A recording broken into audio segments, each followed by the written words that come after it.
And what we're going to talk about is money, and kind of the really core fundamental basics that I think we don't talk enough about. So it's weird for me because talking about money and writing books about money now is my job, which is very, very weird to me because for most of my life, believe it or not, I was absolutely absurdly terrible with money. If you think that you're bad with money, I promise you I was worse. I grew up in one of those families where you could talk about literally anything around the dinner table. You could make jokes about like farting or sex jokes. You could have a robust, respectful conversation about religion or politics. Everything was allowed. But the one thing that we never, ever, ever spoke about was money. And so when I entered the adult world and I got my first job and very quickly got my first credit card, which just arrived in the post one day, I had this incredible financial strategy, which was just never think about it. I'm sure it'll be fine. I'm sure it'll all work its way out and whatever. And spoiler alert, it wasn't fine. By not understanding how money works, by not having these kind of really basic concepts that you understand, there's this ironic thing that happens where the less you understand about money, the more money ends up controlling your life. And that was certainly true for me. By having this very, like ostrich approach to finances, and it was so bad, by the way, that I was that person who, when I would go and draw money from the ATM, I would get the slip and I would scrumple it up and throw it away without ever looking at it, so that I didn't have to see how little money was in my bank account. And at its worst, I managed to get myself into more than 300,000 rands worth of debt by my mid-20s. I don't even know who gave or offered a 20-something-year-old 300,000 rands worth of money. My brain wasn't fully developed yet. I certainly could not be trusted with these infinite credit cards, and yet I was. And things got worse for me when and one day I had this realization, and I was it must have been about 25, 26, and I had this realization that I hated my job. I was in a relationship that was making me really unhappy. And I felt like I couldn't leave either of those things because of my financial situation. And I'm really, really glad that that happened, because that was the wake-up call that I needed to put on my cowboy hat and confront this thing that I had seen as I thought was really terrifying, and I thought was uninteresting, and I thought this is just not something I ever want to think about. I realized I kind of had to. So I made learning about money my mission in life. I managed to sneakily get myself a job inside the finance industry, because I figured if you go into the belly of the beast, that's the best way to figure out how it actually works. So I ended up working in the finance industry, and I did everything I could to learn these basic lessons about money. And what I learned was kind of nuts. It was kind of wild. And so I became really passionate about sharing those really surprising things that I learned while I was there with other young people, specifically young people. Here's the first crazy thing that I learned. It's to do with this very large number at the top, 451 billion rand and some change. That is the amount of money that South Africans spent on gambling. And that is in 1 year alone. That is in sorry, I'm busy checking my notes. That is 2019. They spent 451 billion rand in that 1 year, and 32 billion, that is the amount of profit that the gambling industry declared in that same 1 year. Nuts, right? And this is only legal gambling as well. So this excludes online gaming, and it excludes all of those like dodgy things that your weird uncle is always trying to convince you to waste money on. And that was the first thing that I learned, really, was when I was walking around the world feeling like I missed something. There was a class at school one day about how money works, and I must have been sick that day. And I'm the only person who doesn't understand how money works and what I'm supposed to be doing. And I was feeling so ashamed of that and so scared of asking for help because I felt like I should just know all of this stuff. I realized that wasn't true. I realized that most people feel like they don't understand what they are supposed to be doing.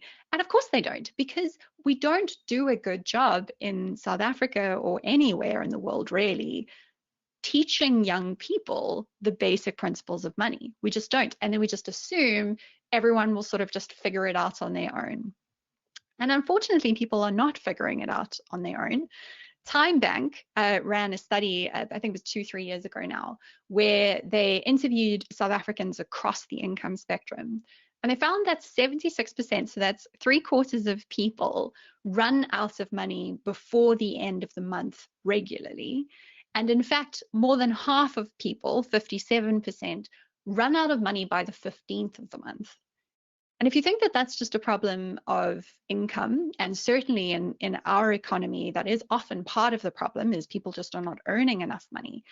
But that's not the only part of the problem, because in fact, if you just go and ask individuals who earn more than 50,000 Rand a month, which is the top 1% of income earners in South Africa, nearly half of them are running out of money before the end of the month every month also. You can't really out earn not knowing what you are supposed to be doing, not feeling like you are in control of your spending. And it was really helpful to have this realization when I made it my job to start talking to people about money, because it made me feel less alone. And the other thing that I learned, which was even more optimistic and even more hopeful, is that it's really not actually as complicated as I had been led to believe. This is the dark secret that most of the financial services industry doesn't really want us to understand. Because a lot of people, when they talk about how money works, they very quickly start talking about a bunch of complicated financial jargon, and they start talking about products, and they start saying, oh, you should know what a TFSA is, and you should make sure that you've got a retirement annuity, and you've got to think about stocks and bonds and all these different things and crypto and they throw a lot of words at you. But the good news is that the fundamental principles, the things that really matter most, are really not that complicated at all. And that's a really good thing. One of the biggest kind of mind flips, I think, happens when you start thinking about your money in a sort of fundamentally different way. Most of us, when we think about being good with our money, being in control of our money, what we're thinking about is just getting through from paycheck to paycheck. We think about, I have this amount of money left and I'm going to get paid again on the 25th, and I need to get from here to there. And if I can just do that, and it's sort of like a trapeze, right? Or George of the Jungle swinging from vine to vine. If I can just do that and never miss a vine, that's okay, I'm coping. And many people aren't even able to do that. They're not even able to get through the month, right? But really what gets really powerful and can help you change how you feel about your finances in quite a different way is to take a step back from that month-to-month picture and to sort of just visualize all of the money that you're ever going to earn over your whole lifetime as a whole. So I want you to do that now. I want you to imagine this huge big pile of money. You can imagine it with like actual physical cash, and you could imagine you could dive into it like this oak, like Scrooge McDuck, and you could swim through it. And just imagine that big pile of money. And that is all the money that you are going to earn between now and the rest of your life, right? Now, the good news is that pile of money is probably bigger than you think it is. So what I want you to do is I want you to find at the top of this graph the number that is the closest to your average monthly income. And on the left of the graph, I want you to find the number that is closest to the age that you are right now. And see where those two numbers meet, find that number. So that number is the amount of money that you will still earn over the rest of your life. It assumes a 6% increase every year for inflation, or you could remove that and do some different maths, and it assumes that you work until the age of 65, right? So that's a big number. It's a bigger number than most people realize often. So that's the good news, because every rand that you will ever earn is really a piece of possibility, because you could do anything with it. Money is what we call fungible, which means you can turn the same rand into anything. You could turn it into a holiday, you could turn it into school fees, you could turn it into whatever you want. So you have a lot of choices. That's the good news. But the bad news is you don't really have a lot of time to make those choices in. So I'm not going to do a lot of math in the next hour, I promise. This is the last bit of math that we have to look at. Imagine that you work for 40 years. So you work from age 25 to age 65, and you get 12 paychecks every year, and you never take a break. You never stop working. You work for that full 40 years. That means that you only have 480 paychecks over your whole lifetime. And really, those are your moments to decide where all of that money is going to go. Because let's be honest, once the month goes on and money's in your bank account, it just tends to vanish, right? That happens to all of us, which really means that you have 480 choices, 480 times to decide what you're going to turn all of that money that's going to flow through your life into, what it's going to fund in your life, right? And the truth is that even though that pile of money might be big, it might be bigger than many of us think about when we're stuck in our month-to-month cycle, it's not infinite. None of us are going to earn money forever. If we're lucky, many of us, the reason that we will stop earning money is because we will get old and we will not be able to earn money anymore, and we'll also hopefully deserve some good, calm downtime. And the biggest flip that really helps people to start to feel more in control of their finances, in my experience, is thinking about how they can make sure that they can still pay for the things that they need, even in times when that next paycheck is not there. And that means thinking about that pile holistically. So really the goal is to think about how you can earn money during the times when you yourself are not earning money. And that's what assets are. Jobs are things where you go out and you use your labor and you go and create an income. Assets are things that you can buy that put your money to work so your money can make money for you, right? And that, my friends, is the single core, most important lesson about feeling in control of your money. Buy assets, build a portfolio of assets. That's it. That is the single most important thing to know. Everything after this is how do we buy assets, right? I have a little story that I like to tell myself to really help me imagine what this looks like in my own life. And with the story, I like to imagine that I have all these little pets in my house, and I call them snorgels, and they're cute as heck. This is what they look like. And snorgels need to eat apples to survive. Every one snorgel needs one apple every day. Otherwise, your snorgel will starve slowly, and no one wants that because they're cute, right?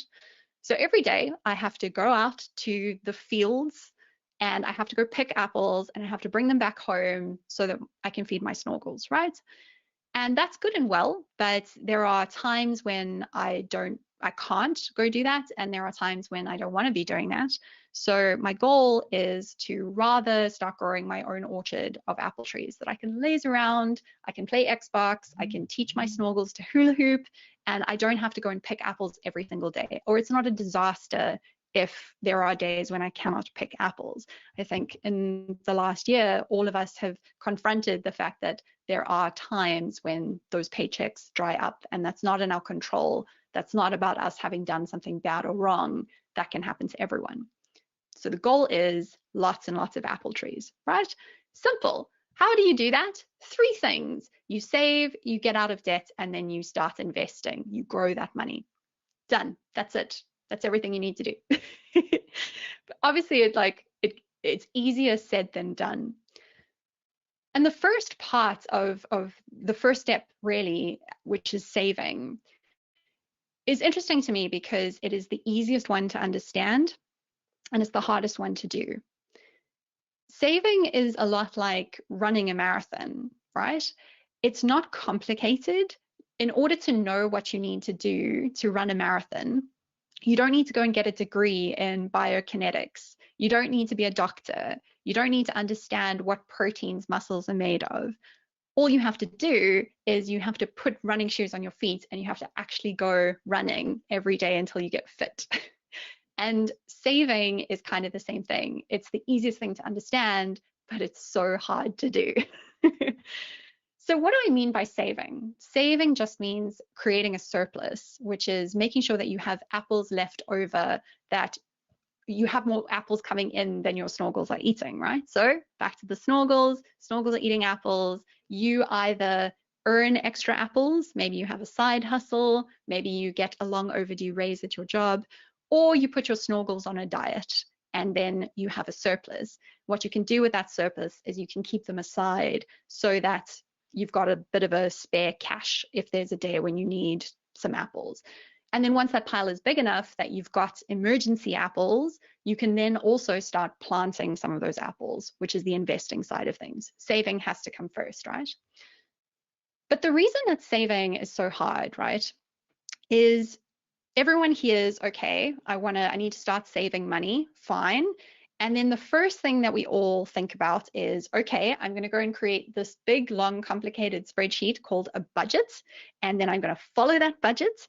And that budget is going to tell me that I am never allowed to eat sushi or buy coffee or do any of the things that are fun.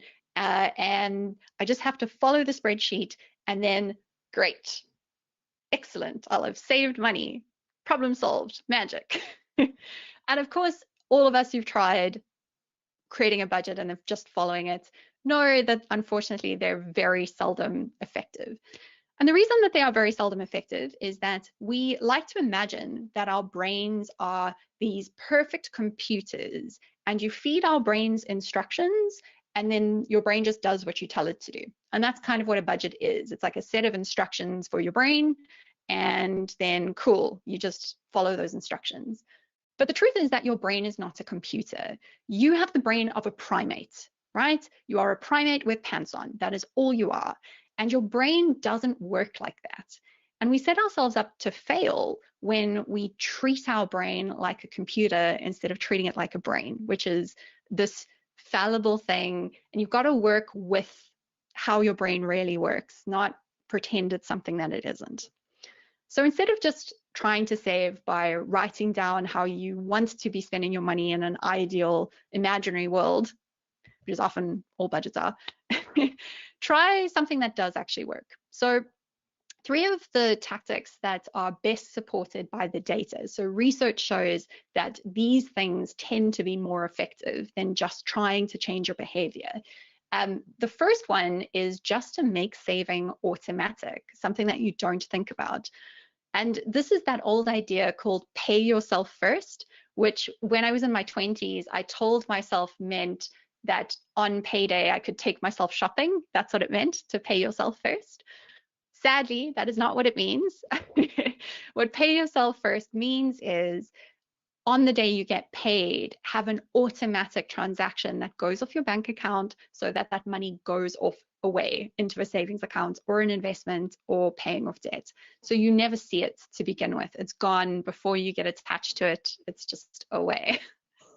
The other thing to do is rather than focusing on all of those small, tiny things that often give you a lot of pleasure, normally when we feel like our spending is out of control, we start off by thinking about the small things we do often, right? Because we do it often, so it feels like those are the things that matter. But really, if you look at where your money really does go, you'll find that for most people, there are 3 things that consume most of your spending, and that is where you live, how you get around, and what food you eat, those 3 things. For other people, school fees can be number 4, even sometimes number 3. But for most of us, it's those 3 categories. And if you just make one big change in one of those 3 categories, it is so much easier to free up a big chunk of money every month. And it doesn't mean that you have to constantly feel bad every time you spend a little bit of money on something that makes you happy. So it can be much more effective to focus on the regular recurring bills in your life rather than the kind of fun money. But ironically, we always start with the fun money. And then the third thing that you can do is there's this funny thing our brains do called mental accounting, which is we think about different kinds of money as being different, right? So we think about money that we get from bonuses or from a side hustle as being free money. And that's money that we generally spend on nice things like holidays, right? But really, what can be very helpful for a lot of people if you're struggling to find extra money to save is to just have a rule with yourself that you actually save 100% of any of that magical money. Because think about it, that is money that you were planning to do without already. So it can be very easy to just funnel that 100% into your savings. Or just in general, to have rules for yourself that maybe it's not 100% because buying things is also nice. Maybe it's 90%. But whatever it is, having these rules that certain types of money is just for saving. And those are 3 things that can be easier for people. But a great way to start is to just start seeing where your money actually goes today. I used to work for a local app called 22/7. It's now a part of Old Mutual. And what it does is it's a totally free app. You can connect up all of your bank accounts. You can connect your investments, your credit cards, your store cards, even if you've got like a Edgar's account or whatever, you can put it in, Pick and Pay, cards, everything. And it can give you a full picture of where your money is actually going. So it'll categorize your transactions for you. So for example, if you spend money at KFC, it'll say, cool, that's eating out. If you spend money buying the last pie at the garage at 10 p.m., it'll say, cool, that's bad life choices. That's the diarrhea category. So it gives you a picture for the first time of where your money actually goes. And we used to do a lot of research with people where we'd play these guessing games with them. So we would ask them to write down where they think their spending goes. So we would say, what do you think you spend on eating out every month? What do you think you spend on petrol? And then we would get the real answer. And people were often very surprised by the differences, and often in good ways. Like I think many people are surprised to learn how much of their money is going into these bills or these subscriptions that you've forgotten about often, that aren't really bringing you joy. And how much money is going into stuff like insurance, which is important, but a lot of people have too much insurance in South Africa, or it's been a while since we've gone and actually shopped around for cheaper insurance because it's a hassle. But when you see how much easier it is to control your spending with the boring monthly things than all the fun things for most people, it can be a great first thing to start. So if there's just one thing that you do after this evening, install an app that helps give you a picture of your true spending. It'll be insightful. Don't be like me, who was like an ostrich and just didn't want to know. So saving is the most emotional part of the process, because it's the part that's about controlling your behavior. So the good news is once you have confronted that step and you've dealt with all of those difficult feelings, figuring out what to do with the surplus you've created, with all the money that you've freed up, that's actually pretty easy.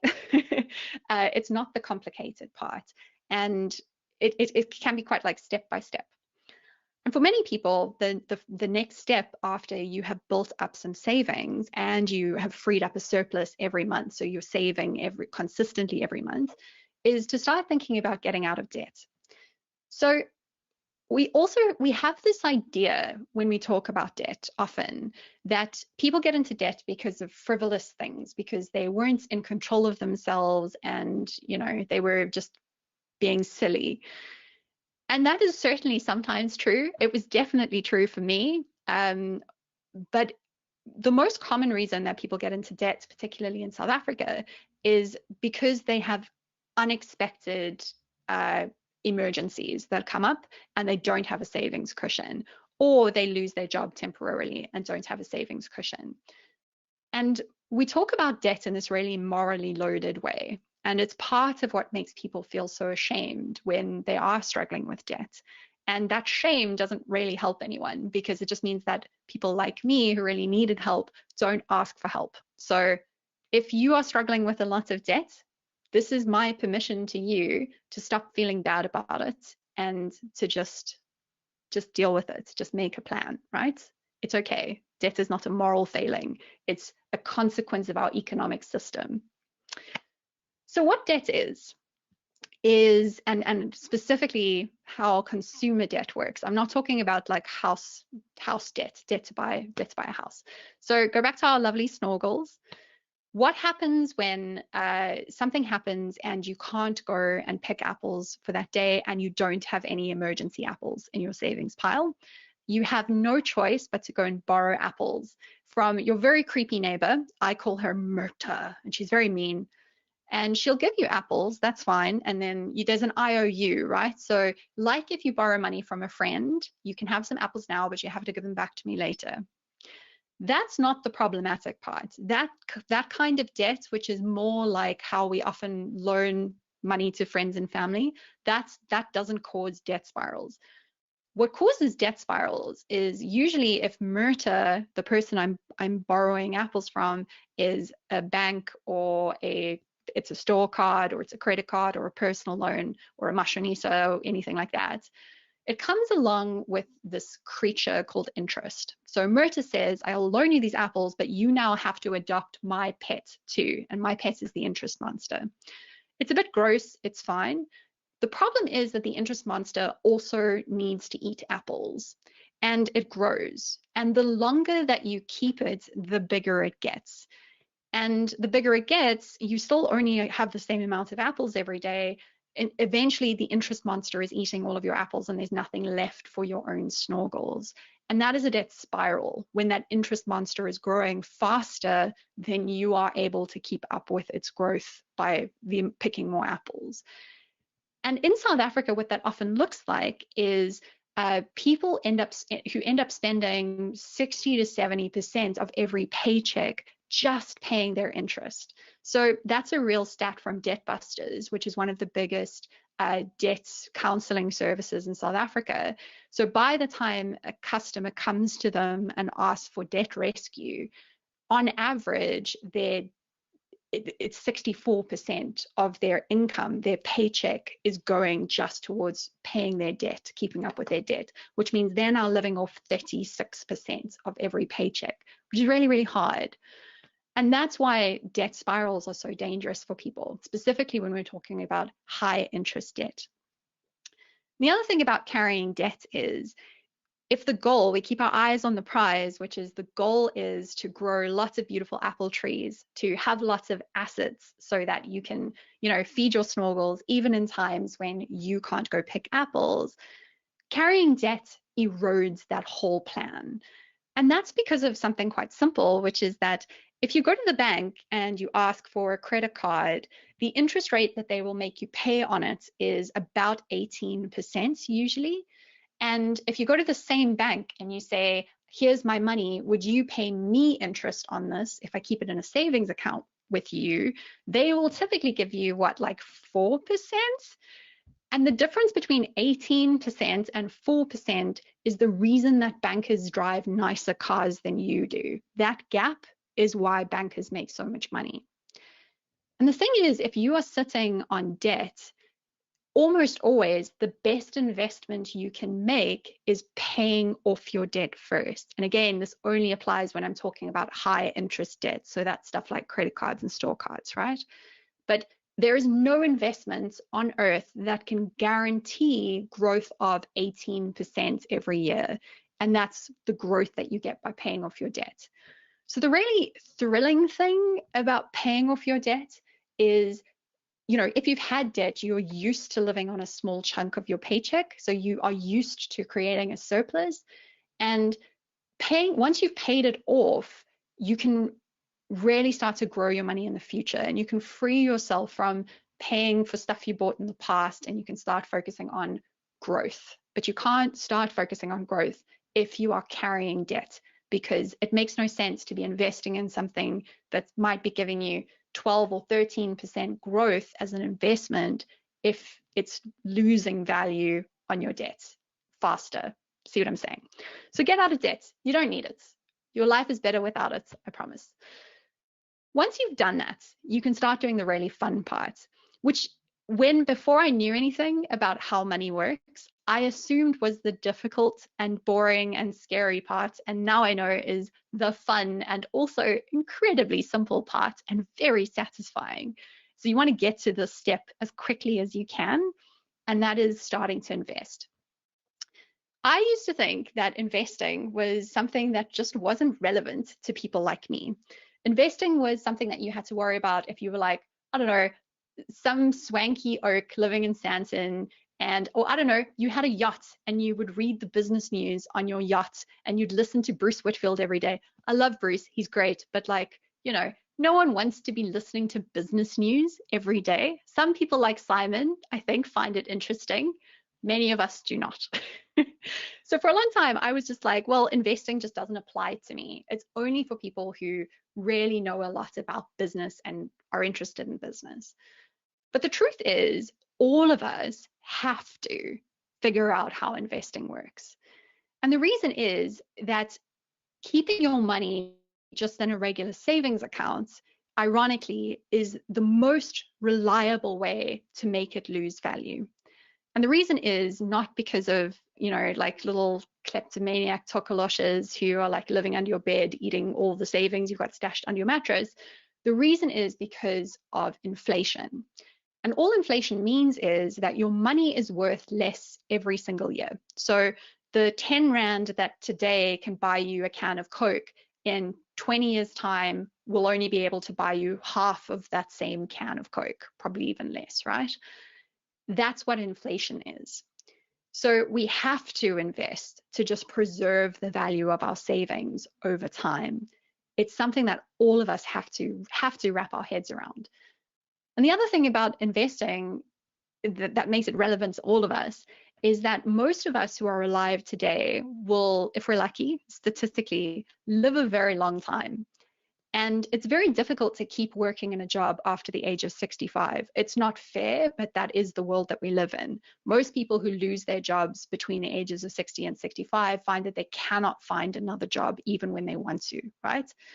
So the reality for many of us is that we are likely, on average, to live for often almost as many decades after we're retired as we worked before our retirement. Now, imagine that. So imagine you live for 30 years after you retired from 65 to 95, which is very feasible for many people alive today, statistically. That is almost as long as many people's working careers. So imagine that every paycheck you get, you have to fund 1 month of your life now and 1 month of your life after you retire. Imagine you had to always live off half of every paycheck. It would be really difficult. Now, the good news is if you can invest smartly, you don't have to do that. You can get some of that extra money that you need by investing in that extra growth, right? So that you don't have to, like, I don't know, live on salty cracks and 2-minute noodles now. That's the goal. So investing just means buying assets. And assets is like this complicated term, but all of us instinctively really understand what assets are, I think. So let's talk about a cow. A cow is an asset, and it's a very popular type of asset in a lot of South Africa. And I think we all understand how a cow can increase in value. You can buy it as a small baby cute cow with cute little eyes, and you can feed it, and then when it's big, you can murder it, and then you can eat it. Or you can make it produce milk, and you can sell its milk, right? So we understand a cow is a really good asset. A cow produces value. I don't have a cow, I have a cat. I have tried selling his meat. No one is interested in buying it. The cats are terrible, terrible assets. But the problem with cows, obviously, is they are, I don't know if you've seen a cow, but they're very big, and I don't have room for them in my house. They also poop a lot, and then you end up with cow dung on everything, and it's stinky. No one's really got time to own cows.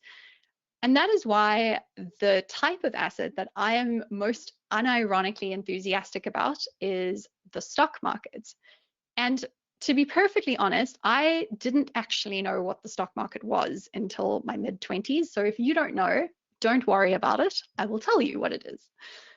So I want you to imagine that you go to the Pick n Pay, or you go to this shop, right? So you can picture a shop with shelves, except I want you to imagine that in this shop, you can buy literally every type of product that the world makes. You can buy cannabis oil, you can buy cat food, shoes, you can buy like gallon drums full of petrol. Anything that the world makes, you can buy it in the shop. Now, all the stock market is the stock market is that shop, except instead of buying the products, you can buy very, very tiny pieces of the companies that make those products. So instead of buying a laptop made by Apple, you can buy a very, very tiny piece of Apple, the company. And that is what the stock market is. It is a virtual market. It used to be a real place in specific cities. Now it's all on the internet. So it's more like Superbalist than like Pick n Pay. Does Superbalist still exist? Side note.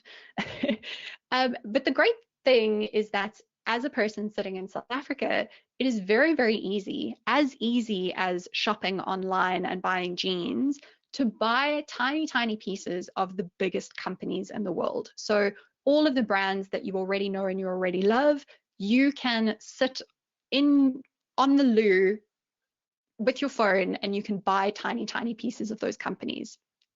And you can often do so now with very, very small amounts of money. So it's really cool. There are two ways that your money can grow by buying shares.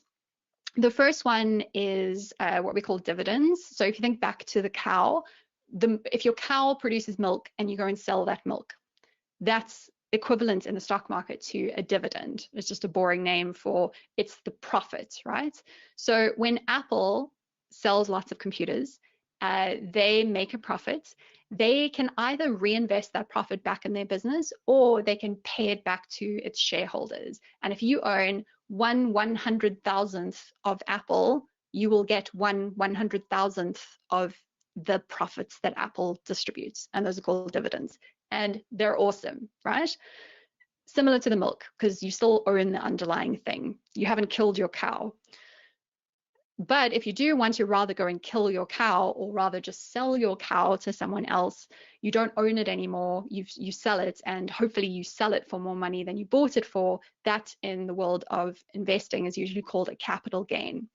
They're fancy words, but if you come back to just remembering what the underlying thing is and what you are doing with those businesses, I think it's actually pretty easy to understand. Now, here's the problem with buying and selling shares on the stock market. Some people find it really, really fun. They like trading. They like reading the business news. They like looking at the price graphs and figuring out, is it going to be smarter for me to buy Burger King or McDonald's? Who's going to do better? But if you're like me and you just don't know much about businesses, and you don't want to know much about businesses because you like doing other things, the good news is that you don't have to. In fact, for many people, the best way to start investing on the stock market is so absurdly easy that it almost feels like it shouldn't be allowed, but it is. And that's called buying a product called an ETF. Again, finance people give things terrible names, but it's really, really easy. What an ETF is imagine you go to this stock market shop and you take every single company that's on the shelves, all of them, just like Reggie's Rush your way through the stock market, and you just stick it all in a trolley. And you go home and you put all of those little pieces of companies into a big blender and you blend it up, and then you make a smoothie. And that smoothie contains tiny, tiny, tiny pieces of Coca-Cola, of oil companies, of everything, right? That smoothie is now an ETF. It's a blend of pretty much everything that you can buy usually. So you can get ETFs that are truly global. So they go to all the world stock markets, all the big ones, and they put everything into one smoothie. Or you get ones that are local. So you can get something that just is the South African business smoothie, and that's an ETF. And the cool thing about an ETF is it is really diversified, which is a fancy way of saying you haven't put all of your eggs in one basket. You can have a whole global pandemic even, and not every business is going to fail. Some businesses, like tech businesses, have done really, really well. So the great thing about spreading your money across thousands of businesses means that it's much less likely for something to go horribly, horribly wrong. So this is why they're a great investment for most people. There are lots and lots of different ETFs. Some of my favorites locally are, there's Satrix Top 40. You've probably heard of that one. What that means is it is just the 40 biggest companies on South Africa's stock market in a business smoothie. That's all it is. Or you can get something like the MSCI World, which is the global version of that. It's like all of the companies. And there are ETFs in every country that you want to invest in. But for many people, the easiest thing to do is to just buy a South African one that is a smoothie of companies all around the world. Because by doing that, you are making sure that all of your risk is not attached just to South Africa. You're like, something has to go wrong in Taiwan and South Africa and England and America and everywhere else at the same time for you to lose your money, and that's unlikely. And the good news is that for most people, this really lazy way of investing actually works out better than trying to do that intense trading. Trading can be really fun and it can make you a lot of money if you know what you are doing. And if you don't want to invest all of that time, great way to start, just start buying ETFs, business smoothies. And you can literally do that with as little as 20 Rand. And you can start today, and you should. Now, on average, the South African stock market has grown at about 7.2% every year. And what's cool about this number is that we have over 100 years worth of data about this. So investing in the stock market can be a bit scary because in the short term, the price is really, really wobbly. Today, something will be worth 100 Rand and tomorrow it'll be worth 200 Rand. And then the next day it'll be worth 50 Rand and it just jumps around all over the place. But if you zoom out, the money tends to kind of go back to the normal growth rate, right? So investing in ETFs is not for money that you need tomorrow. It's not for money that you need 3 months from now. It's best suited for money where you can wait at least 5 years, because then those short-term wobbles don't matter. Over the long term, there's no other type of investment that has performed as well as equities that we have this much data for. So it's a really good place for most people to start off with. And at about 7.2%, what that means really is that your money doubles about every decade, right? Which can be powerful. Sorry, I forgot to say this, which is just that the stock market has performed much better than many other types of assets in South Africa, and especially residential property, buying houses on average for most people. But that is a whole side thing. Let's not get into that. Okay, so investing in the stock market is cool. Your money can double about every 10 years. Why is this great? This is great because of a little thing called compound interest. Compound interest is also probably something that you've heard of before, but it can be really hard to understand exactly how powerful it is until you see it in action. So to see it in action, I'm going to stop talking about money for a second because that's boring. And instead, I want to talk to you about vampires, which is my true passion, honestly.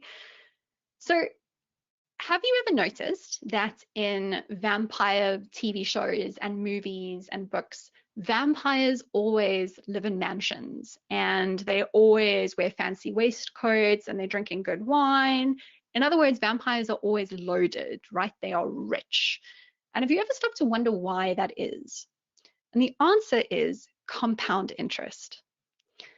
And what this means is when you invest money, it doesn't grow just in a straight line.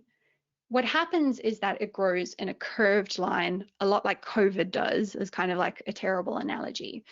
So if you have 100 Rand and you invest it and it doubles after 10 years, which is on average what it does in the stock market, then imagine you have two little pockets of that same 100 Rand, right?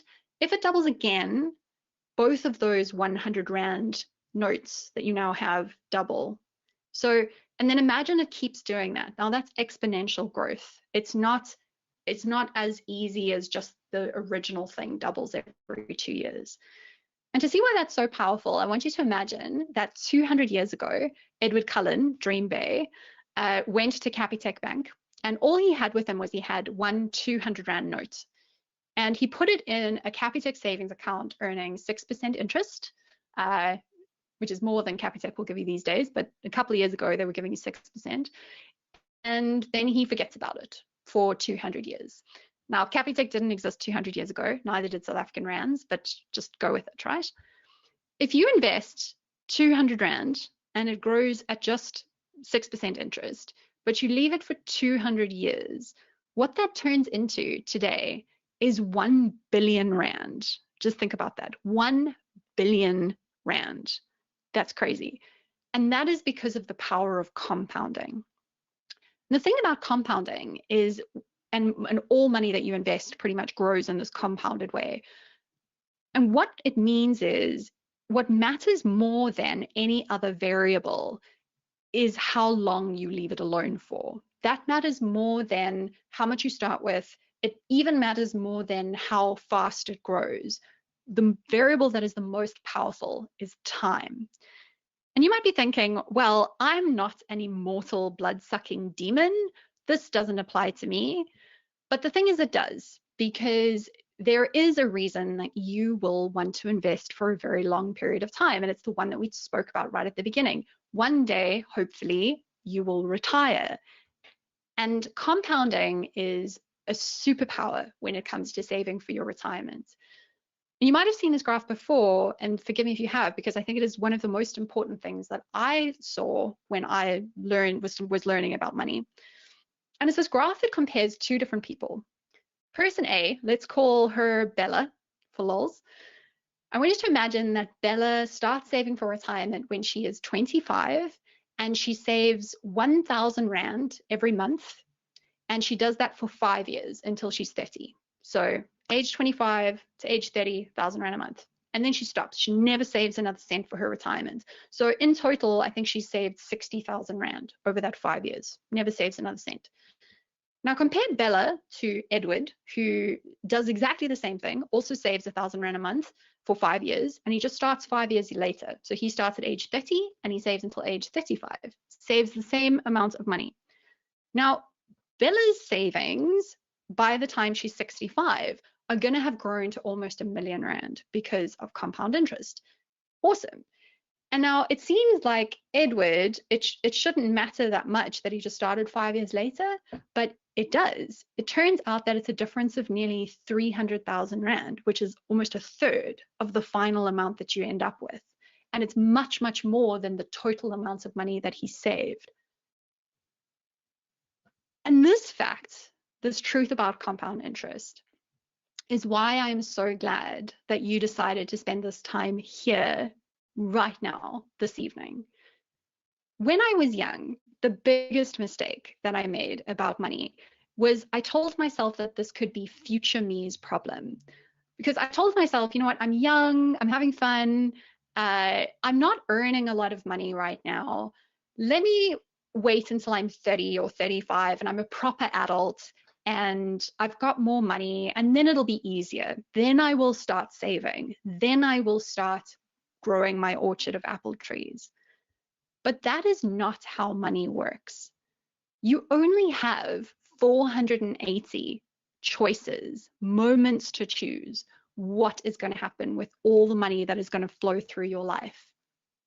And because of compound interest, it is those early paychecks that matter the most, which means that every month that you delay starting this process, it's not just the extra 100 Rand or 1,000 Rand that you might have saved in this month that you're losing out on. It's all of the money that little amount of money would have doubled up and doubled up and doubled up into by the time you retire that you're wasting. So it is so important to start. And starting is not as hard as you think. Well, it's hard, but it's not complicated. You already know everything that you need to know to get started. The most important first step is just to start saving. Figure out how to create a surplus so that you have more money coming in every month than you have going out. Once you do that, everything else is simpler. You already know what you need to do. You just now need to go and do it. And it is worth doing, and it is not that scary. And I am rooting for you to do it. And if you want more extra goodies and bonuses, go check out my website, which is samvikbessinger.com. And there are a bunch of things on there, like a detailed guide for getting out of debt, if that's what you need, recommendations for apps to go and install. I hope that this last hour has given you an idea for one action you could take. It's more important to just start doing it than to stay stuck wondering and worrying. And that's it from me. Yeah, so and I'm never going to get that vampire out of my mind. Why are vampires rich? Of course, they always are. They wear the most swag. I mean, it's insane. A couple of points. They do. They do. They proper in that sense. Sean's commenting, costs compound similar. Sean, 100%. Hence, Sam mentions ETFs. You know, you're coming in with costs there. At Satrix 40 is 0.1%.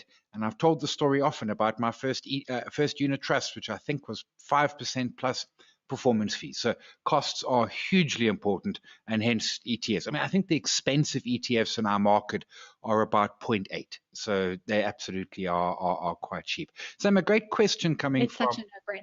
Yeah, from Luzani Gugu. And the comment is that they're actually...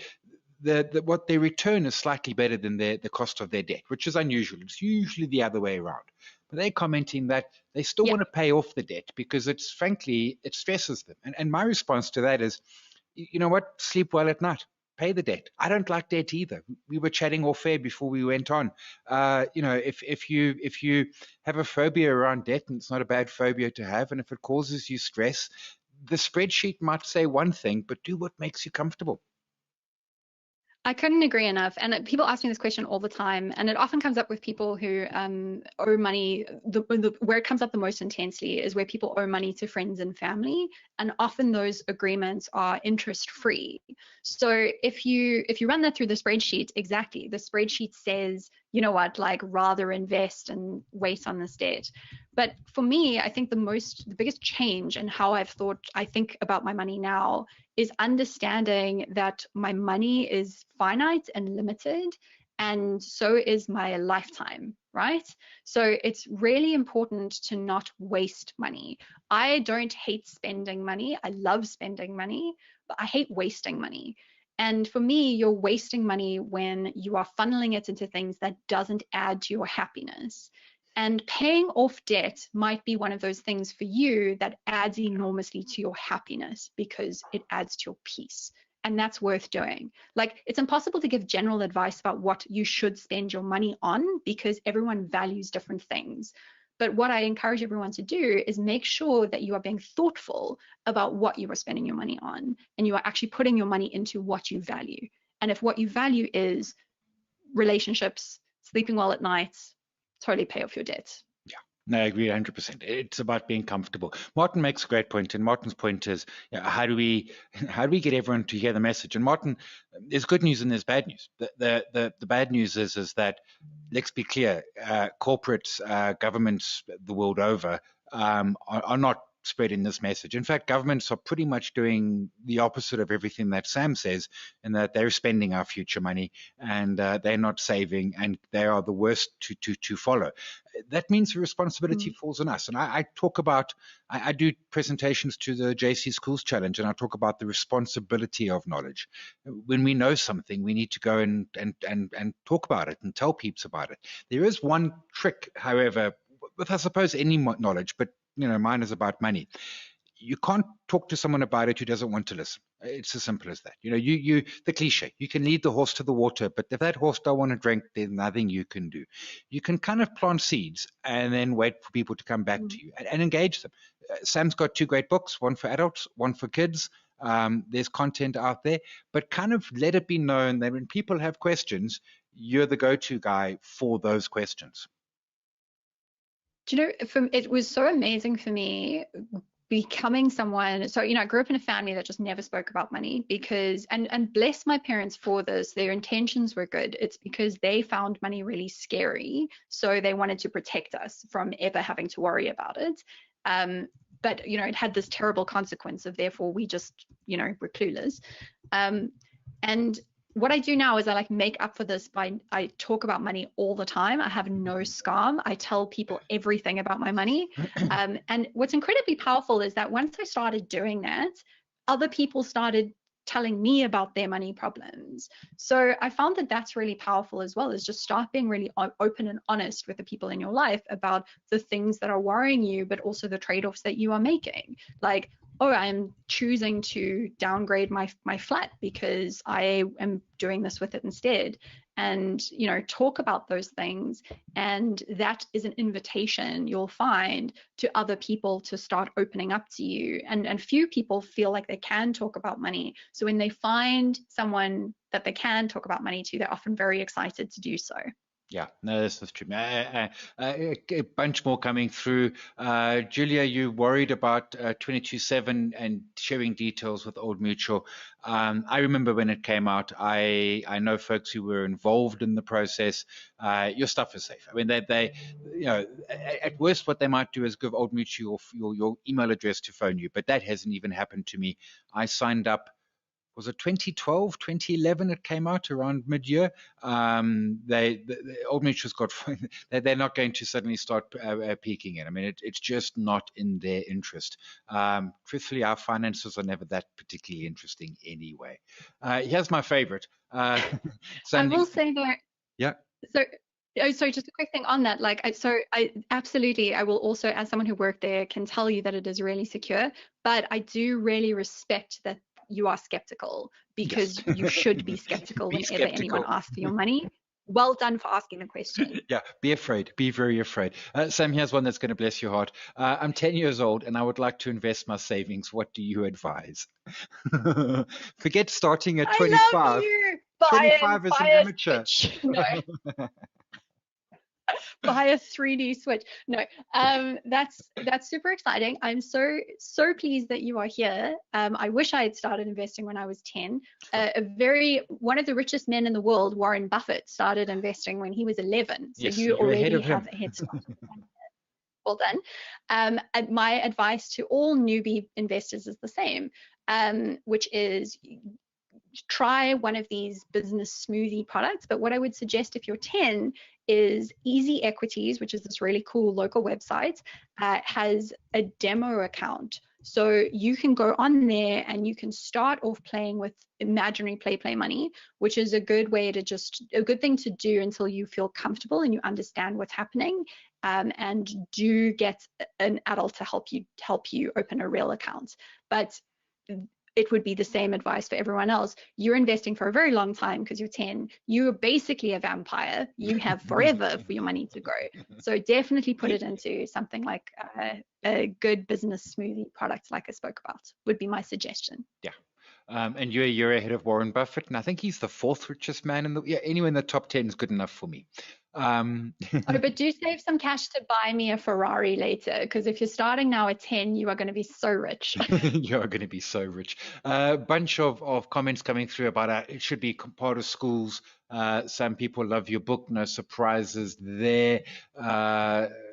Tons coming through. Question about the SAB BEE shares. Is it worth investing? Lawrence, short answer, yes. There might be a bit of a price spike as everyone rushes in. A couple of points I'll make is obviously individual stocks, so there's a little more risk than that smoothie that Sam spoke about. But what I like about BEE shares is you get them at a little bit of a discount, and I've never met a discount I didn't like. There's no certainties in life. I mean, could people en masse stop drinking beer? I mean, they could, right? I mean, we'd never heard of pandemics a year ago, so it is possible. But yeah, I do. I like it. I actually did a podcast about it. It's out this morning. You'll find it on Just One Lap. Sam, a question which I really like: is there such a thing as good debt? Yeah, definitely. So when you are able to use debt to buy an asset, and it's always a bit scary to do that because you are consolidating your risk, and leverage increases your risk like astronomically in math ways that are weird. But if you are using debt to buy something that you really, really value, that you do think is going to grow in time, then sure, it can be good. So specifically, I think that often student loans, if you are very thoughtful about why you are studying what you are studying, and you are very realistic about how that will increase your earnings, I think that can be a really good form of debt. Specifically in South Africa, we have INFIS loans.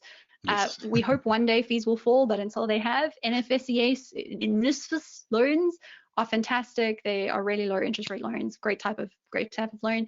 I think in certain cases, taking out loans to start a business, if you are able to somewhat protect your personal assets or are comfortable about the realistic risks you are taking on, that can be good debt. It's very hard for many people to start businesses without debt. Your other option is to bootstrap, which is what I did when I started a business, because I am terrified of debt. And debt to buy a house mathematically often comes out as kind of neutral, as long as you stay in that house for at least 10 years on average in South Africa. It usually works out that buying a house that you fund with debt will work out over time to being sort of equivalent to what you would have paid on rent if you would have paid the same amount of rent. So you're not using the debt as an excuse to buy more house than you would have otherwise. Yeah. So those are three specific times. Simon, is there anything you would add to that? No, that's what I would have added to it. I mean, education definitely, and even not always necessarily as an 18-year-old or as a 10-year-old. Maybe you're 40 and you want to re-educate yourself, or get ahead. Be realistic. I take Sam's point. A house, but don't do. My wife and I moved to Joburg. We'd been living in a one-bedroom house in the hills of KZN because it's just the two of us, a couple of dogs and some cats and a horse, but the horse had a stable. And we came to Joburg and the bank gave us a loan. So we basically made the house fit the loan, which we then had 4 bedrooms. And there was still only 2 of us and a couple of dogs and a cat, and the horse still had its own stable. A last question, because we have hit time and because I don't have a very good answer. Emmanuel's asking, how do you manage money in a relationship? I'm more conservative while my wife is carefree. So in my case, my wife is the conservative one. She would not spend a dime if she could. I'm the carefree one. I mean, I don't know. Same, relationships are tricky. Throw money into that pot. So I encourage you to go onto my website, and I wrote a long blog post about this topic about a month ago. So I would encourage you to read that. I think that we often think that, sorry, my thingy keeps falling over. We often think that money should be unemotional, and we should be unemotional about money. But the reality is that when you're talking about managing your money, you're talking about quite deep questions about what do you value? What does a good life look like? So, someone like Simon who's more carefree, that means that you value experiences, you value those things in your life. And so money is always going to be a part of any relationship, because when you are arguing about money, you are often really arguing about values, and you're arguing about quite deep questions. So I think I don't have a quick answer, but the long answer is it is worth being very thoughtful about what you are actually talking about when you talk about money. And a very practical first step for many people is to make a financial plan together. That is the expression of both of your goals. Often that plan, you're just going to throw it away, but the process of making that plan together and the conversations that it can open up can be really powerful and helpful. Yeah, that a great answer. That's why Sam Theophane, go to the website, sambeckmessenger.com. I'm going to quickly run through. Would you pay off your car as soon as possible? Yes-ish. I mean, again, it depends how it stresses you. Balloon payments I hate, but a car debt's not too expensive. And as long as it's not like the Ferrari, which someone's going to be buying Sam at some point. We've got a 15-year-old. Should it go local or offshore? You know what? At this point, you're 15, you're starting, you're so ahead of the curve. Local or offshore is not really going to be the issue. Sipo, you're worried about unit trusts. If you're worried about the price, things go up and down, as Sam says, in the short term. You zoom out, they go up. If you're worried about what's in them and the costs and the like, I'm not the biggest fan of unit trusts. They're a giant industry. But if you, again, to the point, when you're we live in the future, and if something makes you uncomfortable, we'll change it. We can, and there might be a little bit of a cost associated. Maybe you've made some money and there's tax, but rather sleep well at night. That's always the important point. Julia, when does Monday podcasts come back?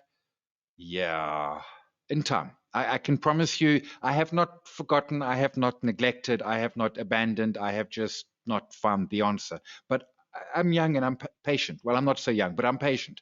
I promise I will. The other 90%. And then Sam asking what happened to your podcast. Basically, it was taking up so much time. And so I have ADD, right? So I basically I can only motivate myself by doing new things all the time. The podcast was a really fun experiment. And I am now doing other things. I guess if we can find a sponsor, I think we will make another season at some point. I do still have a podcast that I do with one of my best friends, Simon Dingle, about once every 2 months, called Take Back the Day, which is about productivity. It's not about adulting. But thank you for that question, because that tells me that someone listened to the podcast, which is always good to know. No, the podcast was epic. And I love the one that you and Simon Dingle do, Take Back the Day. And what I love almost most about it is it's completely random. It just pops into my feed. None of this, when I do a podcast, I'm ADD, but I go the other way. I'm also OCD. So when I release a podcast, it's released Monday, 12:30, every Monday, Christmas Day, New Year Day. No, not you and the Dingle. You just randomly drop this thing in. No, just basically whenever we can get our shit together. Folks, I'm going to leave it there. We've done all the questions. We've run our time. Huge thanks to the JSE for facilitating, and massive. Sam, you're absolutely epic. You're awesome. We appreciate. We explain creativity in the workplace. This is Sean, a product manager working on the launch of a new sailboat. The presentation has to be ready by 9 a.m. tomorrow. Sean feels stressed because he's missing the big idea. Sean's supervisor, Vincent, wants to help him. He's read that creative spaces lead to creative work. So, Vincent decides to build the best workplace on earth, with open plan offices, common areas, and wellness areas for Sean to be resourceful. But Sean still doesn't feel creative when he's at work. Sean has his best ideas outside the office while running, chatting with friends, listening to music, or having a shower. Like Sean, the majority of people are not creative on the job. The main reasons are too many distractions, having no time, being too focused, or feeling stressed. So is it ever possible to have outstanding ideas at work? This is Lisa, Vincent's daughter. Lisa works on her startup in a garage with her 2 friends.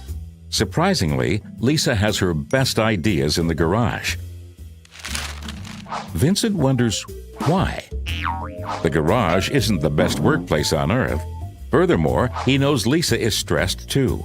Being an entrepreneur is like jumping from a plane without a parachute and trying to figure out how to make one on the way down. So why does Lisa have her best ideas in the garage? What matters most for Lisa is her team. 1, they inspire her every day. They share their thoughts openly and have respect for their expertise. 2, there is a creative atmosphere. It's okay to be yourself and do whatever you want. Sing out loud, do a workout, or daydream. 3, they know creativity is required for their startup to survive and grow. How can Vincent help his employees to be creative? He works in a big corporate balloon, Vincent realizes that creativity in the workplace depends more on the people and the energy between them than on the environment. He identifies 4 key elements behind Lisa's creativity. First, surround yourself with people on your wavelength, folks you would like to go sailing with. These are people you are more likely to communicate with, which builds trust. Trust is a major element for creativity because people are more likely to give honest feedback and come up with daring ideas. Second, allow time to not focus. Under extreme time pressure, people are likely to focus too hard and hold on to a narrow point. Not focusing helps to widen the horizon. For instance, informal talks with colleagues help to see problems from a bird's eye view, offer different perspectives, and thereby open the horizon for unusual solutions. Third, demand creativity. To accelerate creative thinking, get a genius on board. A genius places high standards on himself, is passionate about his job, and inspires others to deliver creative excellence too. And finally, have a common purpose. If people are driven by the same goal, they help each other to have great ideas. 6 months later, Sean, Vincent, and his new colleagues go on a sailing trip to test drive the new boat. Like good friends, they have the time of their life, and they keep one promise. What happens on the sailboat stays on the... Hey guys, welcome back to Wisp Eating Babe ASMR. Welcome, my beautiful people. Welcome once again to my channel. Thank you so much for joining me today. As you can see in the title of the video or the thumbnail, not sure which one it is, I've decided to do a little something based on how to get rid of low self-esteem and build confidence. I get a lot of questions on how to build confidence, on how to stay confident, and how to be confident. And I read a lot on the subject.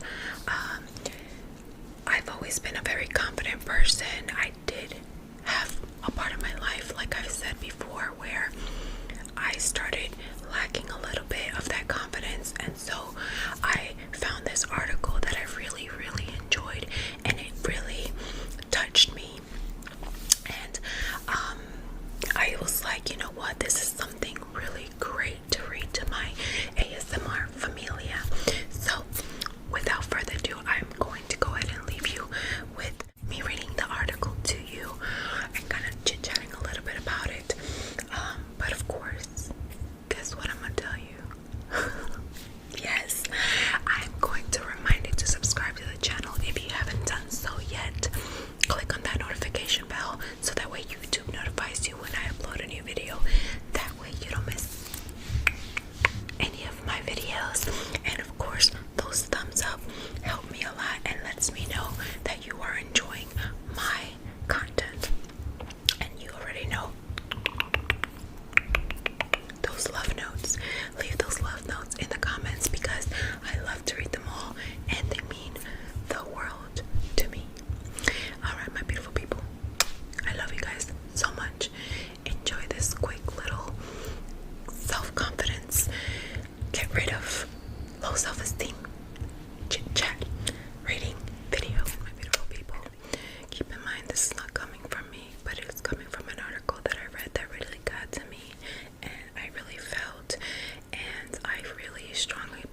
is not a mental illness, but can easily lead to depression.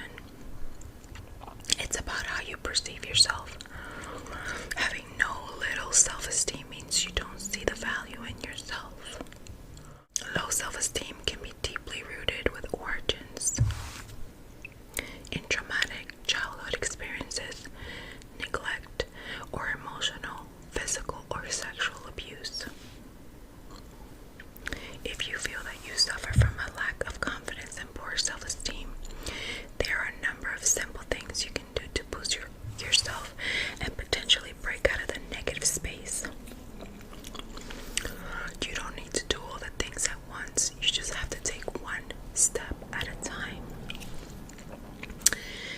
So, number one, this is kind of like an exercise.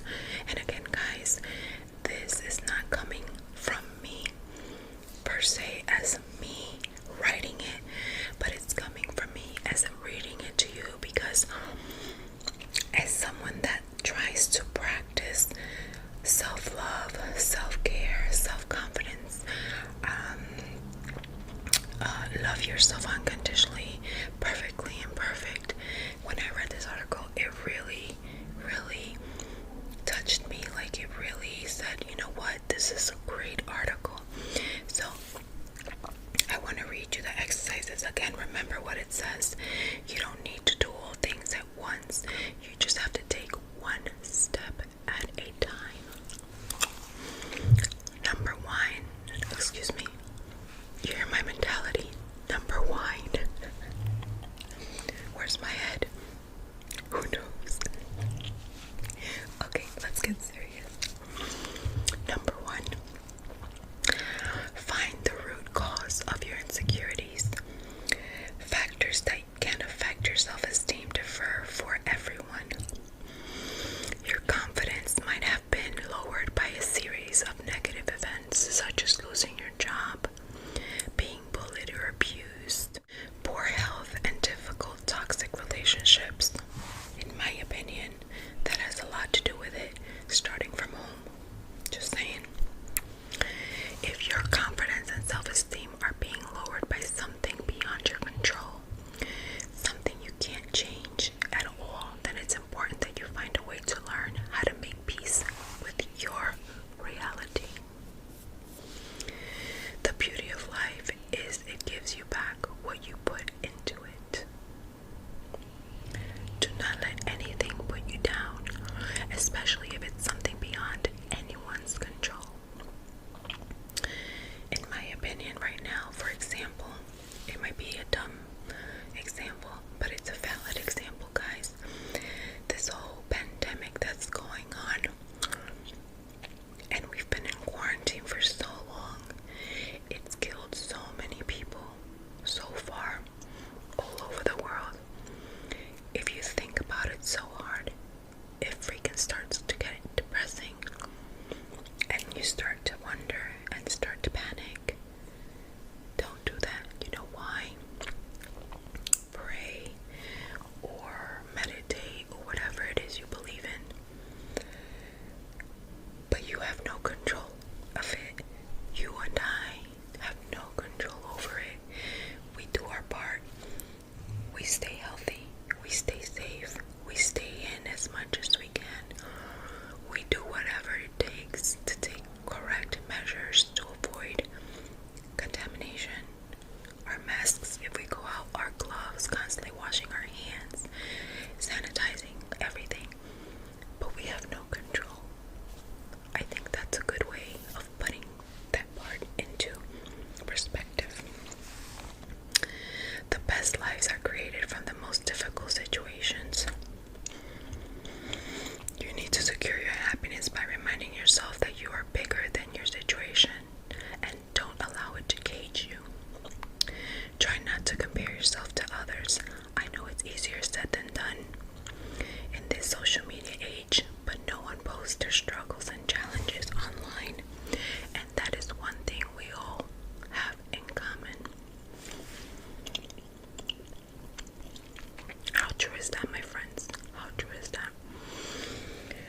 You know, social media, and I've talked about this before. For example,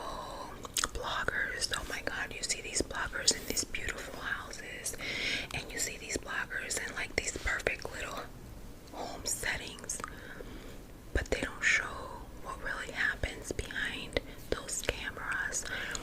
The arguments, the disagreements, the ugliness, the beauty world. Girlfriend, we all the same under this makeup, because this is just this.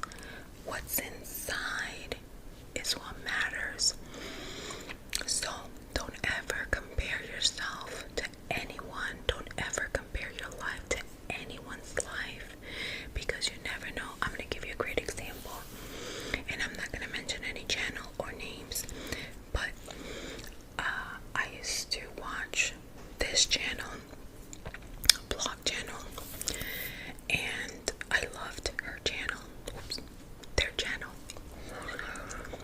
And she had this perfect boyfriend that you'd be like, any female, even myself, it'd be like, damn, that's one hell of a guy.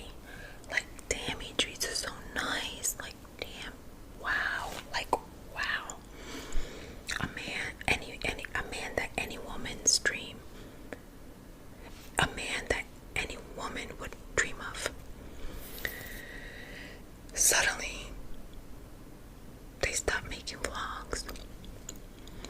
Next thing you know it, the next vlog she makes is almost like 8 months in, after showing how he destroyed her apartment, how he beat the shit out of her, how, I mean, you name it. This guy was a fucking, excuse my language, guys, but it pisses me off, a monster. But she made him seem so perfect and so ideal, when in reality, this guy was a damn monster. So, before you envy anybody's life, think about these things, guys. Nobody, and I mean nobody, has a perfect life. We all have struggles. Anyways, don't ever compare yourself or your life to anyone or anyone's life, ever. Trying to just live the best you can, the way you can, with what you have. Striving for your dreams and your goals. Moving on. Alright. Number 2, think and talk better of yourself. Big believer in that. I've always said, you receive what you put out. You have to look at yourself with love. Okay? Just listen. Think better and speak positively about yourself. When you think and say something over and over again, you start to believe it 100%.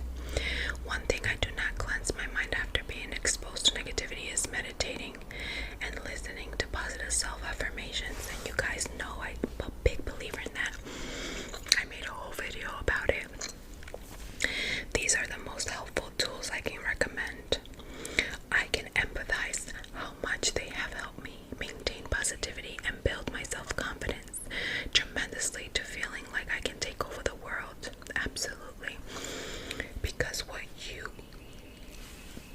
what's inside of here is extremely, extremely powerful. My love's extremely powerful. And what you put into it, what you stick into it, I'm telling you, it'll happen. If you feel and you strongly believe, it'll happen. I promise you. I practice that, and I've been practicing that for a long time, and I swear to you, there's nothing that I have not put in here that I have not been able to accomplish. And sooner than later, it happens. Whether it's at my time or not my time, it happens because it happens. What you say and do to yourself teaches others around you how to treat you too, and what you allow will continue.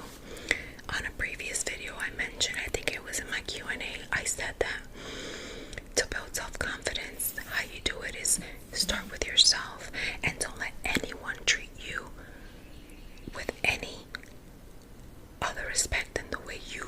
know you deserve. So, again, what you say and do to yourself teaches others around you how to treat you too, and what you will allow to continue. So only you have control of that. You have full control of all of that, my loves. You are in full control on how you get treated.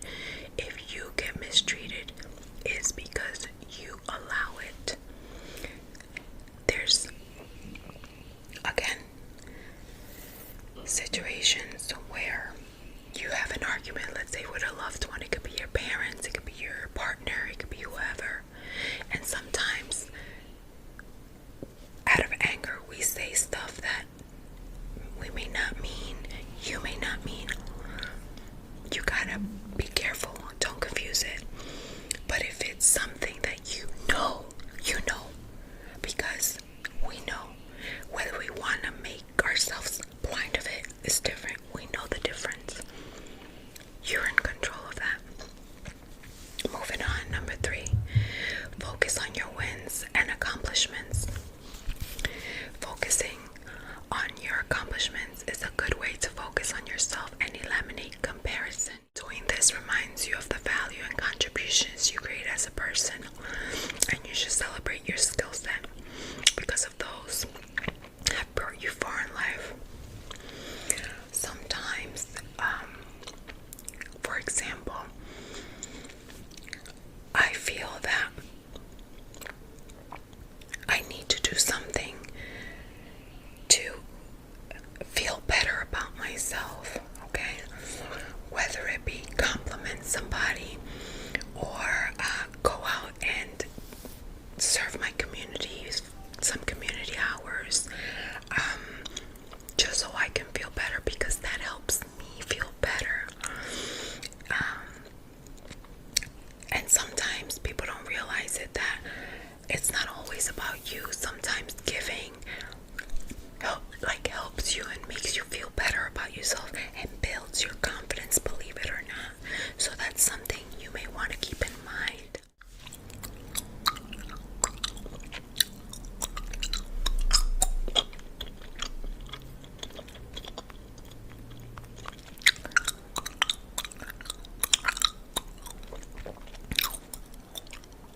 It's an instant feel-good technique. Celebrate your wins no matter how small. Take some time to reflect and praise yourself. So my loves, that was part 1 of that article. So that part is, understanding where that low self-esteem comes from and converting that low self-esteem into confidence. And that gave you a little bit of how, okay? A lot of that comes from self-love and self-care, which would be another part. This is getting rid of low self-esteem and building confidence. The next one would be like self-love and self-care. So if you're interested in me giving you and reading to you that part, or that other part, next level part, let me know and I'll be more than happy, because guys, this helps me so much in my life. I am not perfect. I am so far from perfect, guys. I am so far from perfect. But I always try to practice what I preach, and I promise you I'm not a hypocrite for what I try to practice what I preach, for the simple fact that I am a big believer in I receive what I put out. If I try to be a hypocrite about things, guess what? I'm only hurting myself, because that's what I'm putting out there. Anyway, my beautiful people, with that being said, I really hope you enjoyed this very short video. It's probably very short for my usual videos, but it's something I really felt in my heart that I wanted to share.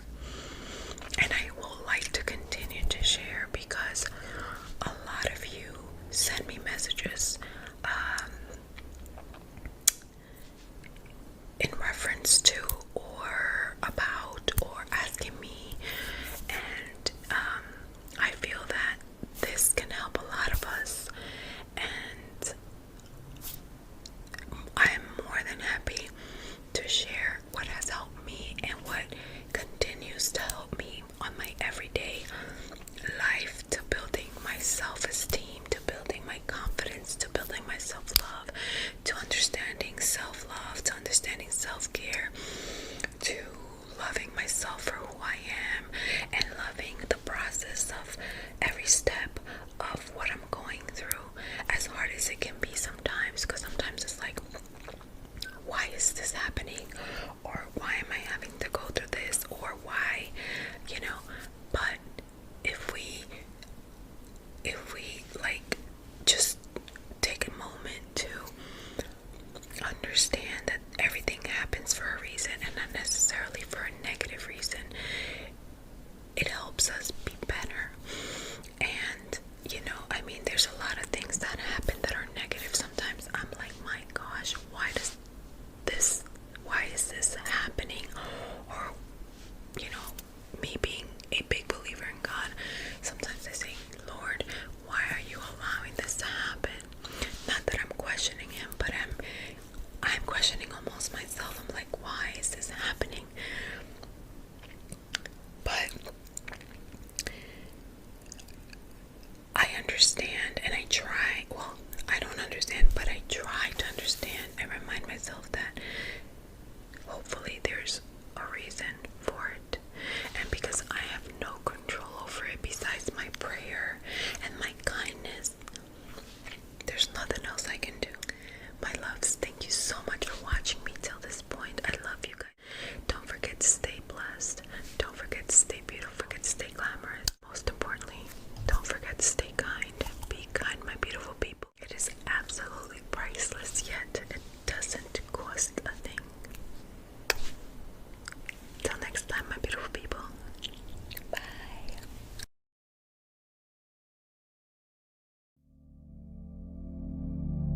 I have a very high self-esteem.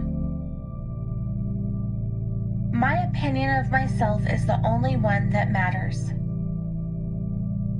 I love myself in every way. I am perfect in every way. I have a great personality. I have gratitude for my self-esteem. I am loved because I love me. I have a very high self-esteem. My opinion of myself is the only one that matters. I love myself in every way. I am perfect in every way. I have a great personality. I have gratitude for my self-esteem. I am loved because I love me. I have a very high self-esteem. My opinion of myself is the only one that matters. I love myself in every way. I am perfect in every way. I have a great personality. I have gratitude for my self-esteem. I am loved because I love me. I have a very high self-esteem. My opinion of myself is the only one that matters. I love myself in every way. I am perfect in every way. I have a great personality. I have gratitude for my self-esteem. I am loved because I love me. I have a very high self-esteem. My opinion of myself is the only one that matters. I love myself in every way. I am perfect in every way. I have a great personality. I have gratitude for my self-esteem. I am loved because I love me. I have a very high self-esteem. My opinion of myself is the only one that matters. I love myself in every way. I am perfect in every way. I have a great personality. I have gratitude for my self-esteem. I am loved because I love me. I have a very high self-esteem. My opinion of myself is the only one that matters. I love myself in every way. I am perfect in every way. I have a great personality. I have gratitude for my self-esteem. I am loved because I love me. I have a very high self-esteem. My opinion of myself is the only one that matters. I love myself in every way. I am perfect in every way. I have a great personality.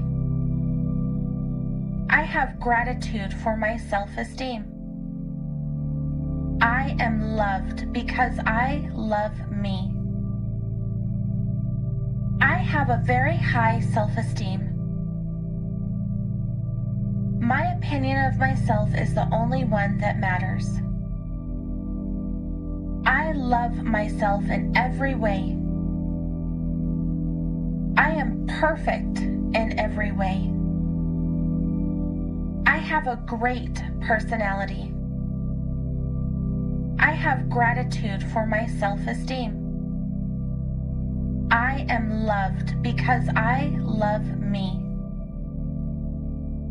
I have a very high self-esteem.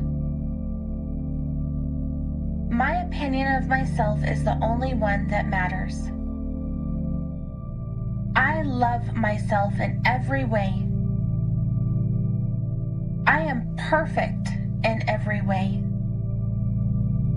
I have a great personality. I have gratitude for my self-esteem.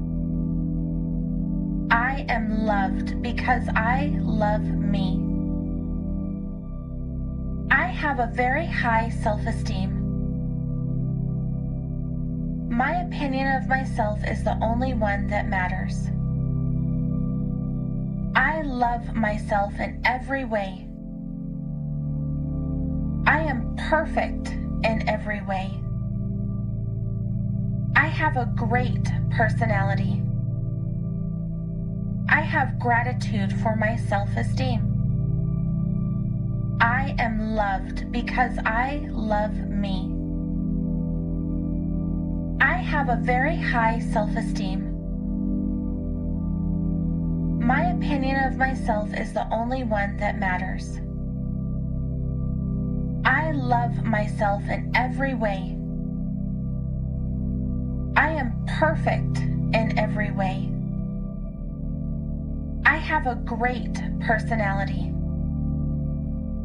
I have gratitude for my self-esteem. I am loved because I love me. I have a very high self-esteem. My opinion of myself is the only one that matters. I love myself in every way. I am perfect in every way. I have a great personality. I have gratitude for my self-esteem. I am loved because I love me. I have a very high self-esteem. My opinion of myself is the only one that matters. I love myself in every way. I am perfect in every way. I have a great personality. I have gratitude for my self-esteem. I am loved because I love me. I have a very high self-esteem. My opinion of myself is the only one that matters. I love myself in every way. I am perfect in every way. I have a great personality. I have gratitude for my self-esteem. I am loved because I love me. I have a very high self-esteem. My opinion of myself is the only one that matters. I love myself in every way. I am perfect in every way. I have a great personality. I have gratitude for my self-esteem. I am loved because I love me. I have a very high self-esteem. My opinion of myself is the only one that matters. I love myself in every way. I am perfect in every way. I have a great personality. I have gratitude for my self-esteem. I am loved because I love me. I have a very high self-esteem. My opinion of myself is the only one that matters. I love myself in every way. I am perfect in every way. I have a great personality. I have gratitude for my self-esteem. I am loved because I love me. I have a very high self-esteem. My opinion of myself is the only one that matters. I love myself in every way. I am perfect in every way. I have a great personality. I have gratitude for my self-esteem. I am loved because I love me. I have a very high self-esteem. My opinion of myself is the only one that matters. I love myself in every way. I am perfect in every way. I have a great personality. I have gratitude for my self-esteem. I am loved because I love me. I have a very high self-esteem. My opinion of myself is the only one that matters. I love myself in every way. I am perfect in every way. I have a great personality. I have gratitude for my self-esteem. I am loved because I love me. I have a very high self-esteem. My opinion of myself is the only one that matters. I love myself in every way. I am perfect in every way. I have a great personality. I have gratitude for my self-esteem. I am loved because I love me. I have a very high self-esteem. My opinion of myself is the only one that matters. I love myself in every way. I am perfect in every way. I have a great personality. I have gratitude for my self-esteem. I am loved because I love me. I have a very high self-esteem. My opinion of myself is the only one that matters. I love myself in every way. I am perfect in every way. I have a great personality. I have gratitude for my self-esteem. I am loved because I love me. I have a very high self-esteem. My opinion of myself is the only one that matters. I love myself in every way. I am perfect in every way. I have a great personality. I have gratitude for my self-esteem. I am loved because I love me. I have a very high self-esteem. My opinion of myself is the only one that matters. I love myself in every way. I am perfect in every way. I have a great personality. I have gratitude for my self-esteem. I am loved because I love me. I have a very high self-esteem. My opinion of myself is the only one that matters. I love myself in every way.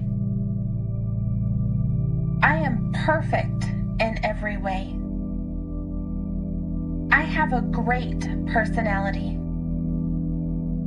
I have gratitude for my self-esteem.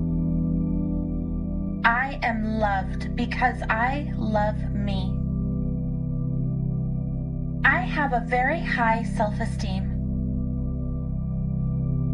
My opinion of myself is the only one that matters.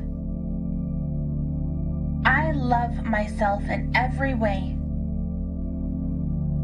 I am perfect in every way. I have a great personality. I have gratitude for my self-esteem. I am loved because I love me. I have a very high self-esteem. My opinion of myself is the only one that matters. I love myself in every way. I am perfect in every way. I have a great personality. I have gratitude for my self-esteem. I am loved because I love me. I have a very high self-esteem. My opinion of myself is the only one that matters. I love myself in every way. I am perfect in every way. I have a great personality. I have gratitude for my self-esteem. I am loved because I love me. I have a very high self-esteem. My opinion of myself is the only one that matters. I love myself in every way. I am perfect in every way. I have a great personality. I have gratitude for my self-esteem. I am loved because I love me. I have a very high self-esteem. My opinion of myself is the only one that matters. I love myself in every way. I am perfect in every way. I have a great personality. I have gratitude for my self-esteem. I am loved because I love me.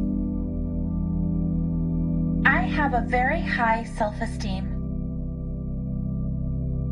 My opinion of myself is the only one that matters. I love myself in every way. I am perfect in every way.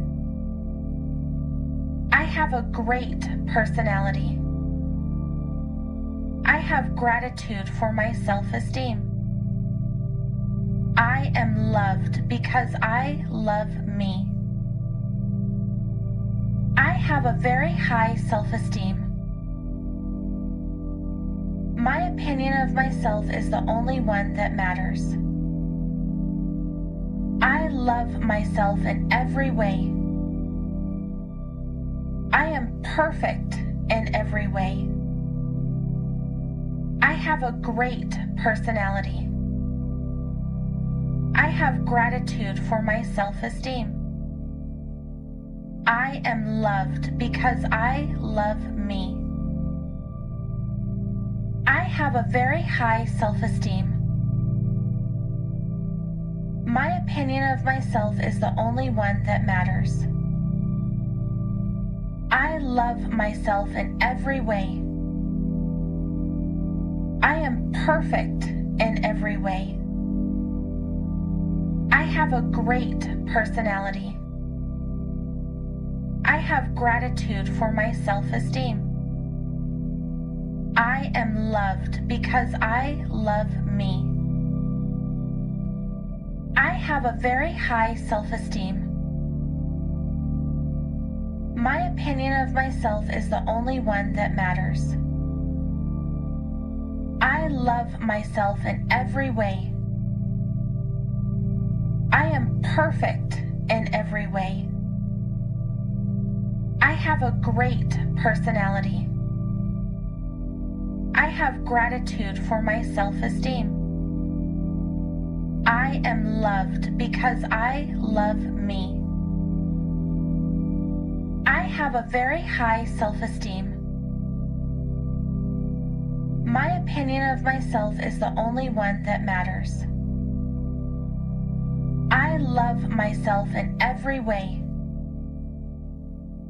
I am perfect in every way. I have a great personality. I have gratitude for my self-esteem. I am loved because I love me. I have a very high self-esteem. My opinion of myself is the only one that matters. I love myself in every way. I am perfect in every way. I have a great personality. I have gratitude for my self-esteem. I am loved because I love me. I have a very high self-esteem. My opinion of myself is the only one that matters. I love myself in every way. I am perfect in every way. I have a great personality. I have gratitude for my self-esteem. I am loved because I love me. I have a very high self-esteem. My opinion of myself is the only one that matters. I love myself in every way. I am perfect in every way. I have a great personality. I have gratitude for my self-esteem. I am loved because I love me. I have a very high self-esteem. My opinion of myself is the only one that matters. I love myself in every way. I am perfect in every way. I have a great personality. I have gratitude for my self-esteem.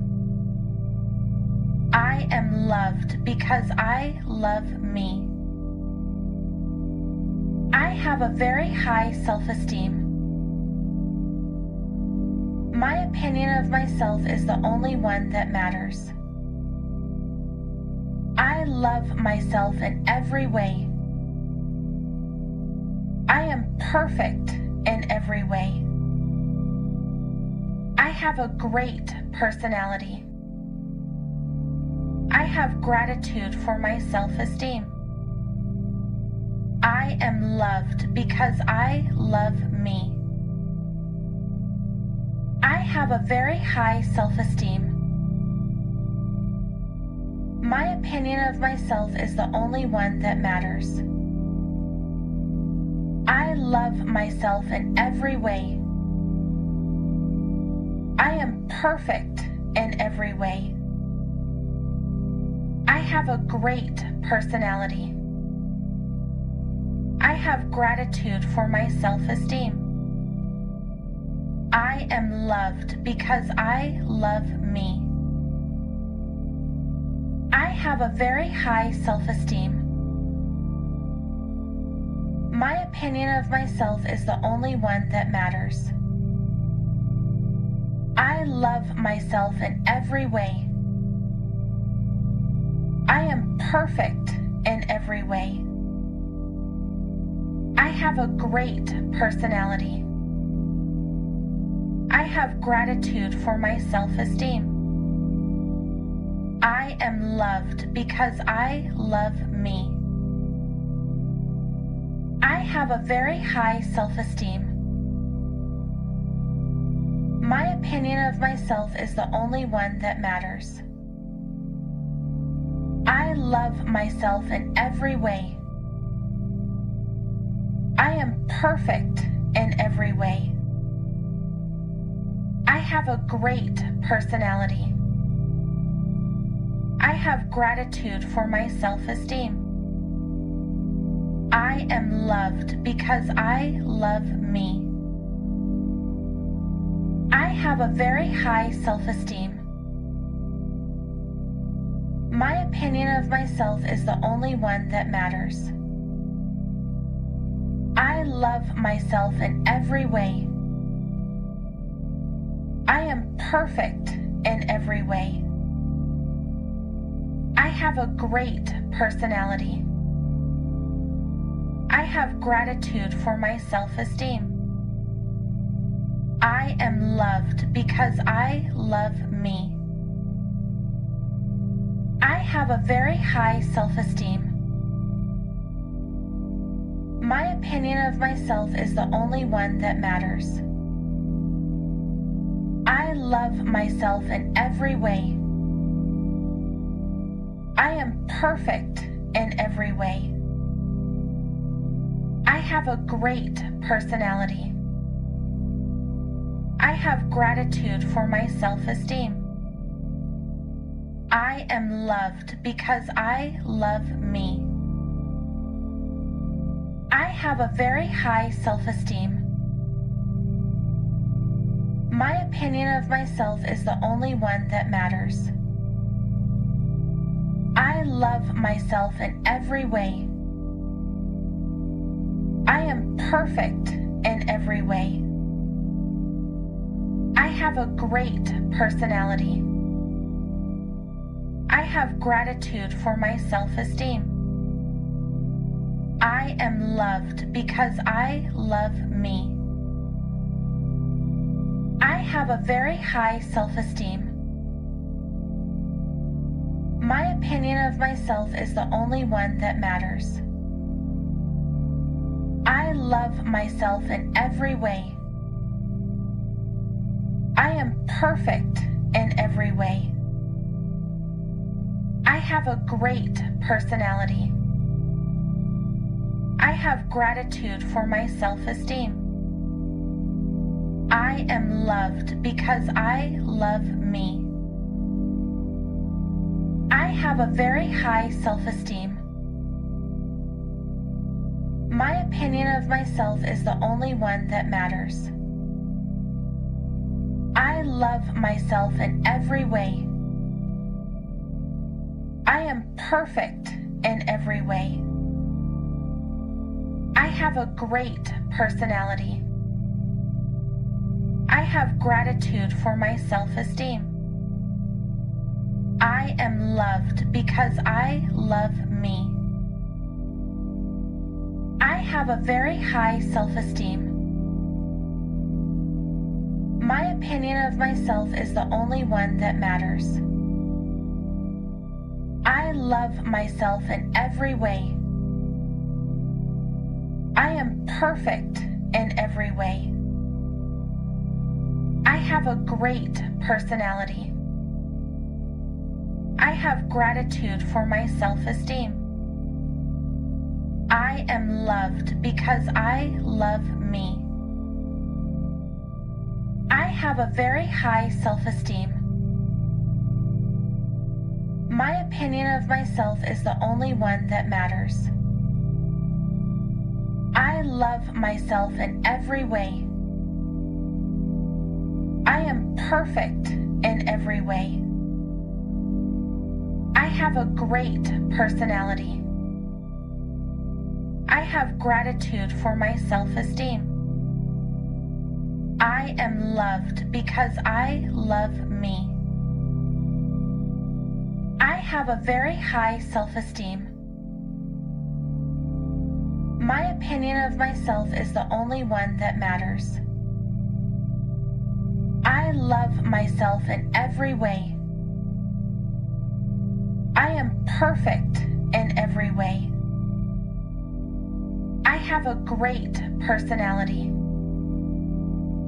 I have gratitude for my self-esteem. I am loved because I love me. I have a very high self-esteem. My opinion of myself is the only one that matters. I love myself in every way. I am perfect in every way. I have a great personality. I have gratitude for my self-esteem. I am loved because I love me. I have a very high self-esteem. My opinion of myself is the only one that matters. I love myself in every way. I am perfect in every way. I have a great personality. I have gratitude for my self-esteem. I am loved because I love me. I have a very high self-esteem. My opinion of myself is the only one that matters. I love myself in every way. I am perfect in every way. I have a great personality. I have gratitude for my self-esteem. I am loved because I love me. I have a very high self-esteem. My opinion of myself is the only one that matters. I love myself in every way. I am perfect in every way. I have a great personality. I have gratitude for my self-esteem. I am loved because I love me. I have a very high self-esteem. My opinion of myself is the only one that matters. I love myself in every way. I am perfect in every way. I have a great personality. I have gratitude for my self-esteem. I am loved because I love me. I have a very high self-esteem. My opinion of myself is the only one that matters. I love myself in every way. I am perfect in every way. I have a great personality. I have gratitude for my self-esteem. I am loved because I love me. I have a very high self-esteem. My opinion of myself is the only one that matters. I love myself in every way. I am perfect in every way. I have a great personality.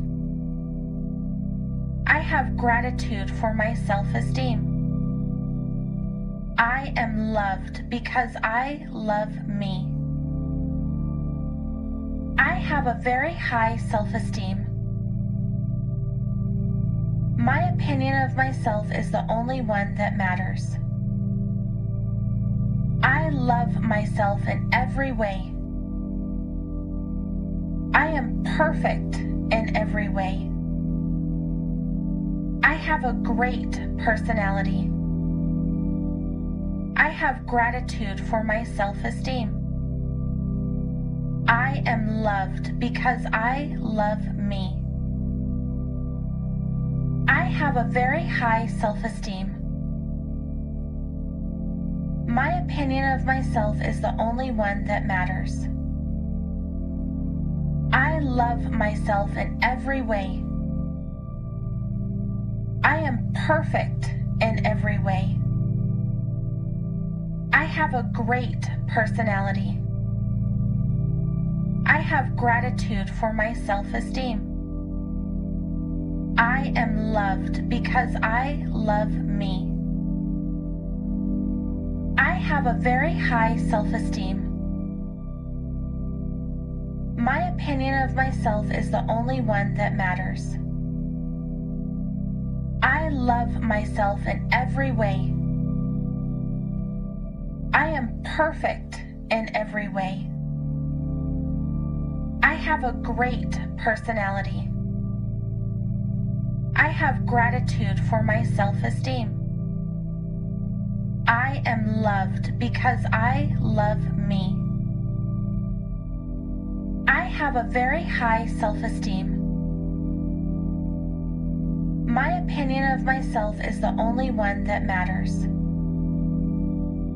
I love myself in every way. I am perfect in every way. I have a great personality.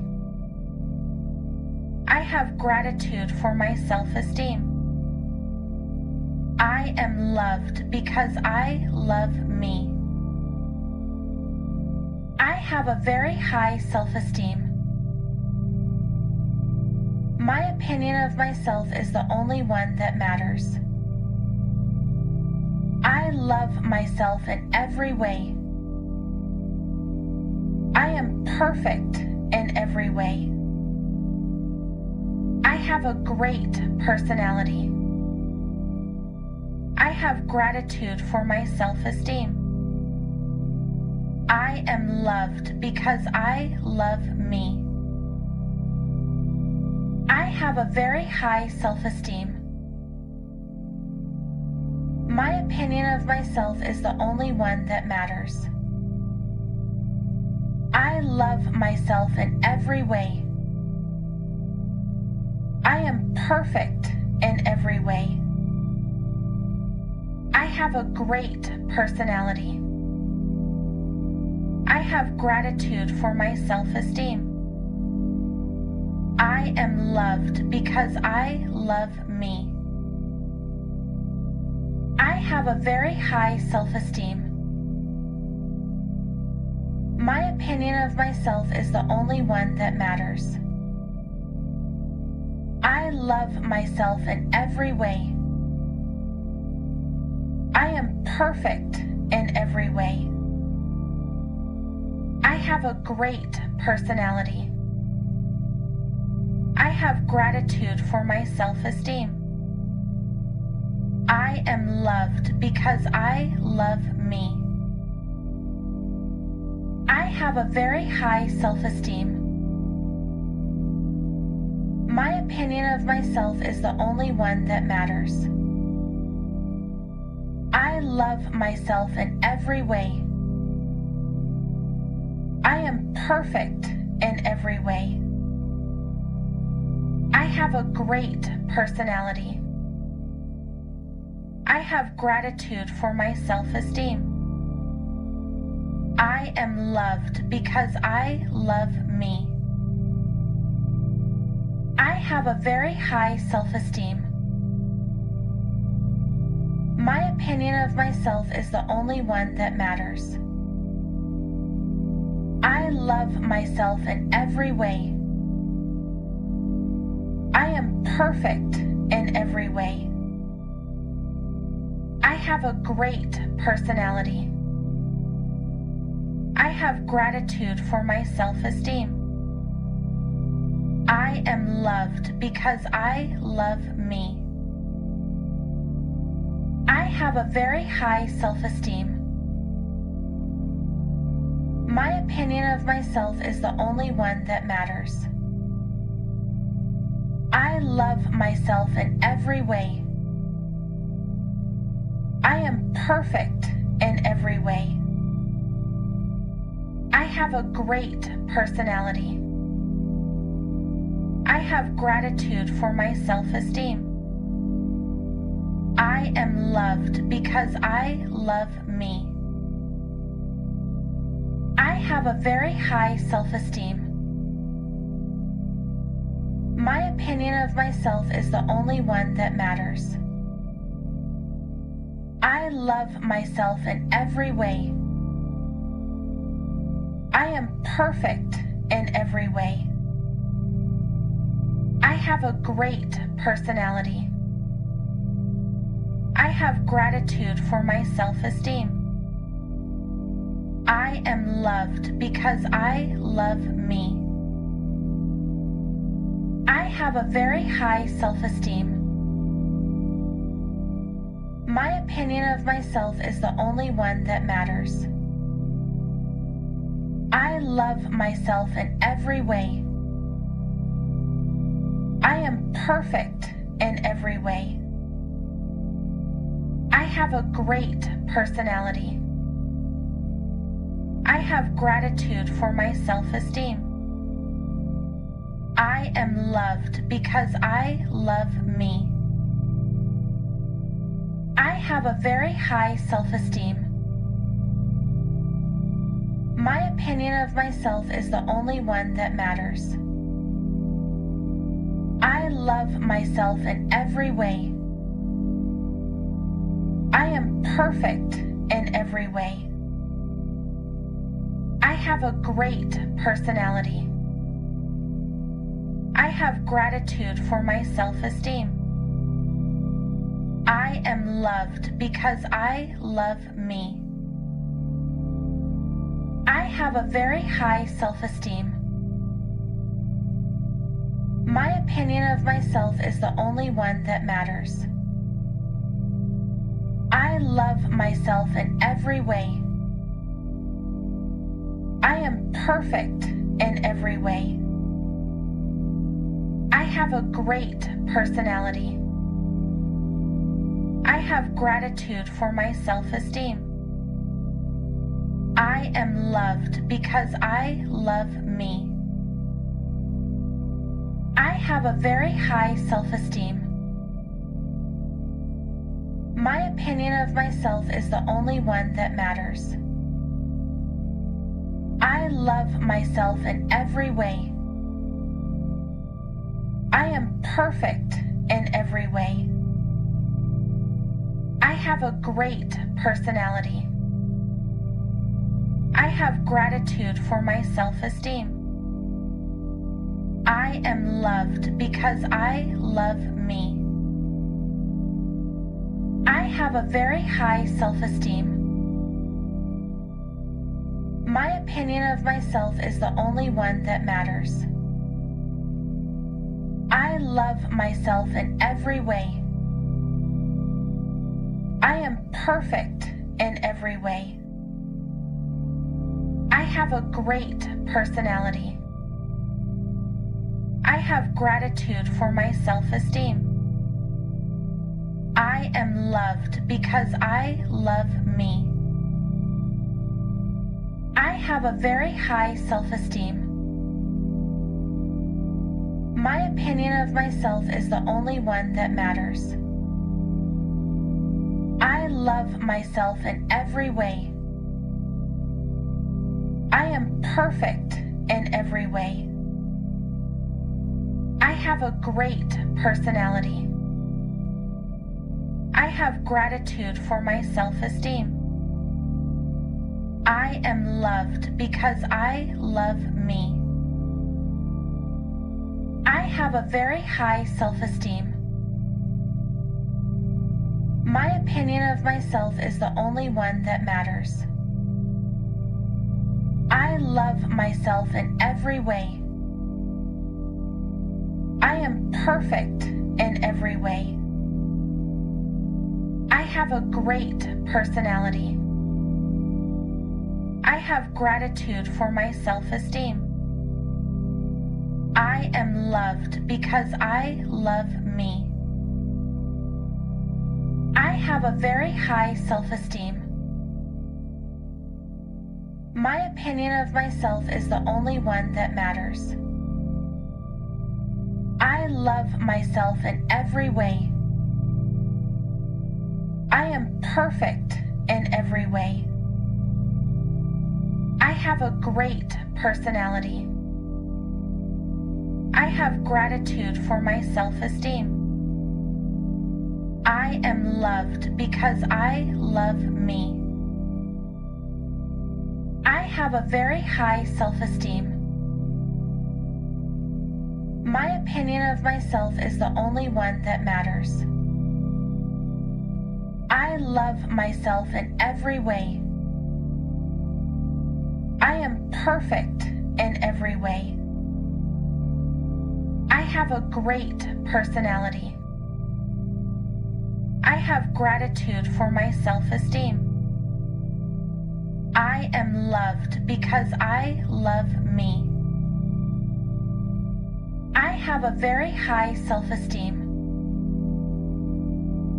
My opinion of myself is the only one that matters. I love myself in every way. I am perfect in every way. I have a great personality. I have gratitude for my self-esteem. I am loved because I love me. I have a very high self-esteem. My opinion of myself is the only one that matters. I love myself in every way. I am perfect in every way. I have a great personality. I have gratitude for my self-esteem. I am loved because I love me. I have a very high self-esteem. My opinion of myself is the only one that matters. I love myself in every way. I am perfect in every way. I have a great personality. I have gratitude for my self-esteem. I am loved because I love me. I have a very high self-esteem. My opinion of myself is the only one that matters. I love myself in every way. I am perfect in every way. I have a great personality. I have gratitude for my self-esteem. I am loved because I love me. I have a very high self-esteem. My opinion of myself is the only one that matters. I love myself in every way. I am perfect in every way. I have a great personality. I have gratitude for my self-esteem. I am loved because I love me. I have a very high self-esteem. My opinion of myself is the only one that matters. I love myself in every way. I am perfect in every way. I have a great personality. I have gratitude for my self-esteem. I am loved because I love me. I have a very high self-esteem. My opinion of myself is the only one that matters. I love myself in every way. I am perfect in every way. I have a great personality. I have gratitude for my self-esteem. I am loved because I love me. I have a very high self-esteem. My opinion of myself is the only one that matters. I love myself in every way. I am perfect in every way. I have a great personality. I have gratitude for my self-esteem. I am loved because I love me. I have a very high self-esteem. My opinion of myself is the only one that matters. I love myself in every way. I am perfect in every way. I have a great personality. I have gratitude for my self-esteem. I am loved because I love me. I have a very high self-esteem. My opinion of myself is the only one that matters.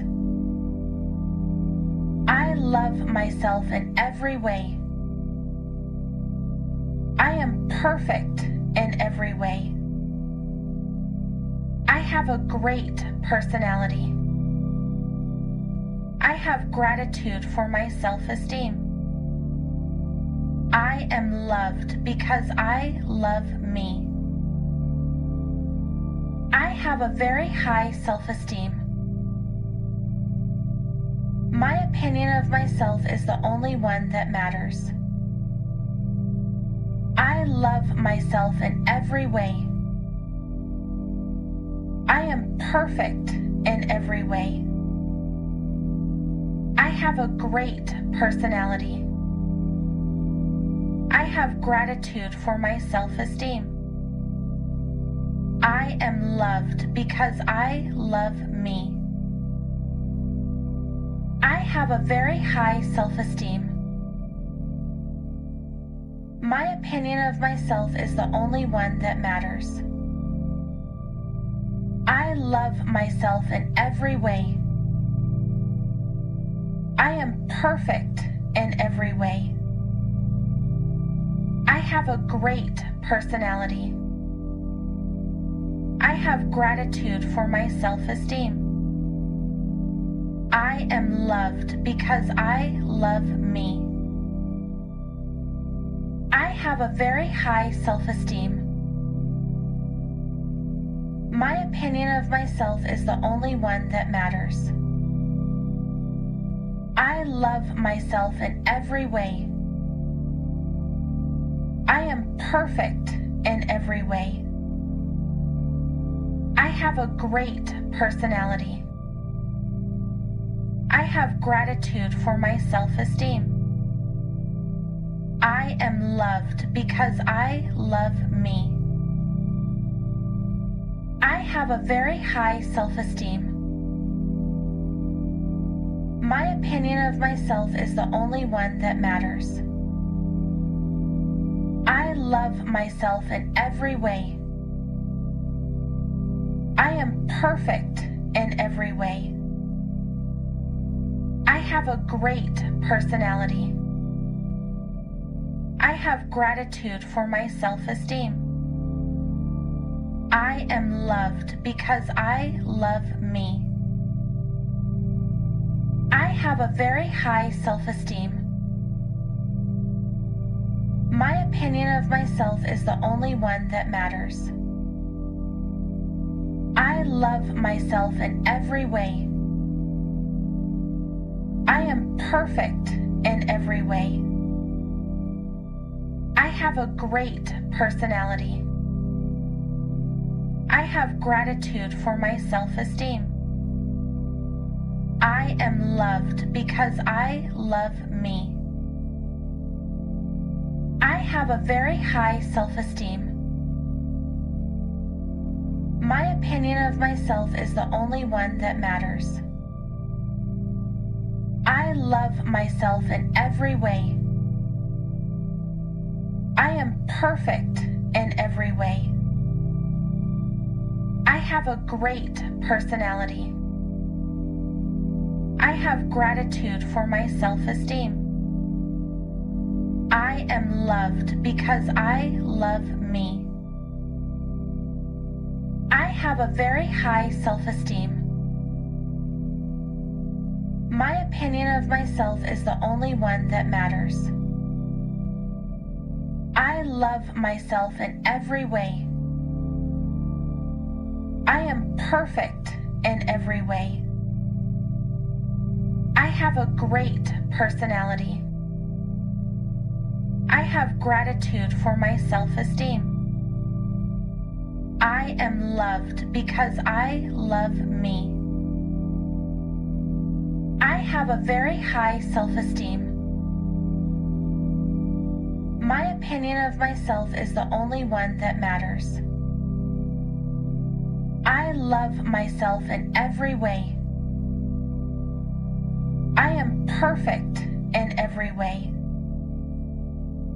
I have a great personality. I have gratitude for my self-esteem. I am loved because I love me. I have a very high self-esteem.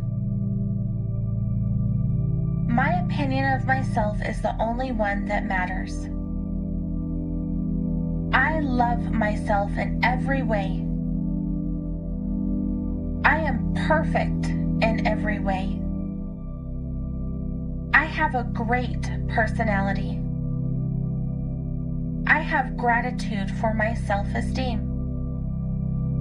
I am loved because I love me. I have a very high self-esteem. My opinion of myself is the only one that matters. I love myself in every way. I am perfect in every way. I have a great personality. I have gratitude for my self-esteem. I am loved because I love me. I have a very high self-esteem. My opinion of myself is the only one that matters. I love myself in every way. I am perfect in every way. I have a great personality. I have gratitude for my self-esteem. I am loved because I love me. I have a very high self-esteem. My opinion of myself is the only one that matters. I love myself in every way. I am perfect in every way. I have a great personality. I have gratitude for my self-esteem. I am loved because I love me. I have a very high self-esteem. My opinion of myself is the only one that matters.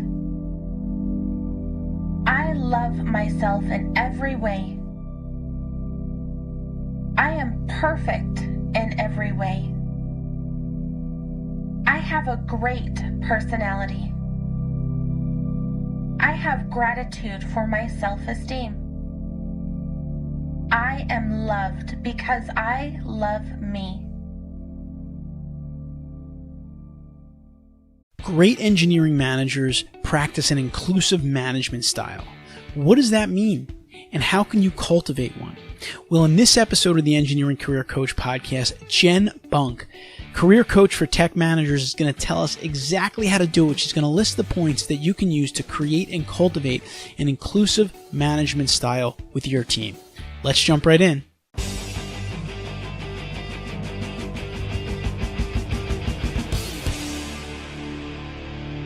All right, and now I'm excited to welcome in our guest, or I should say welcome back our guest for today, Jen Bunk. Jen is a career coach for tech managers, and she is the CEO of the People Stack. Jen, welcome back to the Engineering Career Coach podcast. Thanks, Anthony. So awesome to be here today. So for our listeners and our audience that maybe didn't hear the last episode with you and aren't familiar with what you do, maybe in your own words, give them a little bit of a background on how you spend your days. Yeah, well, how I spend my days, my mission and our mission at the People Stack is to help technical managers upgrade their careers, to really walk the path toward whatever it is that their dream career is.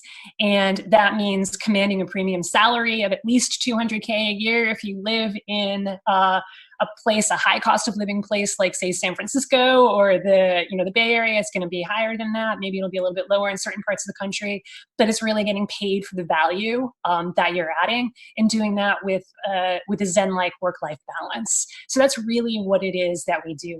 We focus exclusively on coaching technical managers. That's awesome. And like you said, everyone can give some kind of value. And I think a lot of engineering managers, technical managers, they're giving value, but they're not necessarily getting in what they should in return. And sometimes they're just not comfortable, making it clear what that value is. And I don't think you need to do it in a way that is, necessarily like they're bragging. But I know even like in my life as a consulting engineer, it was important to kind of let the clients understand the value that we provided to them, so that they knew that what differentiated us from maybe other consultants or other engineering companies. And some people are uncomfortable with that, but if you're uncomfortable with that and your competitors are not, then you're kind of going to lose out. So I think what you're doing is very, very important, and I'm really happy you're doing it. So thanks for doing it. Yeah, thanks a lot. All right, so we're going to talk today about an inclusive management style. We're doing a lot of research at EMI. We've identified kind of 4 key drivers of great engineering managers being an inclusive management style, providing career growth opportunities for their team, interpersonal engagement, and the ability to manage projects. And we're going to talk to Jen today. We're really going to touch on two of those, the inclusive management style and interpersonal engagement. We're going to focus a little bit more on the inclusive management style. And so, Jen, let's kind of dive right into this because it is an interesting topic. It's certainly something that listeners out there can start to do in their careers if they want to, kind of create that that kind of atmosphere that's much more comfortable for their team. And I know that one of the first things that you like to focus on, or kind of in the list of points that we're going to go through, is building trust. So maybe we can start with that. Yeah, absolutely. So it has to start with trust. So when I think of inclusive leadership, I think of how do we include everyone who we possibly can.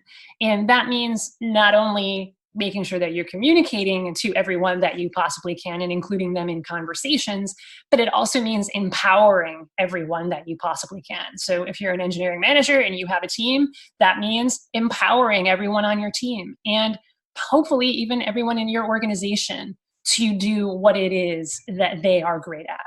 So and you can't do that, and you can't create that space for making sure that everyone's included and has their room to shine and show their superpowers. You cannot do that if you don't have trust. So it has to start with building trust, and it's not just a one-time thing. That's the other thing that I would add for now. That we can talk about this more and unpack it even more. But like, it can't just be one conversation that builds trust. You got to start somewhere. And so it starts usually with one conversation, but it's really about a series of conversations that are going to happen over weeks and months and often years. And that's how trust is built. Yeah, that's great. And I like that point there at the end of how, it can't be a one-time thing. I think that with these 4 key drivers, I mean, we can tell an engineering manager, a technical manager, like, here are 4 drivers that if you do these things well, you're going to become a great manager. Your team's going to love you.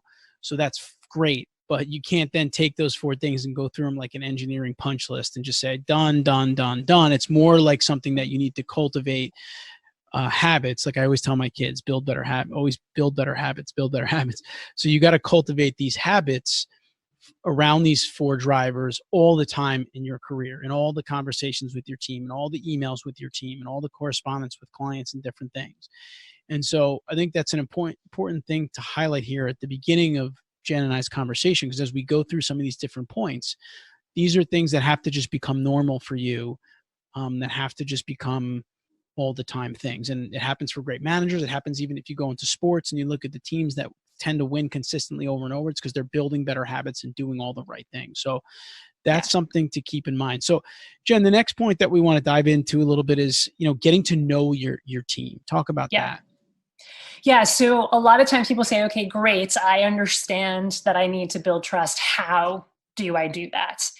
And there's no easy way, like we just talked about. It's about developing those habits, and that happens over time. It's really about thinking about your career and building the path to leadership mastery as a marathon. But how you start is with conversations, and how you start is really by getting to know every single one of your team members, every single one of the people who you work with, all of the stakeholders, all of the decision makers for the projects that you're working with. And so when I say know them, often what I tell my clients is know them to their bones. And what I mean is like know them, like know their soul, like see the inside of them, and enter their world and really understand where it is that they're coming from. And then you even take it to the next level and you say, okay, I can actually even appreciate where they're coming from. Like, because it's one thing to keep an intellectual and say, oh yeah, I get it. Right? Especially if you've been there before, right? And you've experienced something that they've experienced before, or been on a similar project before, or have a similar personality. It's really easy to build trust with people and to know people, and to appreciate people who are the same as us and have similar backgrounds and who have been on similar projects as we have, or if it's a kind of project that you've been on before. That's really easy. The challenge comes when it's people who are different backgrounds, or maybe there's something new contextually. It's a new kind of project or a new kind of challenge to tackle. So it's really, then it becomes even more important to really know where everyone is coming from and appreciate that, like really understand who they are as a person, their personality, their beliefs, their values, their experiences, their triggers, like what might trigger them, like the negative and the positive triggers, like what might trigger them to like just be very, to get angry or to get maybe even hostile or aggravated or demotivated. And then also like what are the things that tend to put them in those kinds of states, but then also the positive side of it as well. What gets them motivated? What really gets them in a place of joy, and I want to do this, and let's do this together, team. And so that happens over time, but the only way that you can really do that is through a series of conversations and a series of communicating with people and really asking the questions and listening so that you can really appreciate where it is that they're coming from. Yeah, and again, it's another one of those things, as you can see, which is a pattern here that you have to do on a regular basis. You have to continue to do it. You're not going to get to know someone overnight, right? So you're constantly doing the learning. And another thing that this, I think, really kind of highlights is one of the bigger challenges of engineers and technical professionals becoming successful managers is the variable that gets thrown in once you become a manager, which is people. Right? Yes. People are like totally different. It's not like an engineering equation. It's not like a problem you can solve. Every person is different. Everyone acts differently. Everyone has different communication patterns, different responses to different things. And so unless you know people and you get to know people well, you can't learn their different patterns and work with them the best that you can. I mean, part of management, in my opinion, is you have to know kind of the strengths of each person on your team, the challenges they have, and things that they like to do or don't like to do, so that you can kind of manage effectively. And so, to Jen's point, when you get to know people, you can much better manage kind of the relations between you and the different team members and really get the most out of everybody and put people in the best positions to succeed, which I guess kind of goes in well to our next point, which is making assumptions or not making assumptions. Maybe you can talk about that a little bit. Right. And so sort of dovetail out of this, like we're talking about, and to tie it back to the larger idea of inclusive leadership, right? There's no way that you're going to empower others to be their best and make sure that they're actually included as part of this game, as part of this fabulous journey of building whatever it is that you're building together. There's no way that you're going to be able to do that without trust, without really knowing that. And if you make assumptions, so a lot of the times when clients come to me with challenges or problems, it's not all the time, but there's a pattern that comes up is they're making an assumption about what other people are thinking or feeling. When really the way to kind of solve that problem and just nip it in the bud is just ask, like, I'm curious, why did you say that? I'm curious, why did you make that decision? You can get up all up in your head about like, oh man, they decided to put this other person on the project and not my team member because they hate me and they're against me, right? And we go there, right? But you could, and that's fine, and you recognize it. We're human. We feel things like fear and anger and disgust sometimes, but to move out of that, a lot of times the best way is to just not make an assumption about it and ask the person with curiosity, with compassion, hey, I'm curious why you put this person on the project and not my team member, because I thought my team member would have been a great fit for this project. That's cool. This other person is going to rock it. It's going to be awesome. But in the future, I'd love for you to consider my team member for this. So can we start a dialogue about this? Sometimes it's that simple, but like you were mentioning in the beginning, Anthony, that sometimes people feel a little bit weird or don't want to open up these conversations, like especially when it's around like self-promotion or anything like that, but anything resembling self-promotion or talking about like even promoting somebody else who's on your team. But it's often about saying and asking the hard thing, that thing that you don't want to ask that person, right? That thing that you don't want to ask, that conversation that you don't want to have is very often the exact conversation that you need to have. Yeah, for sure. And I think that goes into the next point. I guess just to drive it home a little bit more was ask a lot of questions, which is, kind of what you're framing out there. But I think, this is something, again, that happens consistently. Like if you get into a staff meeting, what happened on this project. We had some trouble. Let's talk through it a little bit. Tell us, what worked, what didn't work. And you have to keep asking questions. I think one of the challenges sometimes with leaders is that we tend to think like maybe we reached a certain level, which means we know more than the people that we're leading, but a lot of times they have more answers than us. That's definitely part of it, right? And that's definitely part of not making assumptions, especially as we get more and more removed from what our team is doing. And that just naturally happens Right. as you become more and more experienced as a leader. Like it may start to be, it's 2, 3, 5, sometimes even 10 or 15 years since you've been doing what they're doing on a daily basis. You're developing as a leader for sure. You're developing leadership skills, but not making assumptions about, the way that something should be done or how it should be built, for example. But it's also about just, it's really a key to building that trust is asking more questions than making more statements. And really, like, my favorite question to ask, if you're like, okay, I want to ask more questions, can you just give me one? It's why, right? Right. Because often what's missing from this whole equation of making sure that people are truly included as part of a mission is that there's no mission. Right. And there's no way to include people in a mission if that mission isn't there or if it's not clear. And yes, the onus is on senior leadership to make sure that that mission is there and that mission is clear. But the onus is also on the managers and the team members to if they're not sure what the mission is, to ask. Right? Why are we doing this? Okay, I get that that's why. Why are we doing that? Like the 5 whys, you know what I mean? Right. And you can really get to the heart of, why am I here? The existential question of, why am I here in this seat 8+ hours a day? Like, it's not just to build stuff. Right. There's a larger mission here. And if you can help people get connected to that and ask those why questions more often to team members, to senior leadership, to everyone, then that's also going to create a more inclusive environment as well.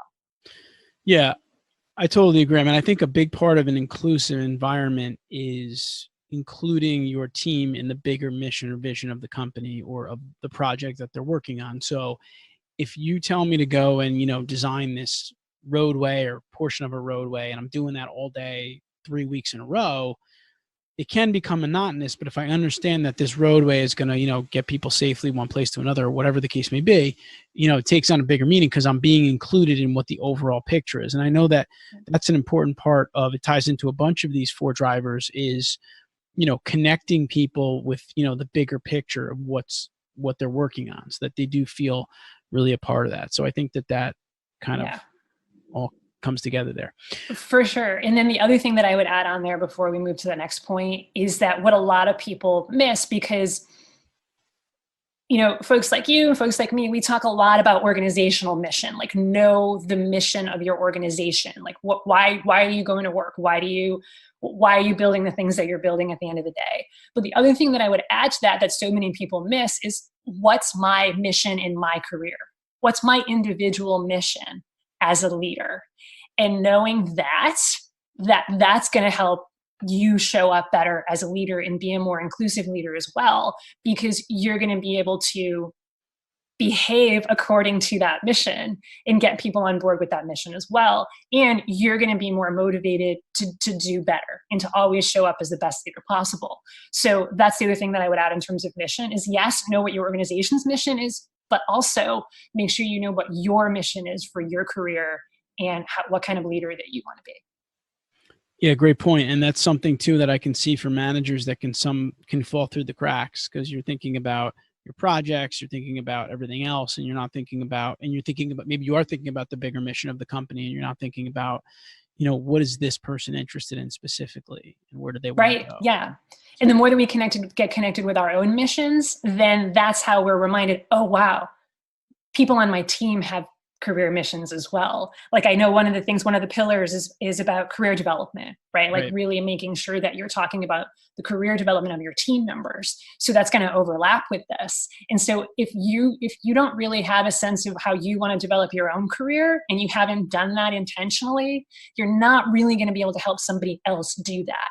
But if you're doing it for yourself and you've been on that path and you've made some mistakes along the way, like that's actually even better, because then you can help your team to do that as well and be empowered to have the careers and build the careers that they want to build.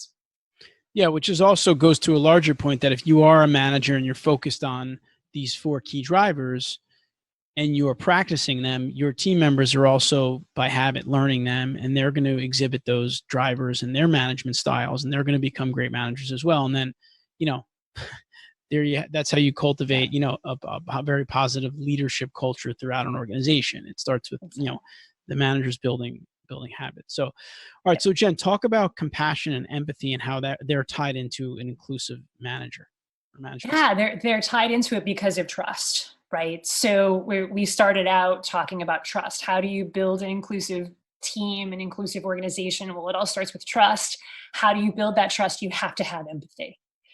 And this kind of touches on what I started to talk about before around, you have to know them, you have to understand them, but it has to go beyond, I get it, right? It has to go beyond the intellectual understanding of, yes, I get it. I can give you a 5-step plan on how to get through this, right? That's important. Like that's the strategy and that's the tactics. But when we're talking about empathy, it's really about that heart-to-heart connection, feeling their pain, like literally for a second, feeling what it is that they might be feeling, because then that's really when you're going to be able to enter their world and say, oh, wow, I don't just get it up here. I get it here at my heart as well. And now we can move forward from a place of having that heart-to-heart understanding, because especially with engineers, right? Engineers, you're super smart, right? You're super motivated, but we live up here most of our day because we have to, right? Because if we make mistakes, then the bridge collapses. Then the road isn't built as well as it could be, or whatever else it might be. And that's an important part of our jobs as engineers and as people who build stuff, right? Like safety is important, and mitigating risk is important. So that's why we stay up here, why we stay up in our heads. But it's really kind of cultivating that muscle and that habit of learning how to move out of your head and into your heart, and having that empathy and having that feeling for another team person, for another team member, or for another person. That's if there's a number 2 thing that clients come to me the most with, it's, how do I deal with this person? I don't get it, right? So number 1 is don't make assumptions. But then number 2 is really kind of feel what it is that they're going through, right? Like, for example, a team member might be underperforming, right? And for some people, where we might go is, oh man, what's going on? Like you're not motivated. You gotta just start working harder. And like, you might start to get frustrated with them, or who knows, right? They're underperforming, and you just start to blame them. And it just becomes this whole thing. So you notice how you might be making assumptions there without having a conversation with them. But when you do have the conversation about, okay, you're not performing up to par anymore, what's going on? It's really about listening to them and understanding where it is that they're coming from. Now, I'm not saying to make excuses for anyone. Like, we have performance standards that we want to meet, right? And it's about getting them back up to those performance standards. Like, for example, they may be going through something at home. Like, maybe their mom just died and they didn't tell you, and you don't know that. And by the way, they're not going to tell you that unless there's that trust. But let's say something catastrophic happened in their family, and they're dealing with something outside of work. You want to create that space for them to be able to share that with you. And then you could say, okay, I'm going to give you, a couple of days off so that you can go grieve and spend some time with your family. My heart goes out to you. And then you can come back, after a couple of days. And so we can all, sort of experience that and feel that in our hearts, because even if you haven't experienced that exact thing, we have that capability as humans to have that heart-to-heart connection. So that's what the empathy is really about. Yeah, and I think while empathy can be, difficult and you need to really practice it, I do think that what engineers have going for them often is that in most cases they've been through the engineering ranks like the people on their team are going through now. So they kind of do have somewhat of an understanding of what they're going through in terms of the career ladder and, what they're dealing with on some of the projects and with some of the clients and some of the stressors involved in that, which I think for me was always helpful in management as an engineer, because, I felt like in those ways I could relate. But I agree with Jen in that getting to know them also more on the personal side will help you even more with that, because you'll be able to relate to some of their other situations and circumstances. So that's very helpful. For sure. So our last point here, Jen, before we jump into our take action segment, is talking about controlling people, what we can and can't do. Talk about that a little bit.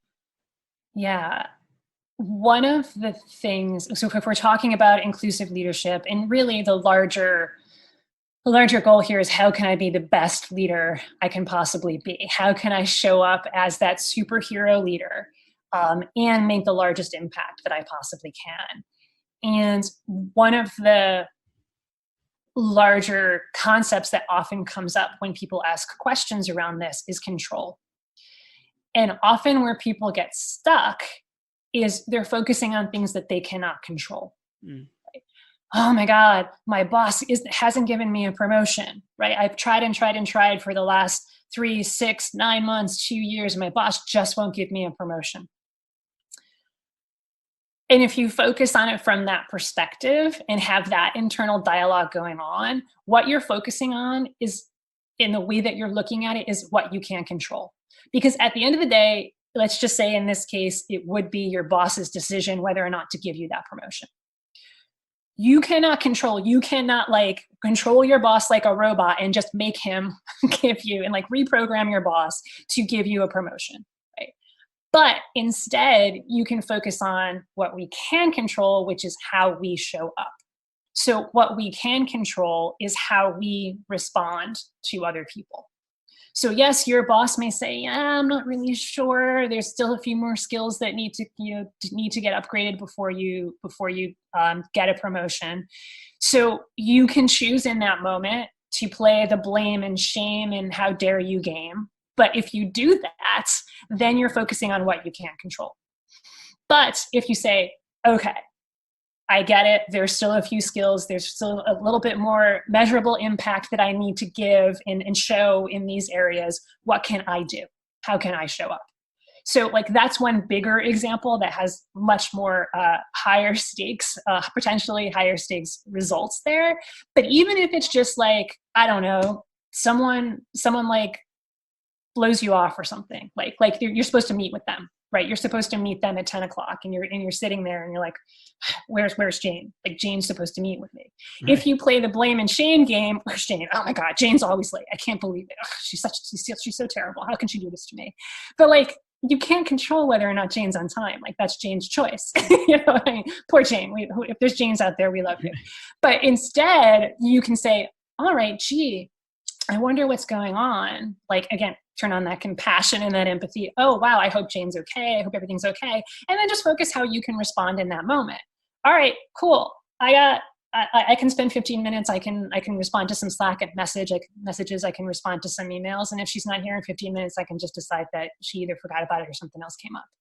So it's focusing on what we can control versus what we can't. We can control other people. We can control our reactions and how we show up.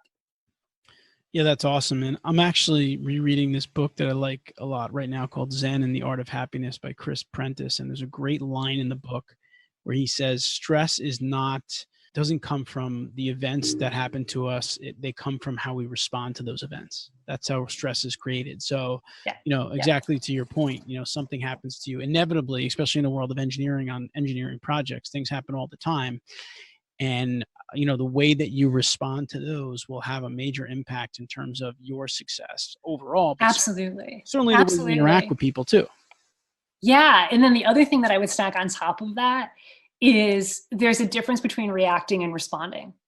Because where a lot of people might go here is well, I'm going to feel angry. Like if Jane's late, I'm going to feel angry, right? Like that's okay. You can there's that knee jerk reaction, right? Like when the doctor hits your knee, there's going to be a reaction. It's almost physiological. And to a certain extent, we may not be able to control that because we're human. We feel things, right? We can't always control what it is we're going to feel in a given moment. So it's like allowing yourself to have that reaction of, yeah, I feel angry, I feel sad, I feel worried, I feel fearful, I'm scared. Like allowing that, sitting with it for a moment, giving it a label, like, yeah, I'm scared. I don't know if I can swear or not, but right.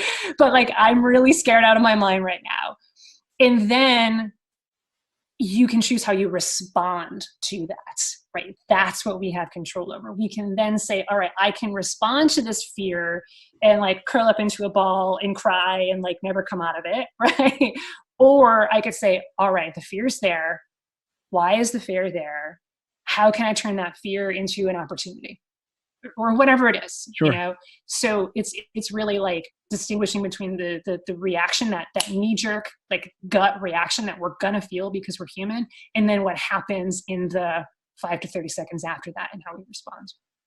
Right. And I know probably a lot of listeners are thinking like, well, that's impossible. Everyone's going to have that like knee-jerk reaction. But what I found myself in just working on this specifically is that it is, again, the cultivation of a habit. It's a mindset, actually. You're changing your mindset so that when things happen, there's like a little bit more space for you to, respond and say like, okay, let me think about this. Maybe there's something really great that I could take out of this as opposed to not. So it's, again, none of this stuff is easy. If it was, everybody would be doing it. So the idea between Jen and I having a conversation here is to bring some points out that you can try to work on if they work for you and integrate them into your management style. Yep. So with that, Jen's going to stick with me. We're going to come back in a minute and we're going to wrap this one up with our Take Action Today segment and give you something actionable that you can take and try to become a little bit more inclusive in your style.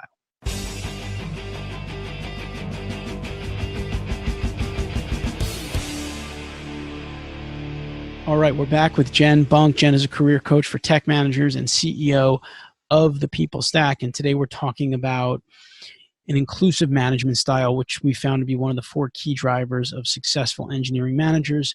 Real quick, I just want to recap some of the points that Jen ran through here, and then we're going to wrap it up with you and give you something that you can do immediately. Jen talked about, building trust with your team members. It's something that you have to do all the time, not just something that you're doing every so often. You need to build that trust with them. You need to really get to know them, kind of enter into their world so that you can, build that kind of level of engagement and that inclusive management style. Don't make assumptions. That's something you need to ask and flush things out as opposed to making assumptions. And in terms of asking, ask a lot of questions, because the more information you can get, then you can have that inclusive style. You don't have to guess at things and have people think you're not, connected with them necessarily. Jen talked about compassion and empathy, really putting yourself in your team members' shoes. If you want to become inclusive and include them in things, you need to understand how they think and what they're going through. And then lastly, we talked about controlling what you can control. You can't control what other people do necessarily, but you certainly can control the way you respond to it. And so kind of cultivating that mindset. So all great stuff, Jen. What we want to do now is give our listeners maybe one thing. They listen to this and they're maybe on their way into work. They're on the bus, on the train, on their commute. When they get there, they want to start to be more inclusive. What can they do? Ask more questions. Ask more questions than statements. Right. So take a look and be more mindful of, okay, what I just said there, was that a question or was that a statement? And set a goal that in any given day, you are going to ask more questions than making statements. Because when you ask questions, then that allows you to then build trust and get to know people and not make assumptions and have empathy for people and control what you can control. It gives you that perspective that you're not going to have if you didn't ask the questions. Very often we get into statement making mode. So that's what I would challenge everybody to do, is get out of statement making mode and ask more questions. Awesome. And again, that is something you could do today when you get to the office. You get into a staff meeting, get in a conversation with someone. ask some questions. And to Jen's point, you do have to be careful, because sometimes we go into it saying we're going to ask more questions, but we start asking a question and we end up with a statement, like we ended up saying something. So all of these things, are things that what you need to just do is be aware of them, right? Changing anything begins with awareness. And if you catch yourself and say, okay, I'm making a statement instead of a question, let me make an adjustment. As long as you can stop yourself, you can make that adjustment. And I think that's what management's all about. It's continually improving, continuous improvement, refining your tools, your strategies, the actions you take. And if you keep working on it, there's no doubt that you can develop these 4 key drivers, or develop in each one of them. And I think the inclusive one is important because it ties in closely with some of the other ones, like we talked about, the engagement, the providing career growth, right? They're kind of very layered together. So Jen, thank you again for coming on the podcast for a second time. We're really taking advantage of all of your insight here, and we do appreciate it, and how you really laid those out for people. And real quick, before we let you go, if our listeners want to learn a little bit more about you and some of the programs or the coaching that you offer, what's the best way for them to do that? You can check out our website. It's thepeoplestack.com. Awesome. Jen, thanks so much for your time. We appreciate it. Yeah, thanks, Anthony. Had a great time. I hope you enjoyed this episode. Please leave your comments and/or questions in the comments section below this video. Also, if you'd like to view the full show notes for this episode, visit engineeringmanagementinstitute.org or see the link in the video description. There you will find the key points discussed in today's episode, as well as links to any of the resources, websites, or books mentioned during the episode. Until next time, I wish you the best in all of your engineering career endeavors.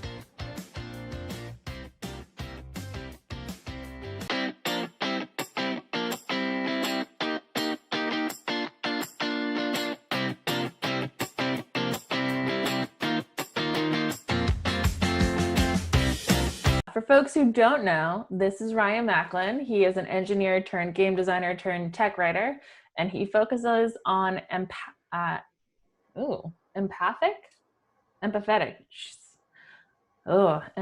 communication. Also empathic communication. He does some cool things with board games.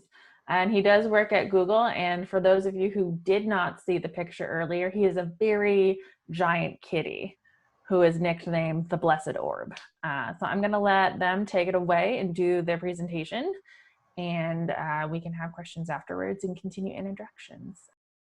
So, I mean, we're all here as doc writers, and presumably you want your writing to impact people, right? You want to help someone with a vexing problem, or empower them with key knowledge, or win them over somehow, get them back to what they want to do, and you certainly don't want to make their day worse. And to do that well, you've got to understand people. And this should be easy since we're all people. I mean, and maybe I won't speak for y'all, but like, I'm a people. But this isn't. I mean, we already know this isn't, but like, you know, it is one of the big struggles of tech writing. Folks come to your material while they're panicking, while they're wishing they were anywhere else, while they're angry, wanting to turn anything to a fight, and all sorts of other emotions that makes our job not straightforward. So how do we handle writing for people? So as Rose said, I'm Ryan Macklin. I'm a text and UX writer at Google. I'm in the Ann Arbor, Michigan area. I have an aforementioned cat, with the Instagram will be at the end of the slides, I promise. I have many tattoos and also anxiety, depression, and PTSD. I got a little trifecta there. But that trifecta drove me to take empathetic written communication as a personal career focus. And today, my talk is about distilling a framework I've worked on for years into roughly 25 minutes. So kind of get on with it. My thesis boils down to that empathetic communication means meeting your readers where they are. And they come to your work in all sorts of different emotional states. And there are dozens and dozens of these nuanced states, so I've simplified them down to these 5, what I'm right now calling personas, but I'm actually workshopping a different name right now. it's sort of like what you might see in like a brand new UX study, but it's not about what the users are doing, but what they're experiencing internally. As you can probably see now, I had a lot of fun making them. This is Avery, our anxious armadillo, Blake, our bored bear, Cam, our curious cat, Finley, our frustrated ferret, and Pat, our proud peacock. But it's kind of silly to introduce them because you've actually already met them. You've already written for them.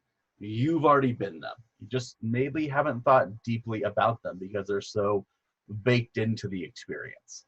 So let's really get to know our friends here and see how we can help them out. So we'll start with Avery because I leave them sitting in the waiting room, like they're just going to get more and more anxious. And Avery's already pretty anxious, so which we'll dive into why.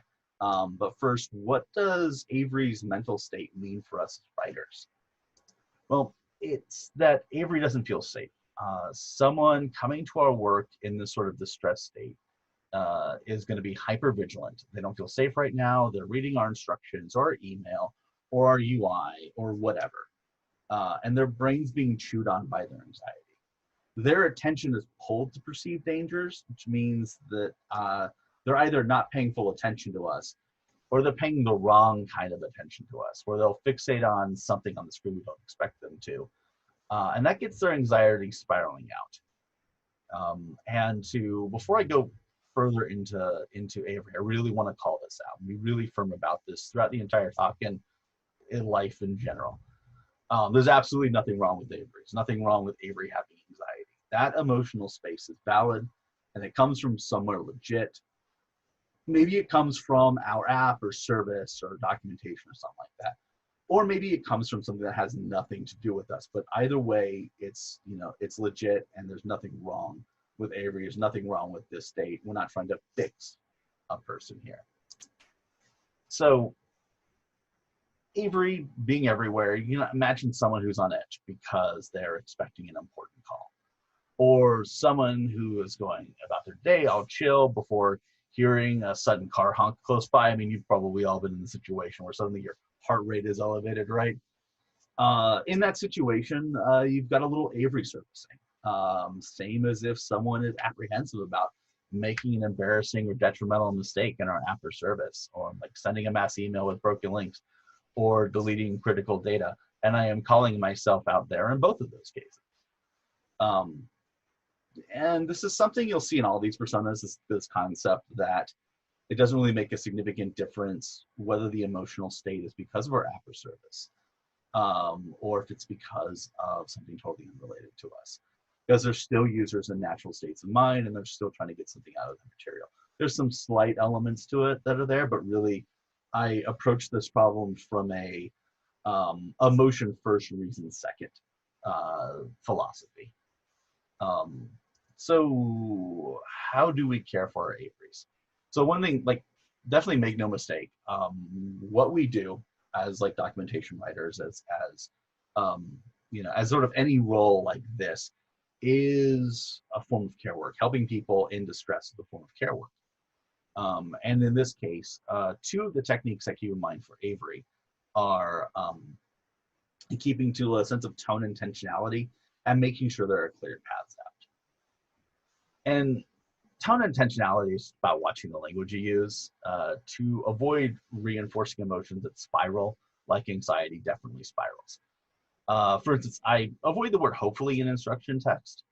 So that give a sense of maybe this will, maybe this won't. I want to encourage that in the mind of an Avery.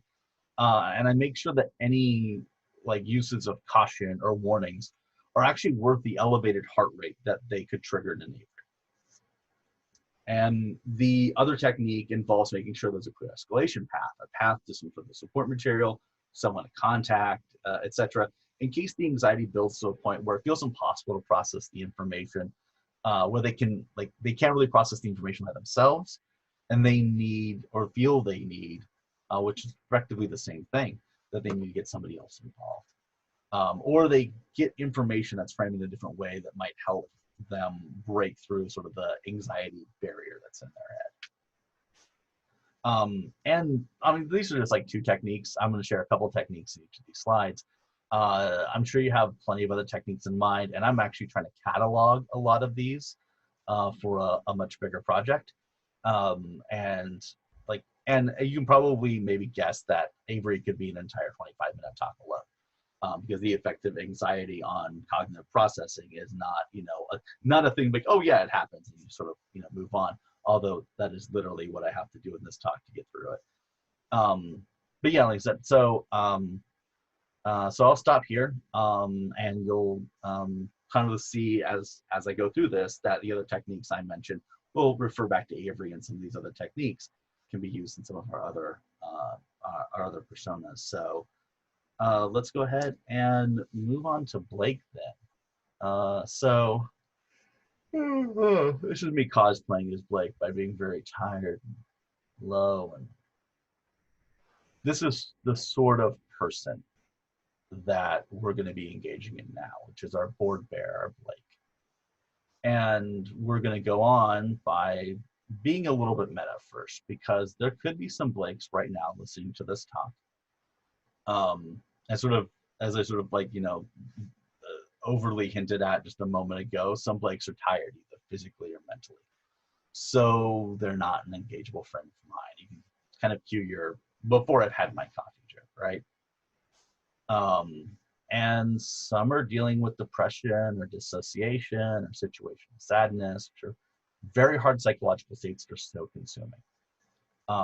And some may just be disinterested in this topic. I don't know why they're here. Maybe because a coworker or manager told them they should watch this, and but they're not necessarily engaged yet. These are all ways in which a person can manifest their Blakeness. Now, some of the Blakes out there, they weren't Blakes to start with, but they turned to Blakes because the content isn't what they expected, or the delivery isn't connecting with them. And again, both of those are absolutely legit. And there are plenty of other reasons, but hopefully this is sort of enough to broaden your sense of empathy when it comes to this sort of disengagement. Because if there's one thing that I sort of cringe at, it's when people say boredom just means you're not interesting or you're not creative or whatever. It's no, it is a legit state of mind, and it deserves as much empathy as anything else. And just like there could be Blakes, right here in this talk, there are Blakes in your system generating emails, your support articles, your policy documents, etc. And so the way I care for Blakes when I write is I try to show why my material is worth them spending their precious mental energy focusing on and digesting it, which also helps those who come here accidentally from wasting their time and energy on this material, because they get to say, oh, this is actually not for me. And two techniques for that are just information highlighting and bubbling actionable material to the top. And information highlighting is a grab bag of concepts. These are all things that many of us are doing. Having clear and precise titles. I used to hate TLDRs, and I've learned to embrace them over the last couple of years. Strategically bolded passages, things like that, whatever really catches the eye and says, here's why, here's what's going on. Here's the reason to devote attention to this. This one's called the value proposition, and it makes this obvious and relatable. That gives many a reason to invest mental energy, which maybe means they sit up, or get some coffee, or take a walk, or whatever helps them sort of shake off that bored and tired feeling. And our second Blake-friendly technique is about cutting sort of unnecessary content and bubbling up what's important to the top. Whatever makes up the material put in front of others takes brain energy to process. And if you've ever had a point where you struggle to focus on something, you can just feel that sense of where just your brain just starts to drip down as you're going from one paragraph to the next. So cut out what's unnecessary and move what's necessary to the top. There's this classic documentation faux pas of starting with historical information that's maybe interesting, but definitely unnecessary. I've seen this often, and I used to do it when I was a software developer. And again, you bubble that actionable material to the top. If you absolutely need to keep that unnecessary material, and I always love stressing it's unnecessary when talking with engineers and project managers and stuff who are really passionate about the historical material, because they're really passionate about the project and want to share things that are passionate to them with users. Move it to the bottom or make it a separate page you link to. Whatever you do, make it so that you reduce the effort that Blake needs to expend to get to the part they need. And I could also go on for a long time about Blake. I have a rant about how screenshots are often a detriment, but Blake needs to zone out now. And again, I need to finish this talk. So now we get to talk with Cam. This is where people's attention comes back because I've just put a kitten on the screen. So Cam's a bit more specific than the two we've seen so far. After talking with Blake, you would think we'd be excited to have some Cam, since being curious is the opposite of checked out. But there are some detrimental sides to curiosity, and that's why there's a Cam in this talk. When we're curious, our minds are primed for questions. When there's a question stuck in our heads, we're hungry for the answers. And it's part of our human nature. Again, I'm making an assumption here about our humanity, to look for those answers. And it's human nature to cough in the middle of a presentation. So if you've ever had some random bit of trivia trip you up, like what's the next line of that song, and you couldn't keep from pulling out your phone to look it up, you were compelled to close the loop in your head, created by that question popping in. It wasn't important to you to know the answer to this, but it was just nagging that nagging you wanted to be rid of. I stumbled upon this concept years ago while reading David Allen's classic productivity book, Getting Things Done. He talks about how the mind can only hold on to like so many unresolved loops before it's essentially at a bandwidth. Questions of the mind operate in that same space. It's part of how clickbait headlines work. They pose a targeted question in your mind to get you to click on the link to close the very loop it created. And that's important because while the reader interest is desirable, unregulated curiosity presents hurdles for us. And those cams, they're kittens pawing at any random laser pointer. And every link on your page in your email or something like that is something that a cam will paw at. And instead of focusing on the body material, they'll see something like this. And this is something I see a lot in automated email notices. Like, hello, due to our blah, blah policy, which is a link to some doc, you should take some action. Let's say the actionable part now. And in a reader whose curiosity is regulated or not engaged in the first place, that's not an issue. But for unregulated cams, that's an interesting link. Maybe clicking on the link and reading it briefly satisfies their curiosity, but it's as likely they find something new on that page to be curious about. Some of the laser pointer from the side or related topic section, and so on. And they're on a different journey already before you've cemented in your original communication that they need to take some action. The mental loop that you wanted to create in them was cut short. So from that, we'll go ahead and let Cam go chasing something. So bye, Cam.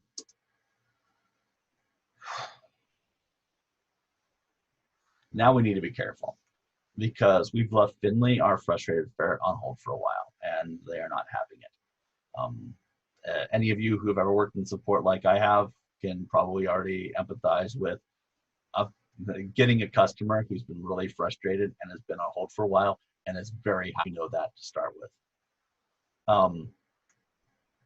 These people, they're frustrated before they get in our queue.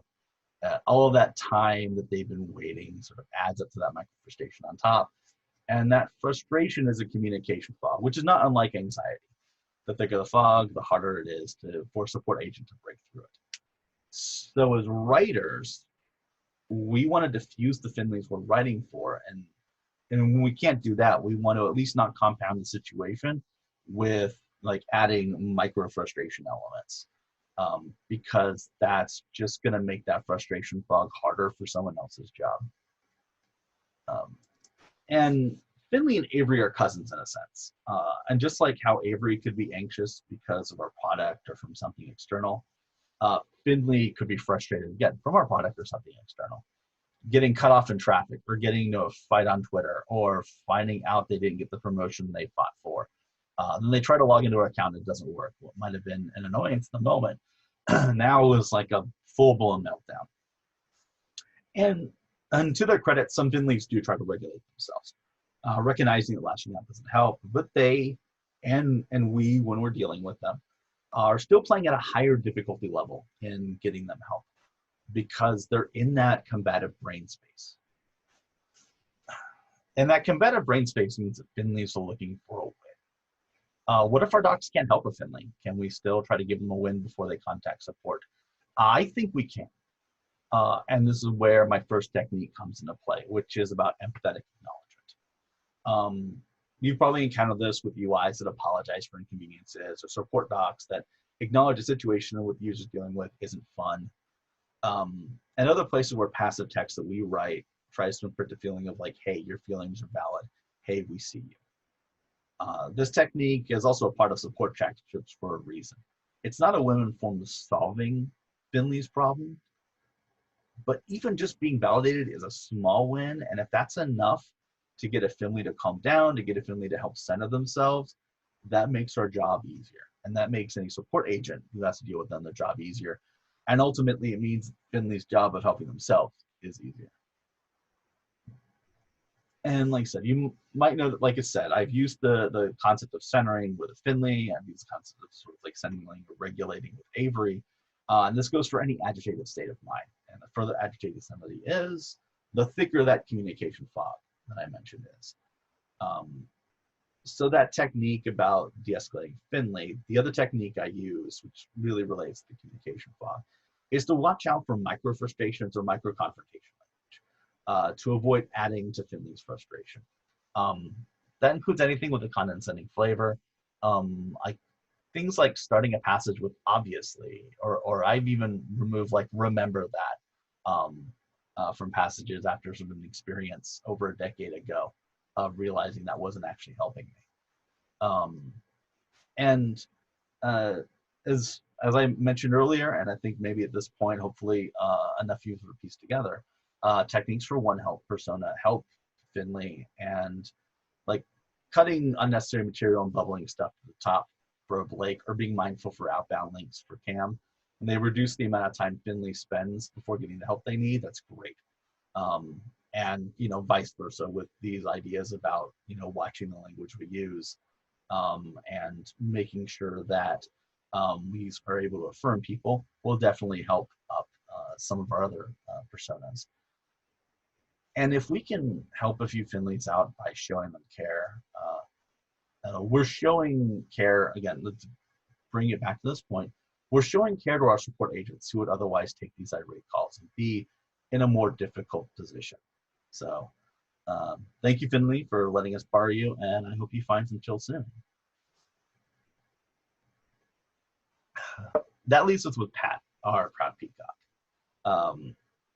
Pat's another specialized persona like Cam, one particularly prevalent in high expertise fields like software development, but really can pop up anywhere. And pride, like curiosity, is fine on its own, but pride unregulated can turn into arrogance or smugness or entitlement, and a desire to recapture a feeling of superiority they feel like they've lost for some reason. So what does this look like? Well, on the casual end, it can look as simple as someone commenting on your grammar, which helpful people also do. But whereas the helpful person comments and moves on, in the back of Pat's mind, there's a desire to keep looking, to focus on flaws and on the material substance, or rather what those Pats perceive as flaws. And the thing about the two specialized personas in this talk is that they're not often aware that they're in a state that's not optimal for them. Avery, Blake, and Finley might be aware they're on edge or checked out or irate, but Pat or Cam aren't necessarily as mindful because those states are harder to be self-aware of without training, and that lack of awareness makes addressing communication issues harder. So how do we deal with that? Now, how do we deal with users that are in this confrontational headspace who aren't necessarily aware of it? We're writing passively to many users, hundreds, thousands, perhaps millions. So we can't just hit each one of them up on chat, are you okay? Or like, hey, you're kind of being a jerk right now. You've gone a little bit far. The best we can do is to try to make our material like PAT resistant. And the first section I have is to sort of keep and maintain a taxonomy or a glossary or lexicon. If you can ensure that your terminology is clear and consistent throughout all of your product and your support documentation and everything else, you can reduce some of the PAT pain points. Again, this also helps everyone else, and which includes you when the inevitable rebrand or redesign comes along. And if you want to build one, you don't even really need to start with like a full-fledged, like the word taxonomy can be like intimidating to some people. You really can just start with like a simple glossary, like, what can you do to ensure that your basic terminology is clear and consistent, right? Like, ask these particular questions. What terms do you use and how often? Nouns, verbs, adjectives, or sort of identified as flexible, so you're using in the right parts of speech and you're not getting colloquial in some of the usage. What terms have subtle differences from the common language meaning versus what terms are pretty much the common language meaning, or what terms are really super not? Do they have synonyms that you want to use? Do they have synonyms you don't want to use? What sort of colloquialisms are you comfortable with, or do you expect support agents to use, but you may not necessarily want to use in your documentation sort of for official purposes? And when you know these key terms, you also know Wordzoid casually. For instance, a key term in your system is the word aspect. You shouldn't use that word casually, such as an aspect of PAT is literalism. The other suggestion I have is to get your examples reviewed by experts who understand your users. It could be code example on a dev site, which many of us are dev docs people. We have done this a lot. This is not new. But it could also be a business example for an ad tech help center. It could be anything like that. Like, it doesn't just have to be, think about, looking at your code, but think about looking at all of your specific elements. Get them reviewed for relevance as well as accuracy. Pats can get hung up on the details, particularly with examples. So to get ahead of them, get these robust reviews, especially if an example is long and critical to understanding the doc. So that's enough about Pat. And in not a lot of time, I've walked you through 5 significant categories of emotional states. And I didn't include one like Ray the receptive rabbit, because as long as we're considering our other users, we'll handle our calm, respective ones with no problem. And for those of you who are familiar with accessibility and inclusive design, you might realize this is semi-secretly an accessible communication talk. And it follows like a similar philosophy to accessibility, which is where when you make your work accessible to more people, it benefits everyone, not just those people. One thing that happens when I give this talk, and I've given this talk a bunch, is that people map themselves just with one persona. Like, oh, I'm totally an Avery, or yeah, I'll admit I'm a Pat. And that's too narrow a way to think about it. This is not a tag yourself meme. Like, take me, I'm a pretty anxious person, but I also get bored. I have plenty of times when I'm curious without focus. I definitely get frustrated, and I'm not proud to admit that I have my proud side as well. And we're all of these at different times. We're also all receptive at different times, being that sort of Ray the receptive rabbit. We're also those as well. And we're certainly other states that I haven't covered.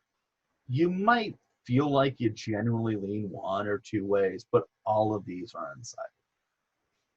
So there's a couple calls to action. Like, this is all fine and good. It's all like writing philosophy. What do you do with it, right? Well, first, you can take something you've written recently. You can mark it up with how you think each of these 5 personas would take it, and maybe get 2 or 3 of you together to talk about what you found. And second, when you catch yourself in one of these states, examine that state. If it's combative or high heart rate state, center yourself. Note down if the material caused that state, or if you were already there when that happened. Were you there because of something related to the material, something separate, or a combination? What you learn from self-examining can raise your emotional proficiency, which raises your ability to tackle these sort of problems. And just to end again, that these emotions are valid no matter where they come from. That's really, really clear. Like, there's no shame in what our users are feeling.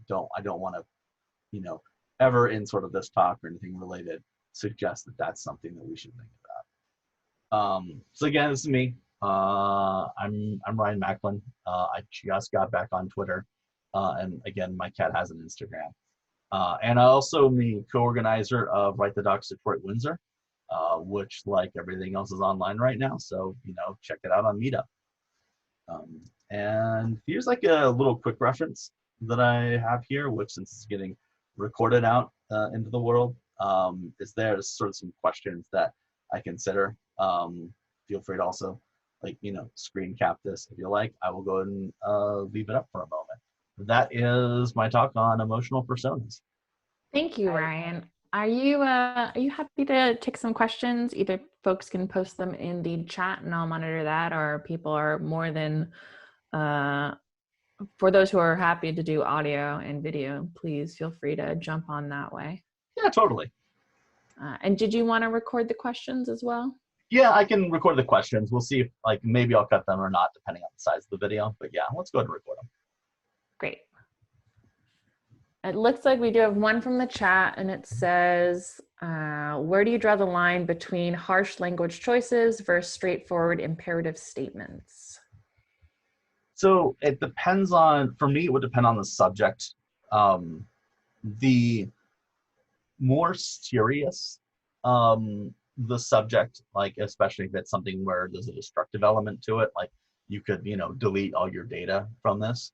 I would go with very, very pointed statements. There's actually a bit, again, this is some of the advanced Avery talk that I've given has actually been about when to actually create anxiety in people and the right kind of anxiety. And some of that is to make them aware of, make them very much feel a sense of trepidation to say something destructive that they're going to do, whether it's financially or logistically or whatever. But it's still you can still do that and still keep with tone intentionality at the same time. There are straightforward sentences that you can say that don't necessarily have to involve unnecessary cautioning or any sort of micro-confrontational language. I don't think they're necessarily two different things. Softening language is great, but tone intentionality can also work for hard language, for really pointed language.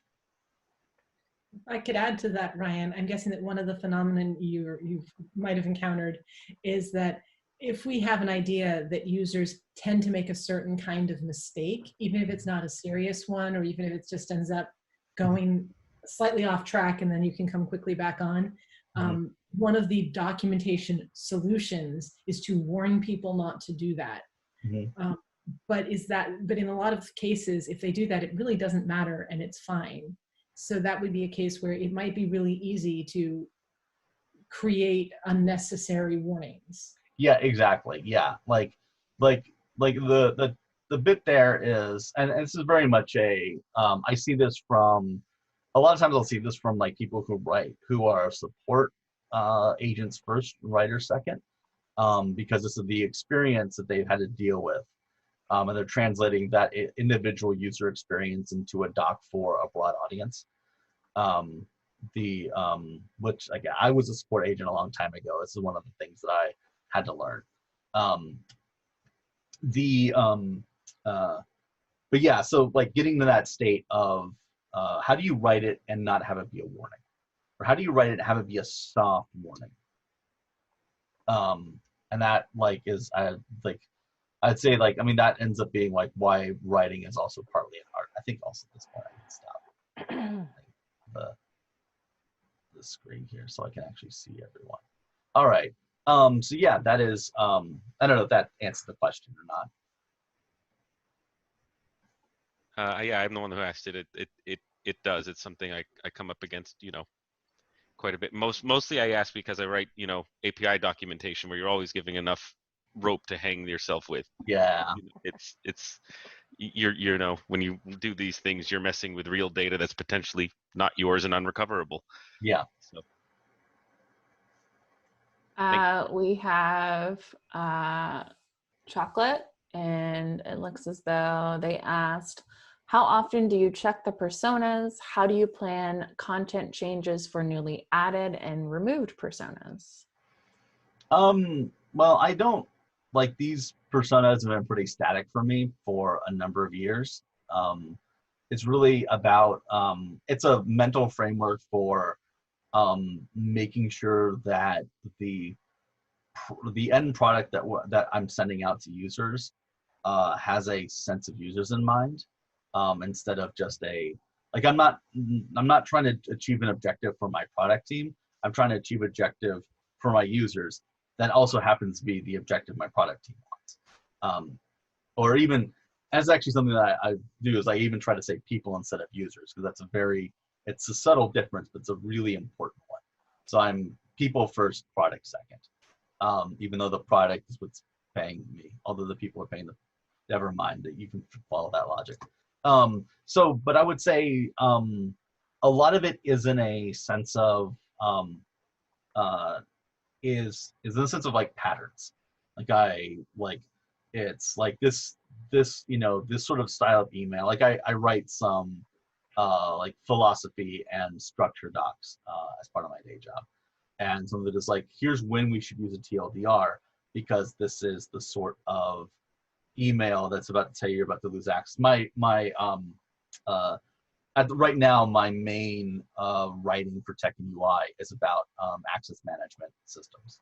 So I write a bunch of automated emails like, you're about to lose access, or someone needs access, or things like that. So a lot of it is like, how do I make sure that a board Blake actually will read this email and address it? So that's where I'm like, okay, here are the things that I do to combat that. For things about losing access, how do I make sure that somebody who's anxious doesn't panic and freeze up? So it really is about a series of questions to ask in a lot of these situations, and about patterns to follow. I'm talking with some people right now, and this is going to be like a long time from now, but I'm talking about like internally maybe having some language checkers and like sort of like natural language processing to catch some of these, but we've just barely started those conversations. I'm excited for that. Right now, it's really just been very much in the art form approach of, how am I making sure that I'm doing this in a very human way. And when I've done this long enough that it is just sort of baked into my process in general.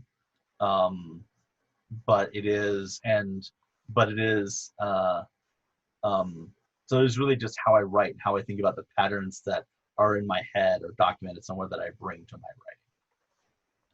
I don't know if does that answer your question? Yes, it is. I think it sounds like these personas are like guidelines, writing guidelines. Mm-hmm. Yeah, they're like, it's a combination. It's like it's a philosophy that is, it's about how to think about writing guidelines. Mm-hmm. The effect that these writing guidelines can have on people. Have you promoted this actually to your fellow writers? Yeah, I have. Like, this is within Google, and then the company I was at before. This was sort of I was like basically brainstorming and working on this for a while.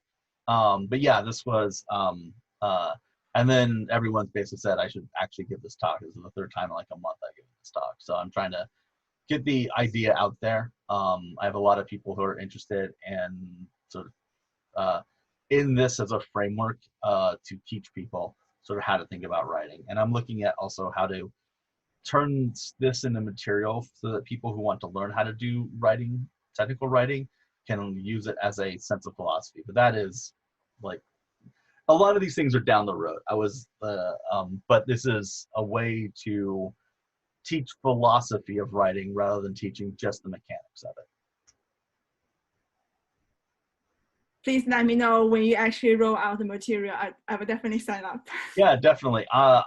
That's probably what I'll actually use my Twitter for, so feel free to follow that. I like almost never use it. I left Twitter years ago, and my mental health was great after that. So I'm dipping back in because I'm a glutton for punishment, much like Rose is, but in a different way. That's why we're friends and get along. And I love how I just referenced something that's not actually going to be in the recording. Kind of, yeah, exactly. Yeah, so, well, yeah, I'll definitely let you know. I will not be quiet about it when I create something like that, for sure. Thank you. All right, looks like you had a question. Yeah, I just wondered if you had examples of the before and the after. I thought of it right away when you had the worried ferret and the frustrated, well, the armadillo, I think, was the worried one. Yeah. But I always come across phrases that say, do not do this. And I'm like, what? Don't tell me that. Now I want to do it. So it'd be nice if you had some like before and then after tuning. I don't.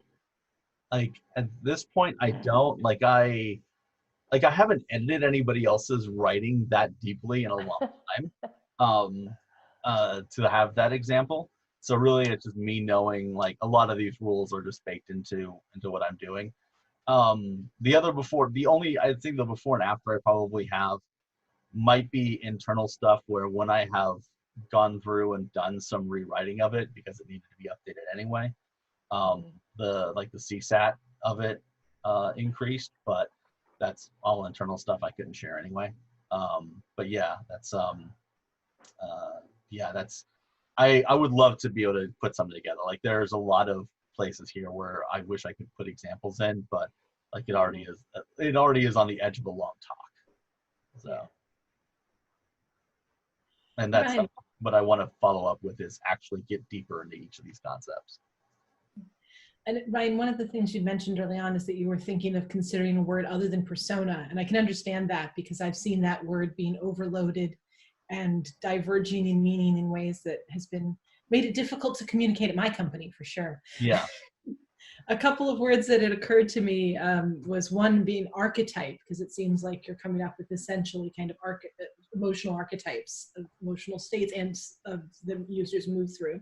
Mm-hmm. And the literary side of my brain was wondering if allegory might even be an interesting one, because I bet a lot of allegory would be a term that has not been used much in technology yet. Yeah, like I originally called it persona because I wanted to draw people in for that reason of like, what do you mean? But I think at this point I don't need that anymore. But I just haven't had another thing to call it yet. I've had some suggestions, like somebody suggested roles.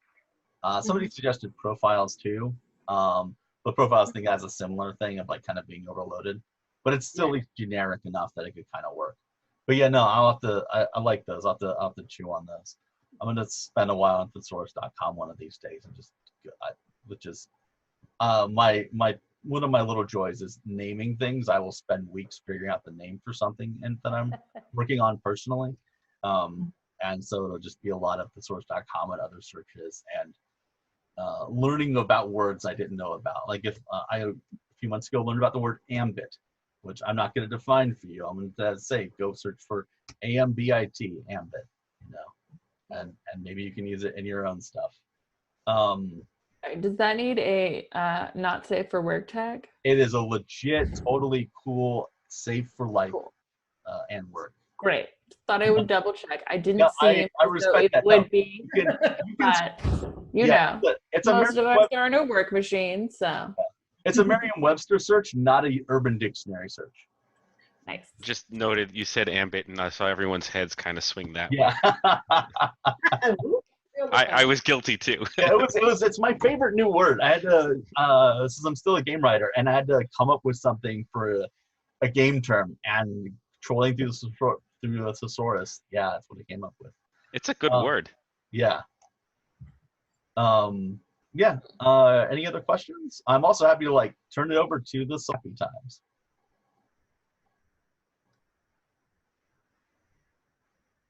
which it sounds like from the silence, I'm totally going to turn it into social happy time. So I'm going to stop this recording. And thank you. Like you, be strong to hold the powers of the sun.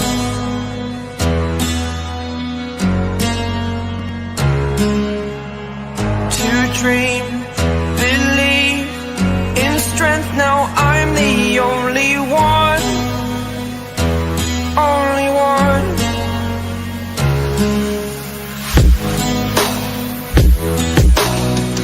I was an ordinary boy until I broke the rules. My life destroyed, life destroyed. Until I walk awake, scream my mind, I shout, the ground shakes. How much can I take? My mind will break. Will it break? Can I take? Can I be your superhero? Superhero.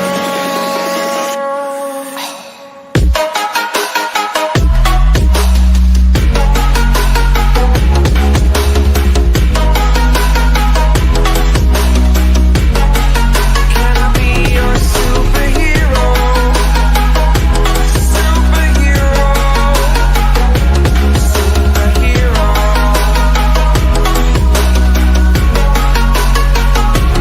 Superhero.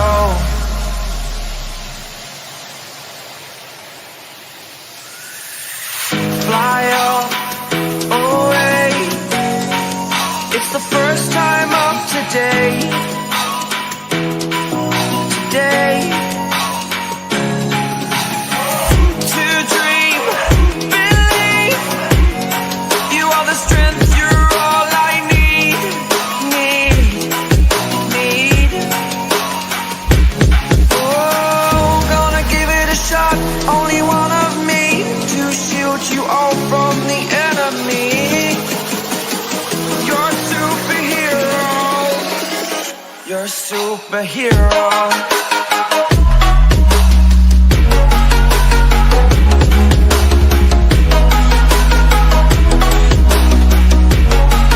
Can I be your superhero? Superhero. Superhero. Superhero. Can I be your superhero?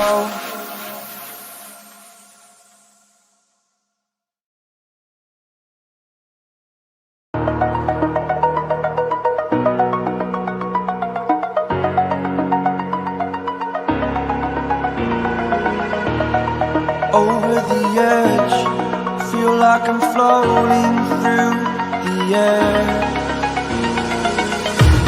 The pain I felt is paid for, all is said and done. Oh, I am restricted, fixed upon the web. I need to kick the habit that my mind is breathing in. Break out, I've got to see. Spent all my life holding all of it closely. I played it innocent, a feel of discontent. I'm finally facing it all, fearless.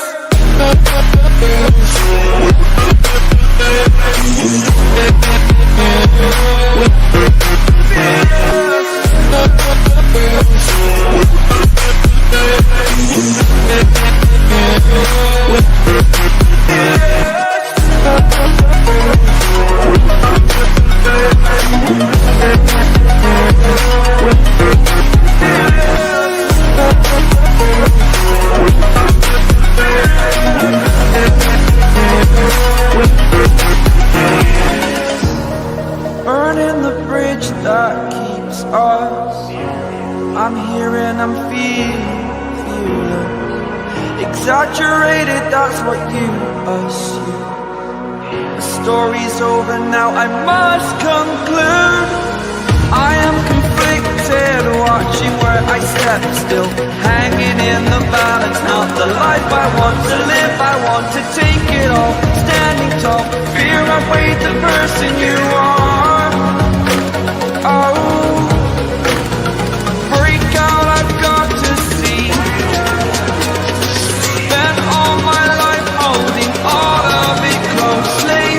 I played it innocent, a feel of discontent.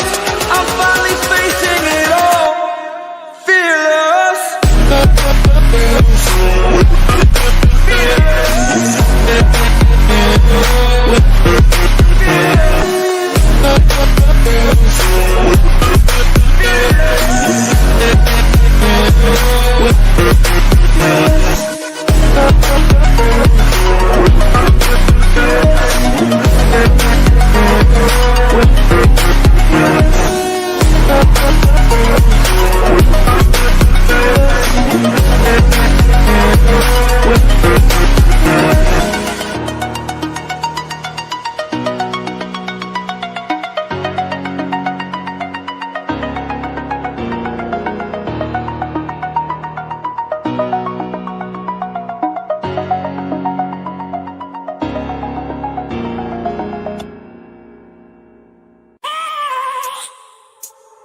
I have a dream, that's all I need. I'll make it happen with some work and belief. Know what I want, so I'll take it on. I've made mistakes, but mistakes make you strong. Let's break it down for a minute. I want the crown, I'm gon' get it. You hear me loud, man, I'm winning. Yeah, Charlie Sheen will be grinning. These ladies know that I'm sinning, and this is just the beginning. I'm closing in the night inning. There ain't no point in resisting. Living life like a dream, live it right, that's the thing. Every night got a team, I've been tied to the scene. Out on stage, here I'm screaming. Okay, it's a dream, and I pray as a team. One day it'll be me. If I want it, then I get it. Head down, don't regret it. Push myself to the limit. If I play it, then I win it. I'm just saying, I'm just living for today, for a minute. I don't stay, I just visit, have no shame, I admit it. Looking to see if I succeed, to see if I believe. They're looking up to me. They want the best of me now, best of me now, best of me now, best of me. They want the best of me now, best of me now, best of me now, best of me. They want the best of me now.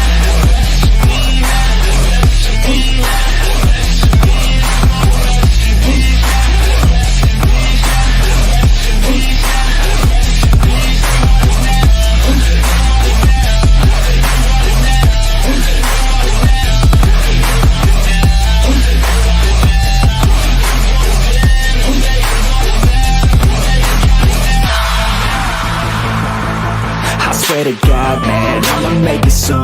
Silence all the haters as they see us making moves. I do what I want, so I got nothing to prove. Staying motivated, teaching others what to do. I'm staying focused, my mind is open. They start to notice that I'm in motion. There is no potion, you're not just chosen. It takes devotion to stay composed, man. Never stop, there ain't no time to fall. Try to live, get it all, you got one life to ball. Thinking big, never small, cause you gotta want it all. When you finally get that call, you get ready, take it on. Need a hand out, I already stand out. Starting to advance now, ready to expand now. You don't have a chance now, cause we're in demand now. Make it by the grand now, feeling in command now. They're looking right at me to see if I succeed, to see if I believe. They're looking up to me. They want the best of me now, best of me now, best of me now, best of me. They want the best of me now, best of me now, best of me now, best of me. They want the best of me.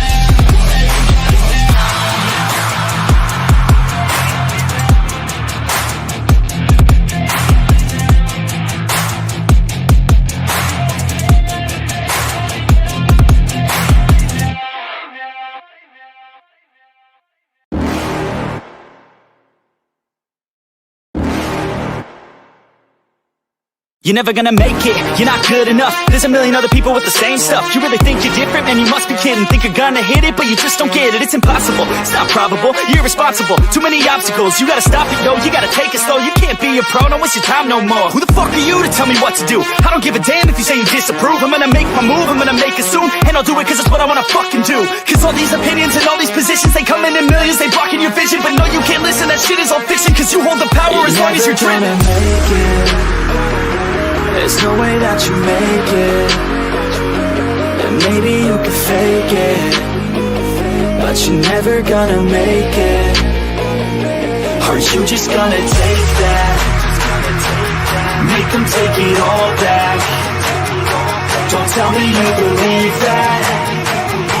Are you just gonna take that? Or will you fucking fight back?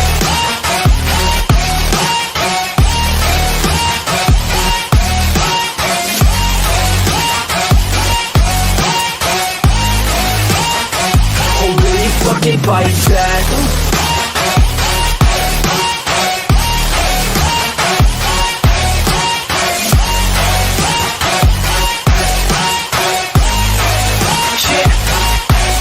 You ain't gonna make it, you ain't never ever gonna break it. You can never beat them and they're better than you face it. Thinking that they give a damn, you're not, think a straight kid. No, they don't give a damn, you got what I'm saying? I'm not fucking playing, I'll give it to you straight, man. There's too many others and you're not that great, man. Stop what you're saying, stop what you're making. Everybody here knows that you just faking. Nah, I don't wanna hear it anymore, I don't wanna hear it anymore. All these fucking thoughts, they are not what I need anymore. I'm about to shut the motherfucking door on all you poor ass haters with your heads in the clouds, talking out loud so proud. You better shut your goddamn mouth before I do more speak out. It's about to head south. You're never gonna make it.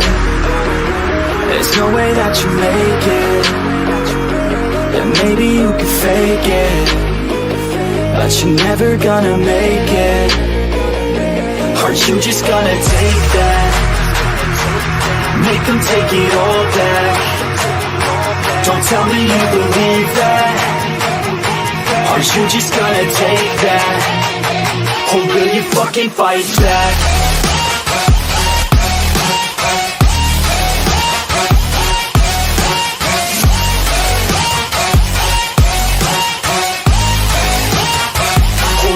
Fucking fight back.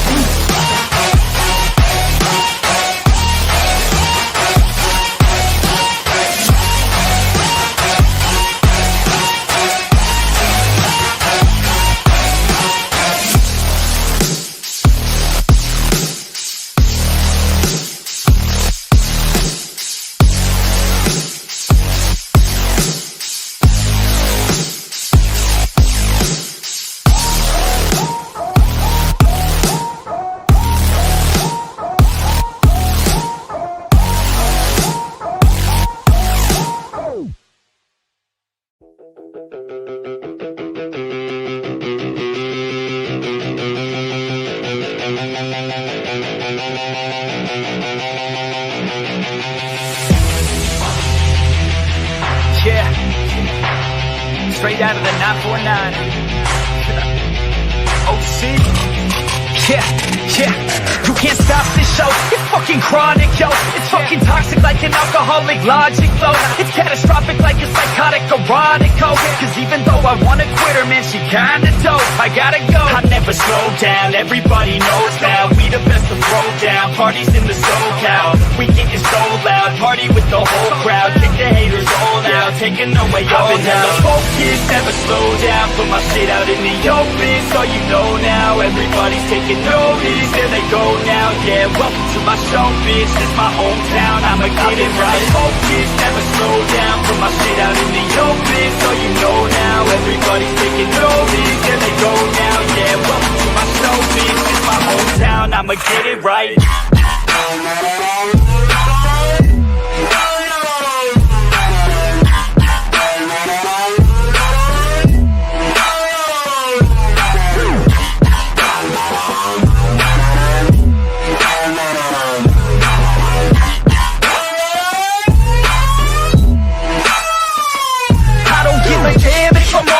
Stereo, I got a fucking plan and you know that I'ma make it. Oh, I'm the fucking man when I'm sitting in the studio, feeling hella slam cause I'm fucking down these fluids, yo. I'm about to throw down, I never slow down. From the bottom to the top, I fucking grow now. Chris Bryan in this bitch, I'm fucking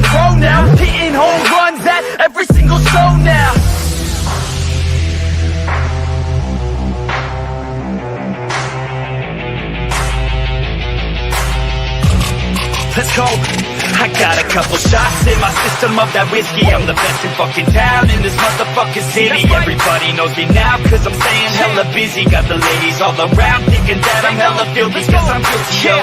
You gon' hear me on the radio. I could give a fuck what you get tonight is audio. I'm modest, yo, the opposite of dropping dough. Saving up, I'm stopping, no. I rockin' on this domino and push it till they poppin', oh. Never focus, never slow down. Put my shit out in the open, so you know now. Everybody's taking notice, there they go now. Yeah, welcome to my show, bitch. It's my hometown, I'ma get it right. Focus, never slow down. Put my shit out in the open, so you know now. Everybody's taking notice, there they go now. Yeah, welcome to my show, bitch. It's my hometown, I'ma get it right.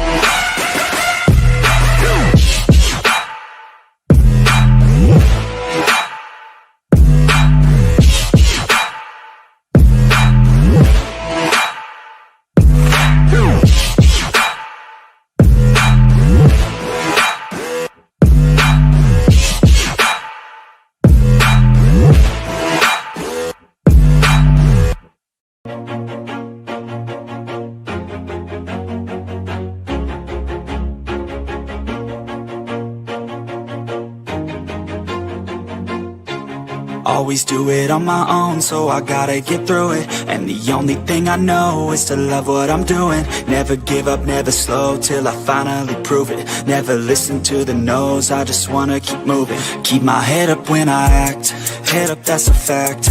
Never looking back, I'ma keep myself on track. Keep my head up, staying strong, always moving on. Feel I don't belong, tell my thoughts to move along. Push myself to be the best, die with no regrets. Live with every breath, see my message start to spread. And I had so many dreams, when you hit your teens, life ain't really what it seems. Try to find out what it means. Always do it on my own, so I gotta get through it. And the only thing I know is to love what I'm doing. Never give up, never slow, till I finally prove it. Never listen to the no's, I just wanna keep moving. Yeah, I put out all this art, it's my only medicine. Yeah, everything I do, I'm just being genuine. Yeah, I'm sick of being screwed, feel my own adrenaline. Yeah, I do just what I do, and I hope you let me in, yeah.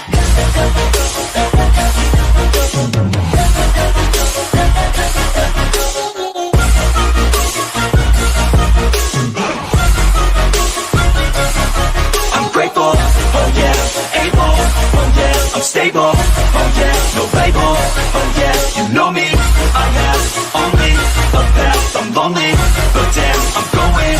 I don't want no fake love, I want the real stuff. Everybody listen up, cause I'll only say it once. I'm gonna show you all the path, if you want it bad. I'm gonna show you where it's at, yeah, how you can get it back. Yeah, cause I ain't never done, I'll be number one. Working hella hard until I get just what I want, yeah. Rises like the sun, yeah, fatal like a gun. Shooter's gonna shoot and I'm gonna shoot until I won, yeah. Always do it on my own, so I gotta get through it. And the only thing I know is to love what I'm doing. Never give up, never slow, till I finally prove it. Never listen to the no's, I just wanna keep moving. Yeah, I put out all this art, it's my only medicine. Yeah, everything I do, I'm just being genuine. Yeah, I'm sick of being screwed, feel my own adrenaline. Yeah, I do just what I do, and I hope you let me in, yeah.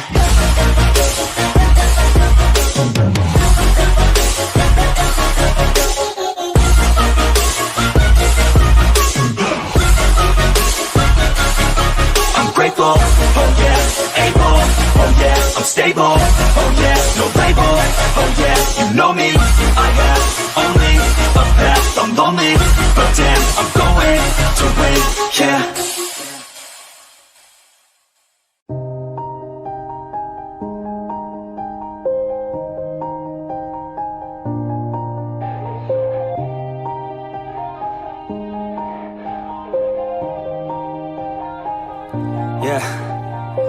Everybody knows that I'm breaking down. Everybody knows I ain't faking now. Everybody knows my heart's vacant now. Yeah, she hates me now, I made mistakes but now I don't ever wanna be alone. I don't really ever feel at home. On my own, in the zone, that's the only way I know. Feeling low, about to blow back up. Here I won't ever let the doubt creep in. Gotta pop a couple more aspirin. I don't think I'll ever let you in. Easier to break it off best friends. I don't really understand myself. I don't really understand, need help. I don't wanna be left on the shelf. Couldn't even hear me if I yelled. It's so cold outside. I'm alone, I'm alright. It's so cold outside. I'm alone, I'm alright. It's so cold.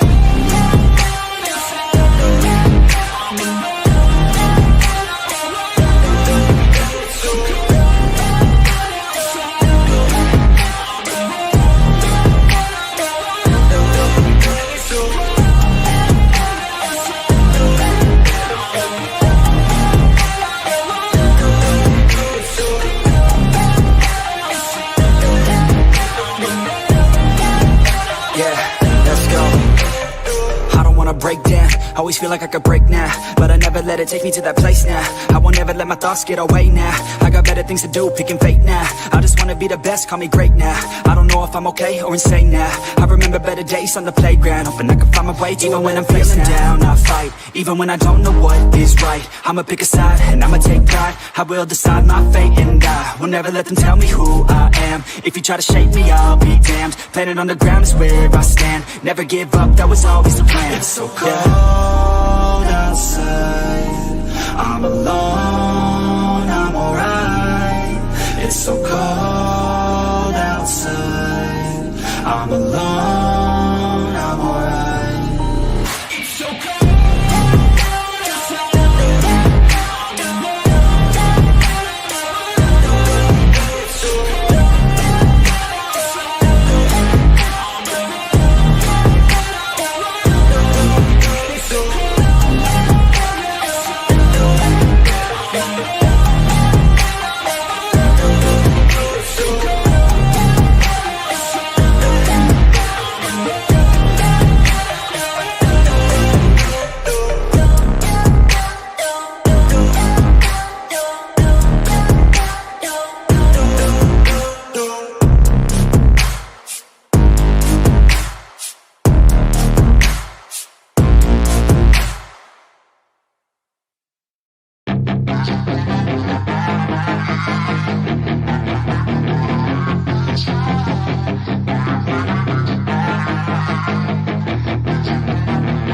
Yeah, she's got some nice long hair, and you know that she's a bad chick. All the boys stare, can't help it, it's a habit. Clothes that she wears, short skirt and a jacket. I just wanna get her all alone on a mattress. I just wanna have it, I just gotta have it. Rumors all around say her body is fantastic. All natural, not a piece of fur is plastic. Head to her toes, yeah, they say that she's a latch. Yeah, the whispers all around say she has a reputation. Don't believe it till I see it, so I want a demonstration. And I've always learned it better with a hands-on education. So I need a private session if you get what I am saying. And they say that she's not easy, no, she's really complicated, but that only makes it better, and it's got me so fixated. And I'm not the type to wait around, I've never hesitated, but she's got me captivated, so the game, I'm gonna play it, yeah. You got a body like a coke thing, she likes to keep the party going. These rumors got me feeling lonely, I want that body, baby, show me. She's got a body like a coke thing, she likes to keep the party going. These rumors got me feeling lonely, I want that body, baby, show me.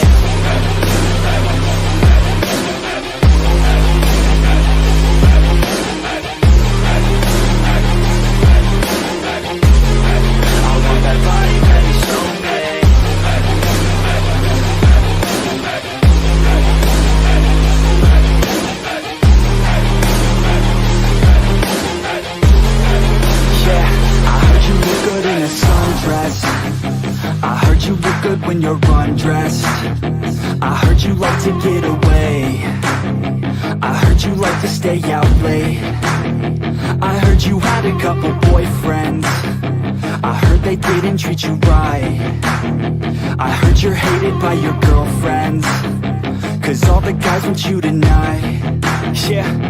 They say she's too hot, they say she's too cold.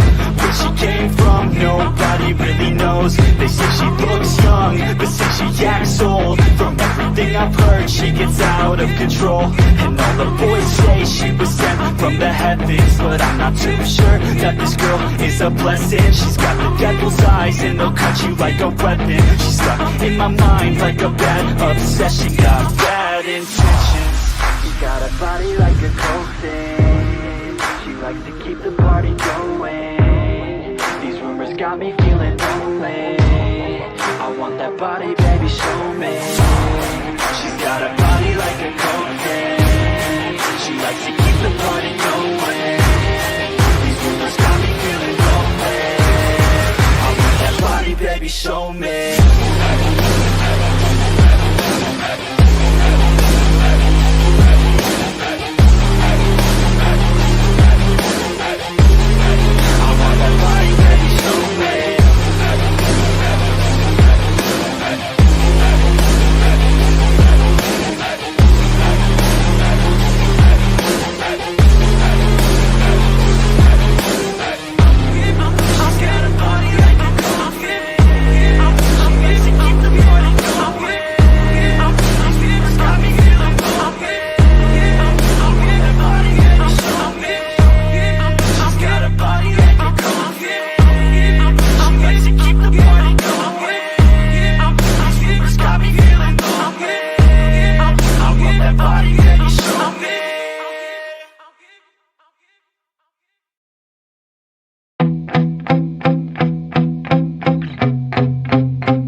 But my legs heavy, I don't get it. How come I haven't hit it already? Still working, I'm still learning, I'm still searching. Finally earning something, finally turning something called a profit. If I hear you talking shit, don't get caught in it. I'll be popping off and hit your ass, dropping all your shit. Yeah, I promise this, I got promises. You ain't stopping this, cross my shit, you'll be knocked unconscious, bitch. That's the consequence, I got this, I will not quit. Man, I'm on it, honest. I'm gonna launch quick, then I'm gone. It's just a matter of time before I'm over the climb and moving under my prime. Just quit my 9 to 5, I'm rocking and they watching, cause it's shocking. Dropping all these top 10 songs, so stopping. It's time to live my life, it's time to live, not die. Wish I could slow down time and just enjoy the climb.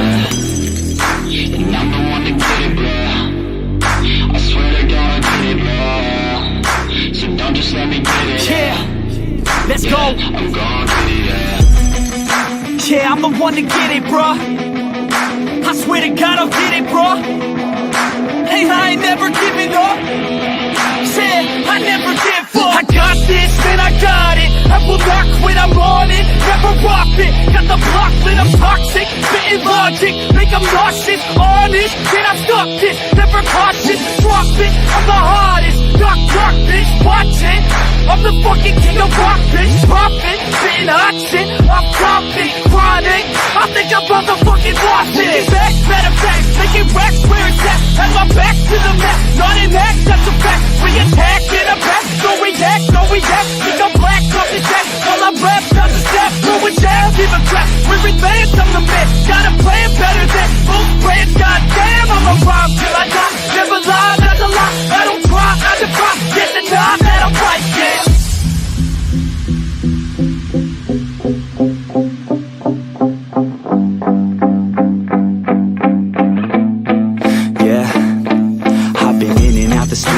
Like a student though, working on a movement, yeah, I'll do it cause I'm in the zone. And you know that I'm ready for the shows. How it goes, I don't know, but I'm waiting till I'm chose. Front row, here I go. All these people wanna know what you think of them lately. Do you really love me or do you really hate me? On a scale of 1 to 10, what would you grade me? All this social media has got me going crazy lately. Everything's inflated, mainly everyone's invaded. privacy is naked. Man, I really hate it, God, I really hate it. I just wanna make it through all this fake shit. Living in the real life, living for some real times. Talk about the real climb, passionate in real rhymes. Steal time back from my 9 to 5, taking back my fucking life. I just wanna feel alive.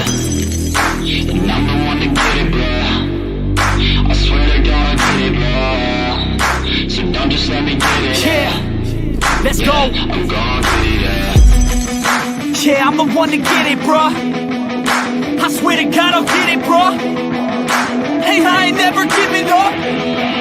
Yeah, I never give up. Fake it till I make it. Motherfucking take it back from these haters. Playing tracks for the traitors. Got the passion in depth when it happens. Factions take action, drafting their captains. It's happening. I'm raising my status, facing the madness. I'm out gaining traction, avoid the distractions. I'm snapping, no captions, attracting reactions, adapting, attacking, commanding the masses. I'm practicing habits. I don't fucking ask this, I just fucking grab it. I am never static, massively active, expanding, backslid, planning to have it. So I will go after it, and I'ma stay after it. I'm gonna fucking master it, put them on blast it. They will never last it, don't be so dramatic. Not my demographic, this shit is democratic. They vote effects, yeah, bitch.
right, hey guys.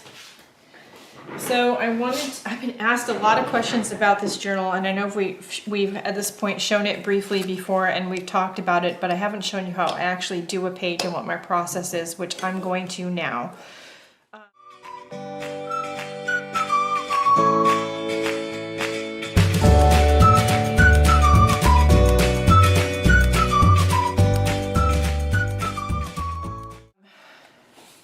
This is my color inspiration journal, and the last time I talked about it, I shared the pages that were in here that I'd found in some art and other magazines, and then this is the one that started it. I was inspired by this image, the color and composition of this image, to create sort of an color mood board, if you will, an inspiration dashboard of the original image that inspired it, and then the colors of paint that I was able to grab from the image. This stamp here at the bottom, which is a mixture of all of these colors, along with notations about where the image came from and the different paint brands and their colors that I used.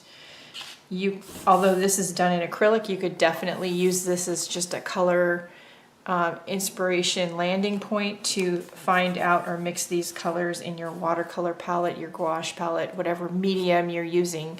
You could, go find your olive green pen and still be inspired by the same page. And it is funny, I get asked about this all the time. So this is literally the leftover paint from doing the swatches, and then I dip this piece of cardboard in it. This is actually my second piece because I wore out the first one. And this is all that's left of the first one. So it's just a piece of cardboard packaging that I then dip in the paint and get well coated with the paint and then stamp. So I can see what the colors look like mixed together besides just swatches this way. So we are going to work on a page. It started out with these magazine images. And then I realized in the last video where I talked about this that I had all these other inspiration notebooks I showed in another video. I'll try to figure out which video it is and link it in the description below in case you haven't seen it. Anyway, I talked in that video about maybe taking those notebooks apart because I really like this format better, and those notebooks were very old and past it. I did that except for the people one, because the people one, that notebook I'll keep adding to. It's a good reference book, personal reference book for me when I am doing something with the human form or faces in it. I collect images out of magazines and I paste them in the people book, and that way I have a good reference for positions of head and facial features and body and hands and feet and all that sort of stuff. So the people one I kept. Everything else got taken apart. I took the images that I loved from those books and I put them in here, starting here. And I put them in groupings. I usually start out being inspired by one photo, and sometimes, like in the beginning, it's still going to just be one photo, but sometimes it's going to be a collection of photos that I think play well together, and together give me interesting inspiration for composition and shape and movement as well as color. So these are the new ones that I've been doing. And a lot of these images I've had a long time. If it says random magazine photos, it's because I've had it so long I don't remember where it came from. Some like this one I took, I don't remember exactly where I took, but I took.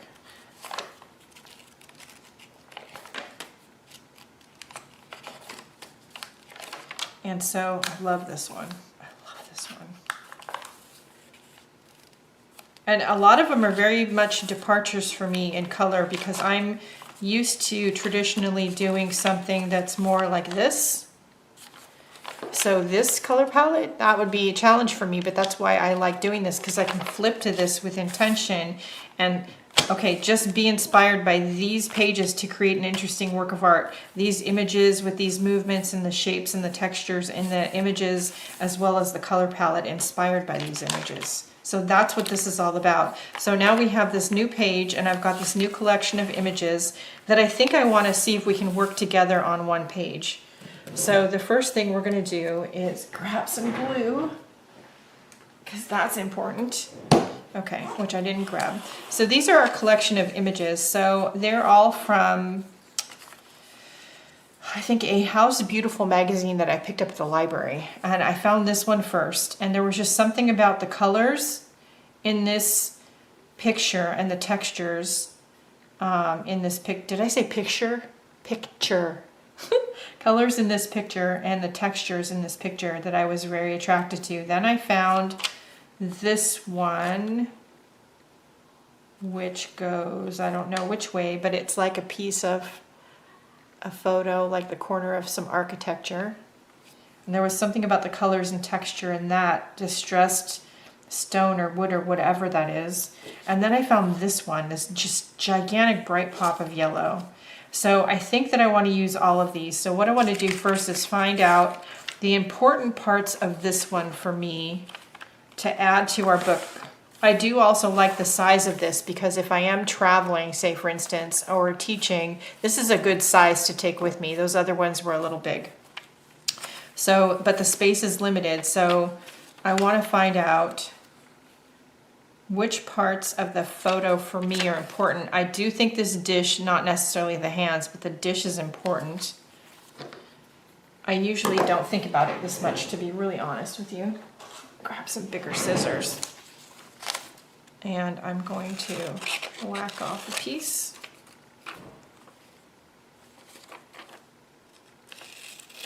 I don't usually bother getting the paper trimmer out at all.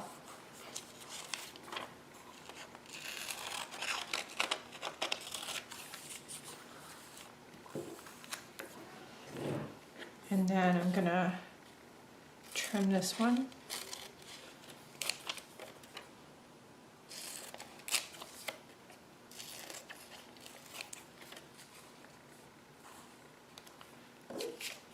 And then this is just really, yes, the shapes are interesting and the fact that they're all yellow. Mostly it's just about the color. That doesn't mean I want to lose the shapes. So I think when I trim this one, I want to keep some of the shapes by doing this.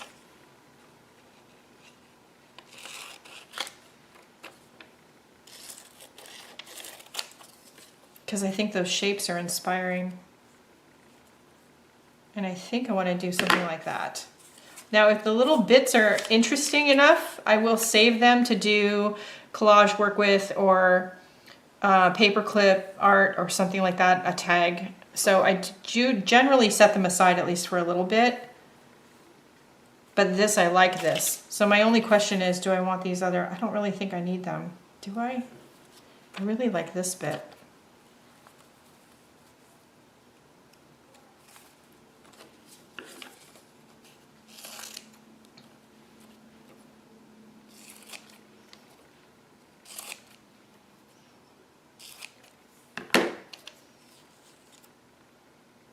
Yeah, like that.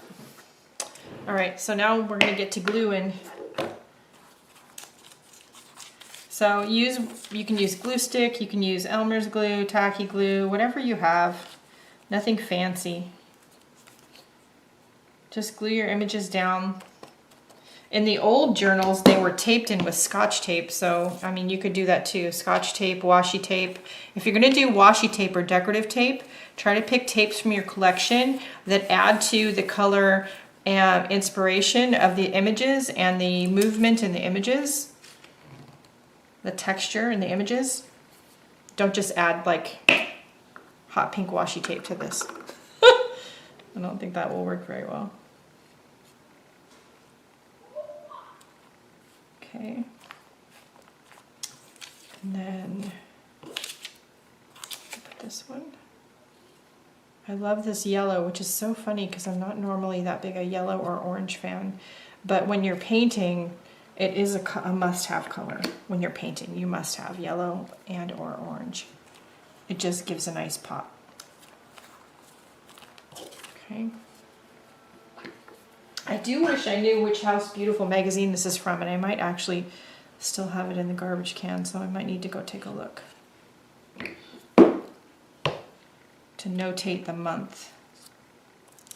I do try to write it down. In fact, one of the pages, there's a a print of a piece of artwork from one of my teachers, Pauline Agnew. And it was part of a class I took with her, and I took a piece of it and put it in here. I really am inspired by her work and the colors in that piece. Okay, so that's all well and good in there. We're gonna take these and put them over there. Let's find out what issue of the magazine that was. Right, it was still in the garbage can. Holy cow. So it was House Beautiful, November 2017. So then just make a note. Right, and if it's a picture of a painting, let's see, this one. This was from Southwest Art Magazine, May 2019. The artist's name is Andrew Denman, and it's called Stacked Bluebirds, I believe. So always make note, give credit where credit is due. All right, so we've got that now. We need to do our paint. So I was inspired by these collection of images to pull some certain colors. So I pulled a white, a buff, a gray. I pulled a fuchsia, a red, a yellow. This one's called Coffee Latte. This one's called Light Cinnamon, and this is a dark Payne's Gray. So we're going to swatch all these on this adjacent page now. So what I do is put my palette over and start lightest to darkest, and put out just a small drop of paint, and then take the bottle and I'm going to put it in front of me with the color name facing me.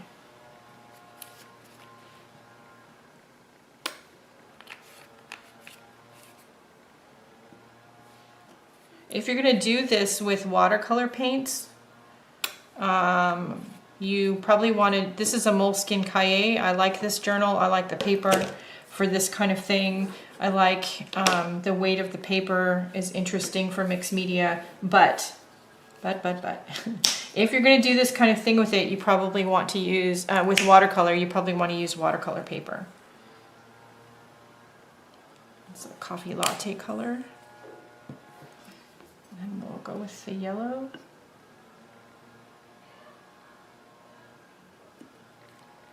Which doesn't want to come out, there we go. And then the red. Remember what I said, lightest to darkest, right? And then the fuchsia. Is that fuchsia? Oh, sorry, magenta. Yeah, fuchsia. I thought these two reds very much would be inspired by the flower petals here in the image and the color of the beets and the beet stems in the background. I'm pretty sure that's what those are, they're beets. Which I'm not a big fan of in real life. I don't really like beets, but makes an interesting image. And then the Payne's Gray, which is a dark blue gray. More interesting than black. Okay, I'm getting a small flat brush and start with the white and paint some swatches. And I'm going to take my small pad of Muji newsprint paper here and wipe my brush off in between colors on the pad.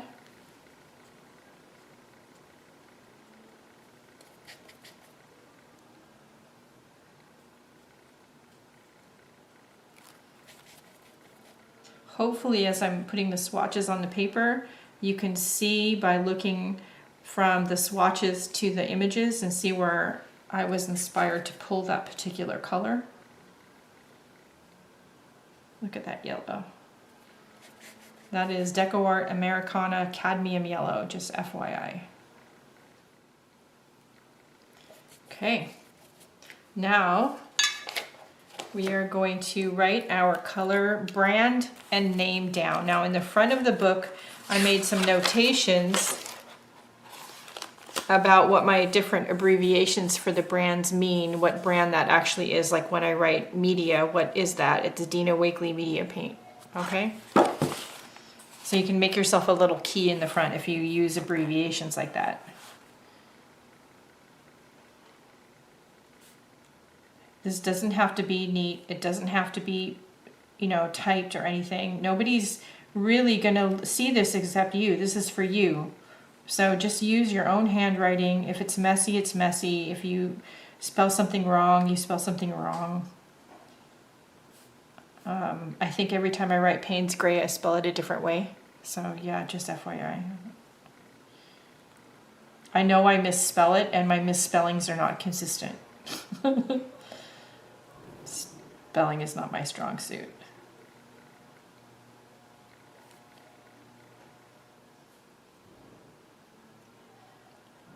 It's G-R-E-Y. I keep spelling it G-R-A-Y. All right, then I'm not quite done yet. Where's our piece of cardboard? So I take my piece of cardboard and whatever paint is left over on the palette, and I find a spot. Sometimes it's this side, usually it's over here somewhere. Usually at the bottom, sometimes at the top. Push, push, push, push, push. There we go. So then I can take this and put this over here, and then leftover paint. And now I have so many of these little pieces of paper. It's crazy how many. I'll have to send some to the design team or something. Maybe bundle some with some other stuff in Etsy. And see if you guys want like a $5 hand-painted embellishment pack or something. But you see the interesting like paper that you can make. I do a fair bit of pushing on the piece of cardboard, which is why they don't last forever, but I do have a bin full of these from moving last year and buying furniture, so. Okay, and then on the last one, what I do, because I really don't want to waste paint, is I do this and then rub. And you get that. So then you just clean off what's left here with a baby wipe, which I'm always sad to do because I always get something that's interesting. So when you are going through your magazines and your materials looking for collage items, if you see a picture you find interesting, and maybe it's something that you know, I'll never use that in a collage, but wow, that's an interesting image. I love the colors of that. That's one that you should pull and cut out and save and put in a color inspiration journal.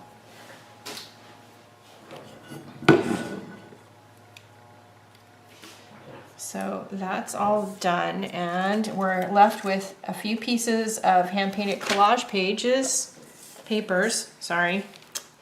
and a new page in our collage inspiration journal.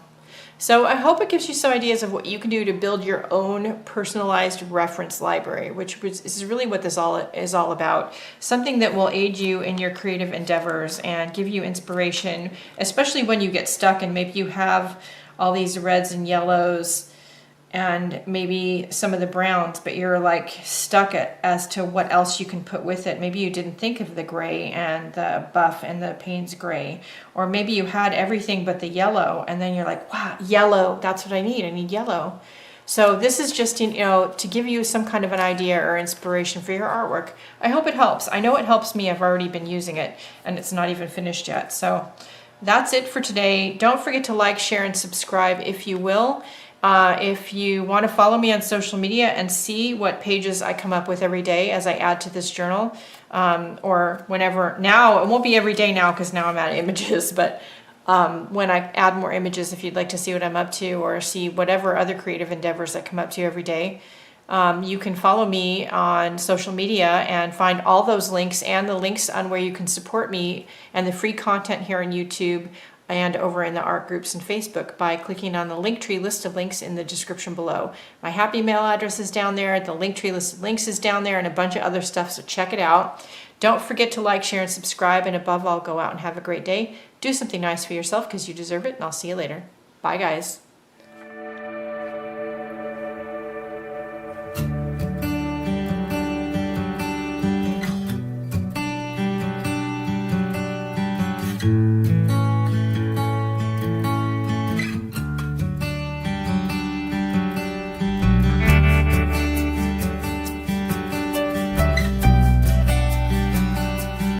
Hey everyone, welcome to the show. I'm joined by somebody very special today, my very good friend Jenna Bay, and she is phenomenal. All the guests that I bring on, they have a tremendous amount of value to add. That's why I bring them on. And everybody has their own special area of expertise. And on the show, what we try to do is we go down memory lane essentially and find out their story, their journey. Jenna, I mean, she's just phenomenal.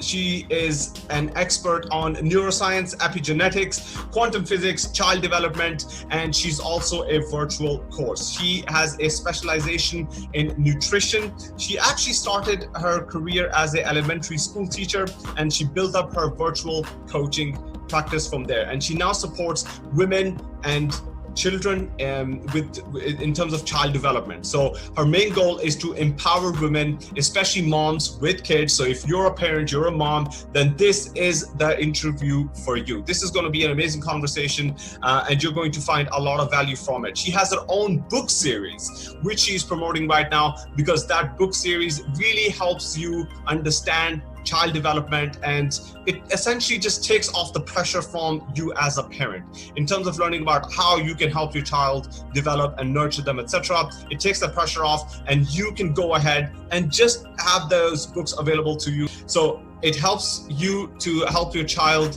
grow into a complete person. So with that, please help me welcome Jenna to the show. Jenna, thanks for being here. Thank you so much for that introduction, and thank you for having me. It's a pleasure to have you on. Jenna, I mean, we connected before. We had a call before, this one, and you blew my mind. You're so passionate about what you do. You really want to help women with children, so specifically parents and moms. And I know you work a lot with women, but you also help men in terms of understanding child development and nutrition, etc. So remind me of how you got started down this path, because you were actually a teacher in elementary school, right? So how did it all start from you being a teacher to where you are now as a virtual coach? Yes, great question. We all have our origin stories, and mine started when I was really young with having a learning disability and not knowing how I would be able to have a full life. And there was times where they thought I wouldn't even get into college or university and even get into the next grade. So that started out with low self-esteem. And as I built my neurological system and having the functions of the brain coming up to my proper age, I learned a lot about the brain. And that's kind of where it started. Then when I was 15, I lost one of my best friends to suicide. And I hit an all-time low. And I really needed to discover for my own benefit why someone would do this, why this was something that needed to be done. Why did this seem like it was the only option? So that really started my investigation into the mind, and I started learning and researching about neuroscience at that time. And then that led me into learning about quantum physics and just how the whole world works. And this was just in high school. So it became just one of those passionate things. And sometimes when you're going through grief, some people will go to faith as a way to move through it, and others go to different outlets. And this was mine. Mine was motivated to figure out, why does someone like country music and someone like rock? Why does someone think this way and others think this way? I really, really was on a quest for this. When I became a teacher, I decided to go through for a teacher because of my experience at a younger age. I really wanted to build kids up, and I wanted them to know how good they were, because when I was young, I didn't feel that way. I felt like I was stupid. I felt like I was ugly. I was also very chubby. So it's just had all of these issues that I brought with me to my adulthood. So I really wanted to see if I could knit that for a future youth that were growing up. So I decided to do teaching. once I got there, I just realized that I couldn't do the things that I really wanted to do because there's so much you have to do as a teacher. There's the curriculum that you have to follow. Then there's a whole bunch of other rules and regulations that are there to help support your growing the child, but it wasn't really what I wanted. So I decided to open up my own business where I was working with families on building nutrition, because through my experience with neuroscience, I learned how valuable nutrition is. So that's when I went back and got my degree in neuroscience and nutrition. And this is a degree that is ever flowing. I find that I'm a continual researcher, which is why that's kind of how I introduce myself. I'm not stagnant with any degree, because in science, we're constantly changing. We're constantly learning new things, and same with child development. But that's always been my specialty. And as I was building this practice, I was learning all these different fears that parents have. And I work a lot with women, but I also do work a lot with men too. Men are also parents and coaches and teachers and leaders. And what I learned from all of this is that we're so similar, and that we are going through so many different things, but they all relate back to the same, that we all just want to feel good, and we all want to raise thriving children. So I went through this quest of how do we do that? And as I was a nanny as well, so I come from a different experience. I'm not a parent yet, but my experience of being a nanny, a live-in nanny, and also a teacher has a different perspective on child rearing.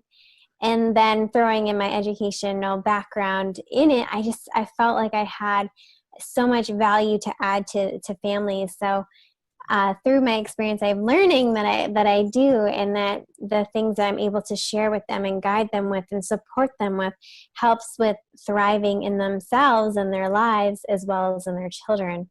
And that led me to this. This led me to my book series and helping women thrive. And my website basically is the hub for all of this. And I really feel like in order to have children that thrive, are the parents, the leaders, the teachers. If you're a parent or you're an influencer of children, you are a leader. That developing those leadership skills is one of the most important things. And that's what my book series does, as well as my nutrition courses and all of that that's on my website. That was really long-winded.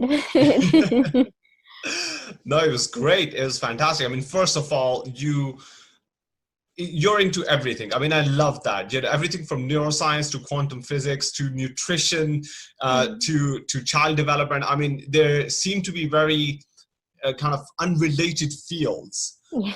But actually, if you think about it, they do integrate quite a lot, right? I mean, there's a lot.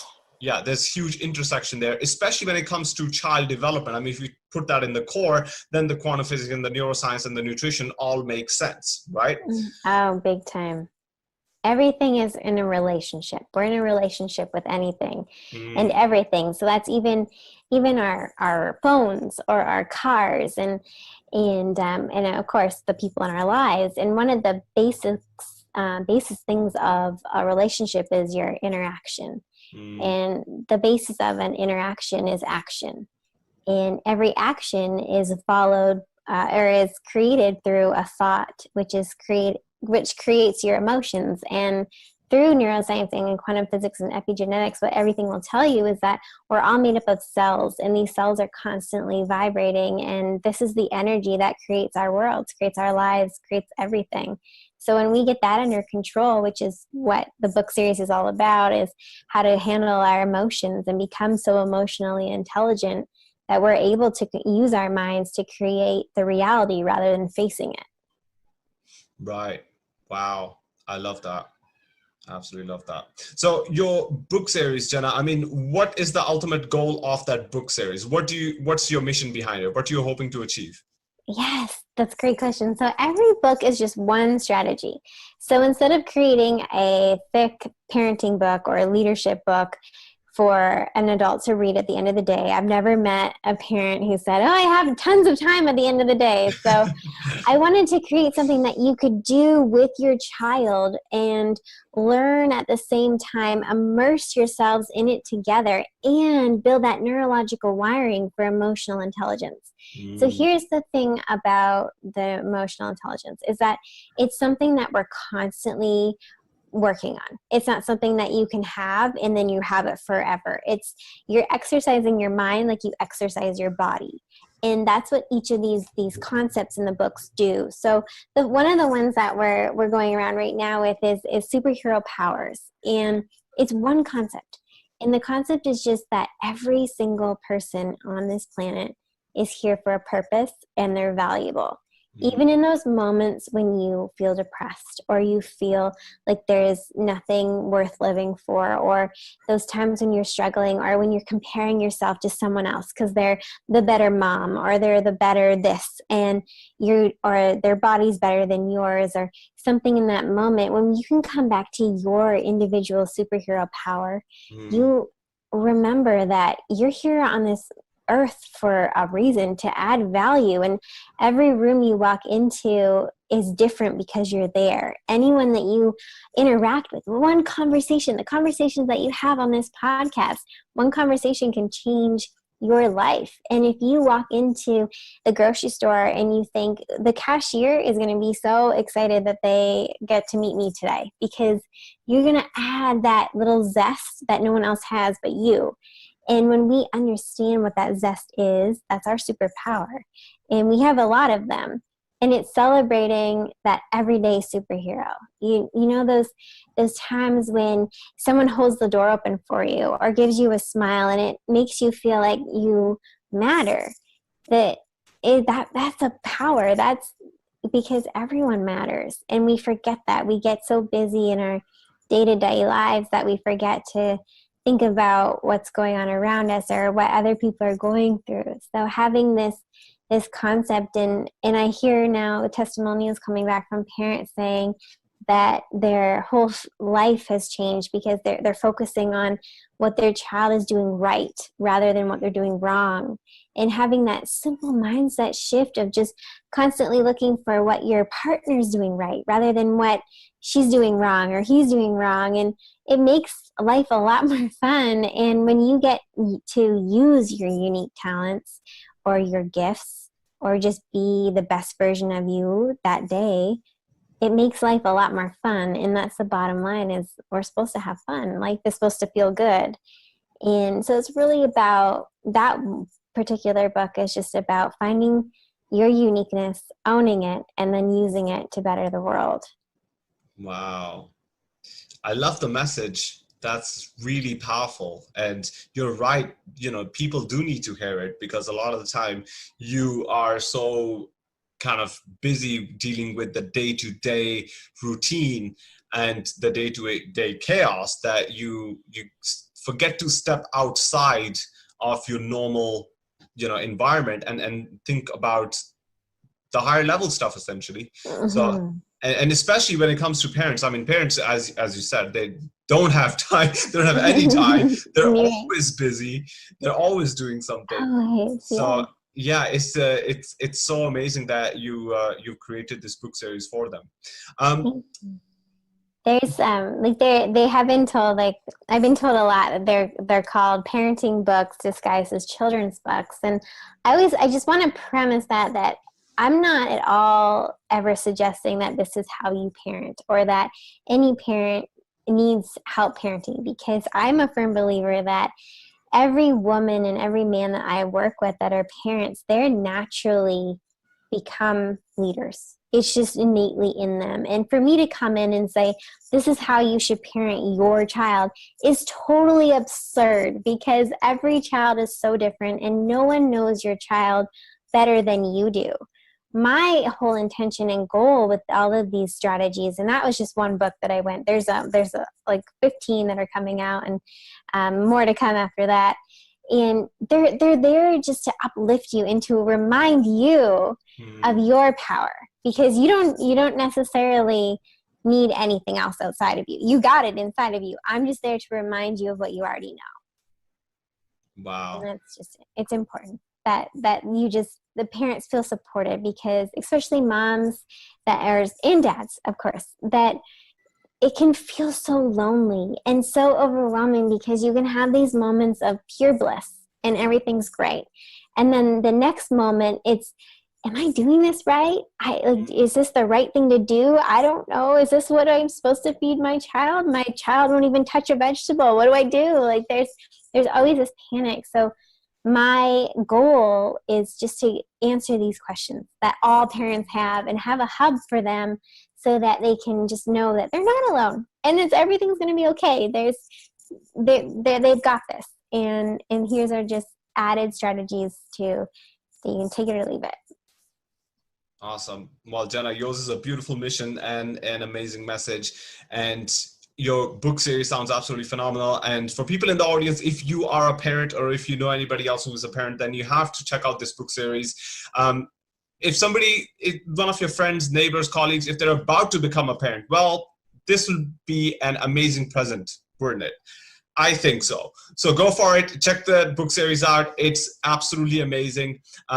We'll put all the links below in the description, so you can just go ahead and click the link below in the description, and you can find out more.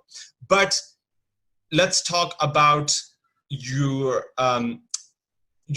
nutrition course, because I know you're a specialist in nutrition as well. Yeah. So you're passionate about child development, and you've done a course in neuroscience and nutrition.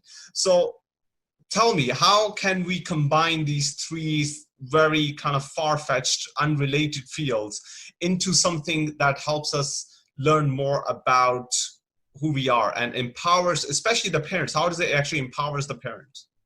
Absolutely. That's a great question. Thank you for bringing that up. I am really passionate about helping maximize human potential. And if we want to help our children thrive, then we also need to thrive. And the bottom line of being a leader and being in a parenting or a teacher, like being a family, you are a leader. And I work a lot with companies too with that, and we'll get into that in a bit.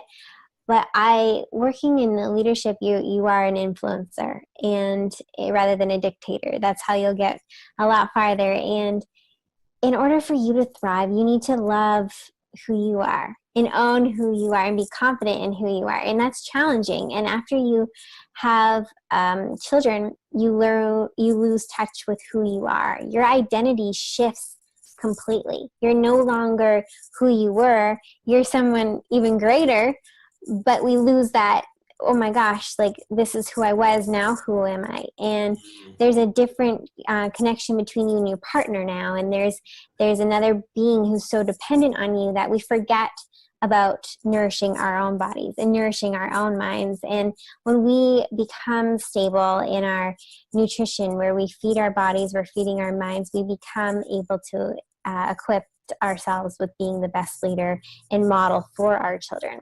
Also, we go through this transition in our bodies as well. We tend to have extra weight when we deliver or give birth to a baby, and that's natural, but we forget that, and we put these high expectations on ourselves that we need to get right back into that fit body we had before, or even a body that is more fit now, or whatever the case may be. And a lot of times we don't have time for that, and we're exhausted. So feeding our bodies is really important, having that self-care. So this nutrition course is really to help with that, with helping you thrive so that your children can thrive, understanding what foods help support you and your brain function as well as your child's. And it's really catered for disordered eating. I work a lot with compulsive eating, anorexia, bulimia, all those types of terrible, hard habits that we have in these mindsets. So this course is about that. It's about shifting that mindset, helping you relate to your body, how your body works. Because here's the thing. We often eat according to what our mind thinks.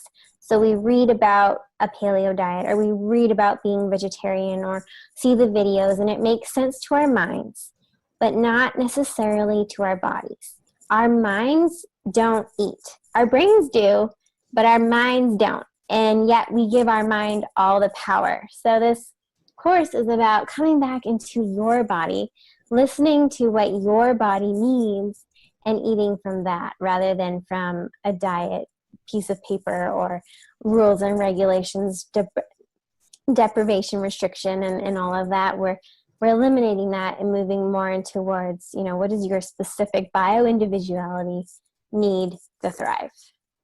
Wow, that sounds really amazing. And you know what? You are absolutely amazing. I mean, you're blowing my mind by how you're linking these very kind of unrelated, far-fetched concepts very elegantly and explaining, the whole kind of thing behind child development and, how you actually form relationships and energy and, what people are, focusing on what people are doing right and how do you actually build a relationship with your child, and then, how you need to thrive as a human being. So you need to achieve your full potential by eating right and helping your child eat right.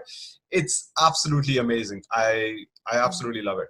And for people in the audience, I mean, if you're a parent, then come on, this has just been absolutely phenomenal.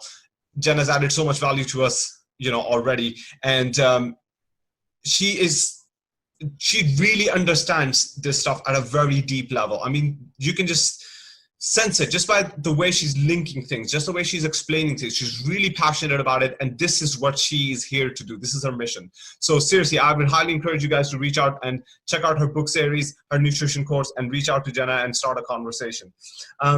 Jenna, you talked about something that I think seems to be a recurring pattern. I mean, I've had some really amazing people on my show. I've been blessed to, have them on and have conversations with them and go deep. And the one kind of underlying theme I've noticed, the fact that they have at some point all experienced a deep level of pain in their life. But what they did was they were able to use that pain, they were able to use it as fuel and essentially achieves a transformation where their pain helped them achieve, actually see clarity in terms of what their mission in life is, what their passion is, but they discovered that through their pain. Would you say that happened with you as well? I would, and that actually brings up a really important point for being a parent. Is one of our major goals, and when we're influencing children in any degree, is that we want to protect them. We want to make sure that they don't go through what we went through. So we want them to have a better life than we had. And sometimes when we do that, we become overpowering, and then we create codependency, and we don't allow them to have their own experiences and their own devastations. And same with high school. I'm speaking about this right from personal experience with families, is that when you're working with that age group, they're craving independence. That's their time to move away from the nest. And when we try to protect them and try and regulate everything that's going on for them, that's when we get even more rebellion. And even in your personal life, I know that you've had some pain points, and you almost, when I was talking to you, use that as your launch pad. It was something that made you who you are today. And although it was painful and something that you wouldn't want to experience again, or even wouldn't want to wish it on your worst enemy, it's something that you experienced and it helped catapult you to become the person you are and have that compassion. And that's the same, that I would totally agree with that. When suicide was a huge shock to me. I didn't even know what it was. And I felt guilty for having joy after that. I felt that if I was happy, and it was me not honoring my friend's life. And so this has it's been such a journey, it's made me who I am. And I'm also, instead of focusing on suicide prevention, my books and series and website and all that is on happiness promotion. And that's one of my biggest passions. And that started because of what I've experienced. So you're totally right. And I think everybody's story is so fascinating. And that's why I love listening to your podcast, because you hear such amazing stories, and the people that you attract which makes sense because of the energy we talked about earlier. You give off this amazing energy, and when you think of who you are attracting, that does also indicate how you are vibrating. So you're doing a good job. Well, thank you, Jenna. You're very kind. This is really amazing. I mean, the fact that, you know, everybody who has achieved a high level of success, you know, kind of can, you know, point to their pain at some point in the past and say, this was the thing that helped me, you know, become this person, or, you know, find my mission in life, or, you know, find my passion in life, etc. So it's really amazing. This is kind of like a recurring theme that, you know, I've noticed. But also the fact that, you know, what does it take? What do you think it takes to really use that pain as as you call it, a launch pad, rather than break down, give up, or, you know, fall into a deep depression? Great question. And that is, again, the motivation for my books. It's building that emotional intelligence. It's one of the most important, impactful things that we can do as influencers. So that's influencers of children, that's influencers of our teammates, of our employees, of our employers. It's us becoming so emotionally strong. And what I mean by that is understanding emotions, that anger is not bad. It's just when we deny it, that's when it gets pushed down and we enter either into depression or we lash out. But when we allow our anger and we learn ways on how to handle it, then we're able to move through it and allow for it and then grow from it and become who we're going to become. So when we have these strategies and these tools, which my books teach you, you have them at younger ages, then the life that you are going to lead is going to be absolutely incredible. And it's never too late to learn these. Like I have a lot of adults that buy my book series just because they're helpful for everyone.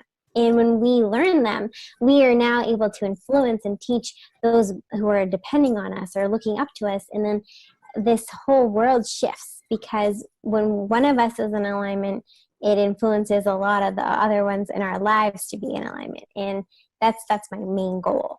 Wow. Yeah, I love it. And you're absolutely right. The fact is that, you know, your book series, it talks about higher level stuff. So it's not just talking about this one very specific strategy that will help you to solve this one very specific issue. It's bigger than that. It's broader than that. And it actually helps you essentially achieve, you know, that transcendence, which helps you to, you know, grow and think at a higher level, at a higher plane.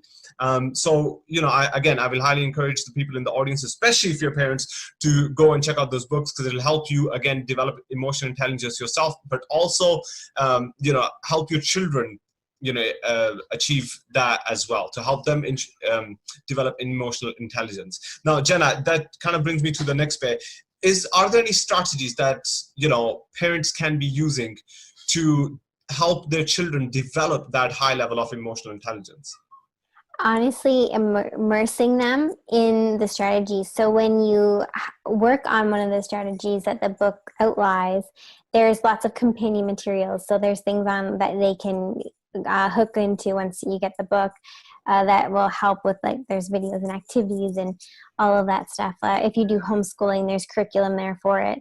And it's just immersing them and being excited about it too. So it's one thing for the child to read it, but when you read it with them repetitively and you immerse them, so after the book's over, we practice that, like how at the end of the day, asking those questions, how did you use your superpower today? Or at the beginning of the day, how are you going to use that superpower? Or what's your, you know, that having those really great conversations. And then from these books too, there's a ton of inside jokes. And these are kind of my favorite ones to read when they send them to me through my website. So if you ever have any, send them over, because they're so funny. And when you create an inside joke, you create that bond. And there's a whole lot of neurological science that I could go into about that. But the main point is, when you have those connections, that development, so much happens. So immersion is basically my number one, and just having fun with it, just exploring together, and that quality time is so important. Awesome. Now, are your books for a specific age range, or do they have a limit on age? They don't. They are great for kindergarten to grade 5. They are in some classrooms, and they are poems, so they're repetitive. So they help with word recognition. They also help with memory, and the novelty of it helps create this excitement for it time after time after time. So a lot of adults will tell me, we have to read the same book over and over. So this is created in a way that when you do, it's actually really good for your neurological development. So we're building that foundation for our children, but also in ourselves. So when we repeat it, it's actually a really good thing, and our brains won't get too exhausted about it. And so they're really for anyone who wants to increase their emotional intelligence and learn how to become a better leader and influencer. They're good for probably kindergarten. Younger than that, they do actually. I do have some book readings with like 3-year-olds, and they're great too. Like I have some that are remembering the affirmations, and they're walking around their kitchens saying it. So really, I don't want to put an age limit on it, because every child, every person seems to be benefiting. Amazing. Absolutely amazing.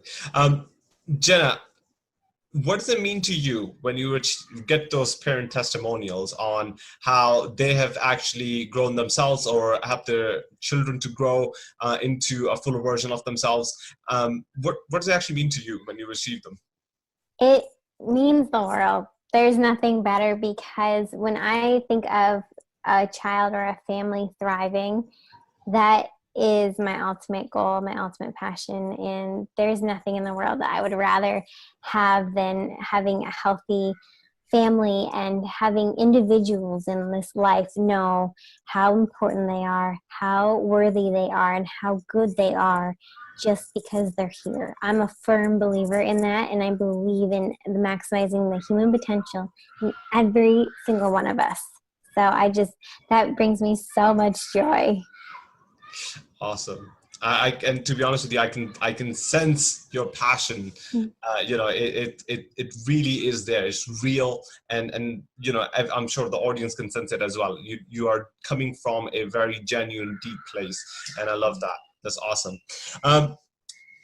Jenna, in terms of actually going forward into the future, you're doing this book series, etc. But I know you also work with parents in terms of you coach them, you have retreats organized. Can you talk to us a little bit about that? And for people in the audience, again, Jenna is a virtual coach, so it doesn't matter where you are in the world. You can actually reach out to Jenna and start a conversation and see where that goes. But she does a lot more. So let's go down there, and you can maybe talk to us about what other things you're working on. So they're called Executive Pursuit, and they're retreats. There are some for families, for couples, for just individuals. Then we go into different organizations and different companies. So last week we were just at one of our biggest companies, Nike, and what we do is we help increase the innovation and collaboration within a company to help catapult them forward and keep them at number one or make them number one. And that's one things I'm really passionate to when it comes to being a leader. It doesn't matter if you're in a family or if you're in a business, it all really equates to the same thing. It comes down to being that amazing influencer and not a dictator. So simple things of just a prime example. If you recently, one of the families I work with, they couldn't get their 5-year-old to brush his teeth. And it was really important to the mom that he brushes his teeth, and he hadn't lost his teeth yet. So his dad was thinking, well, it's not a big deal because he still has all of his teeth. So whatever, he'll just lose them. And when the adult teeth come in, then we'll really tackle it. But her idea was, well, no, I want him to get that habit now so that when it does happen, he doesn't have to establish it. So as a leader, it's really important for us to be influencing that. So we have to model it. We can't ask those who we are trying to get them to do something that we're not actually willing to do ourselves. So they did. The two of them modeled brushing their teeth morning and night in front of him and just talked about how fresh their breath smells and how good it feels. And then he wanted to be just like his dad. So then he naturally picked up the toothbrush himself. So when the desire becomes something that's inside you or inside your child rather than an external motivation, it's an internal inspiration, they're more likely to continue to do it on their own. Wow. I love what you said there about internal inspiration versus external motivation, because I think parents especially struggle with that quite a lot, because they're trying to get their child to do something like eat their food, tidy up, make sure they get dressed on time or brush their teeth. And, the child is clearly not, following those instructions. So what do you do? I mean, there's just like, come on, get on with it. Or there is a better approach where you try to instill that internal inspiration. I absolutely love that. And that's a great strategy. Thank you. Yeah, there's tons. There's tons of free videos on my website too that parents can just find some value there maybe. And I invite them to go check out or check it out, jennabain.com, which I know is in the link below. And but any way that I can support too, like I'm happy to answer questions or anything like that too. So I'm here to support. Awesome. I love it. Now, Jenna, I am one of my previous guests.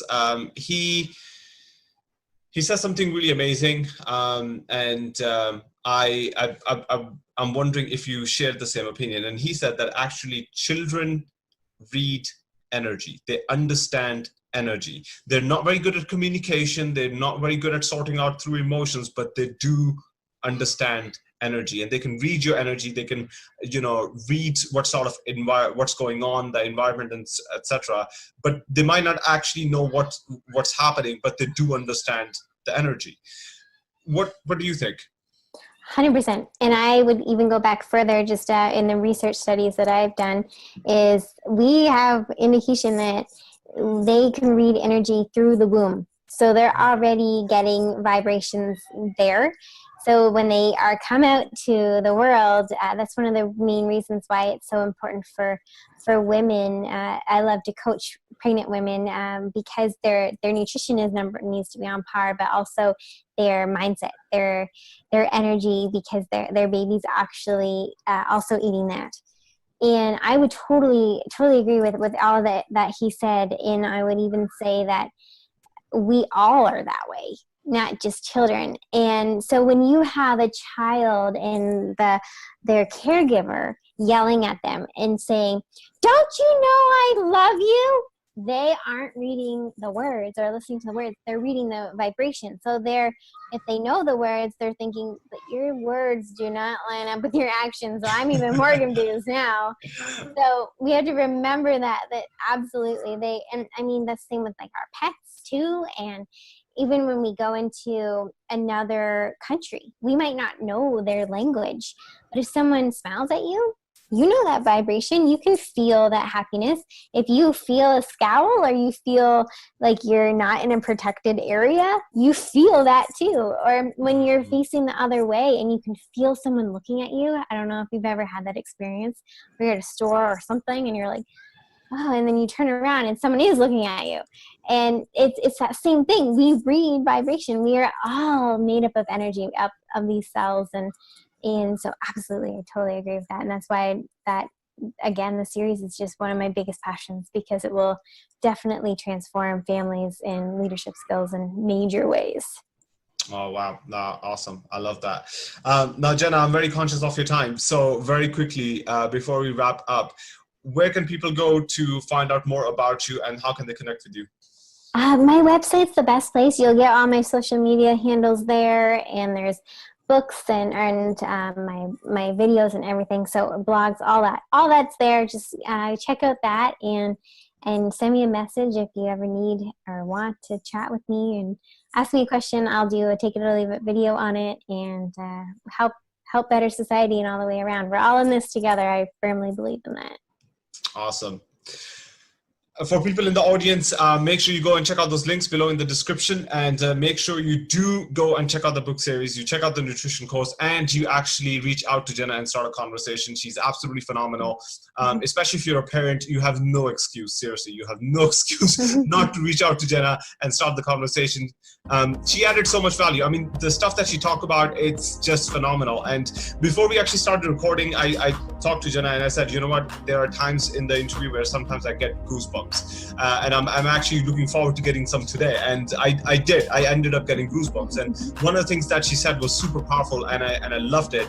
And I actually got goosebumps for the fact she said anger is not bad. It's only bad when you oppress it.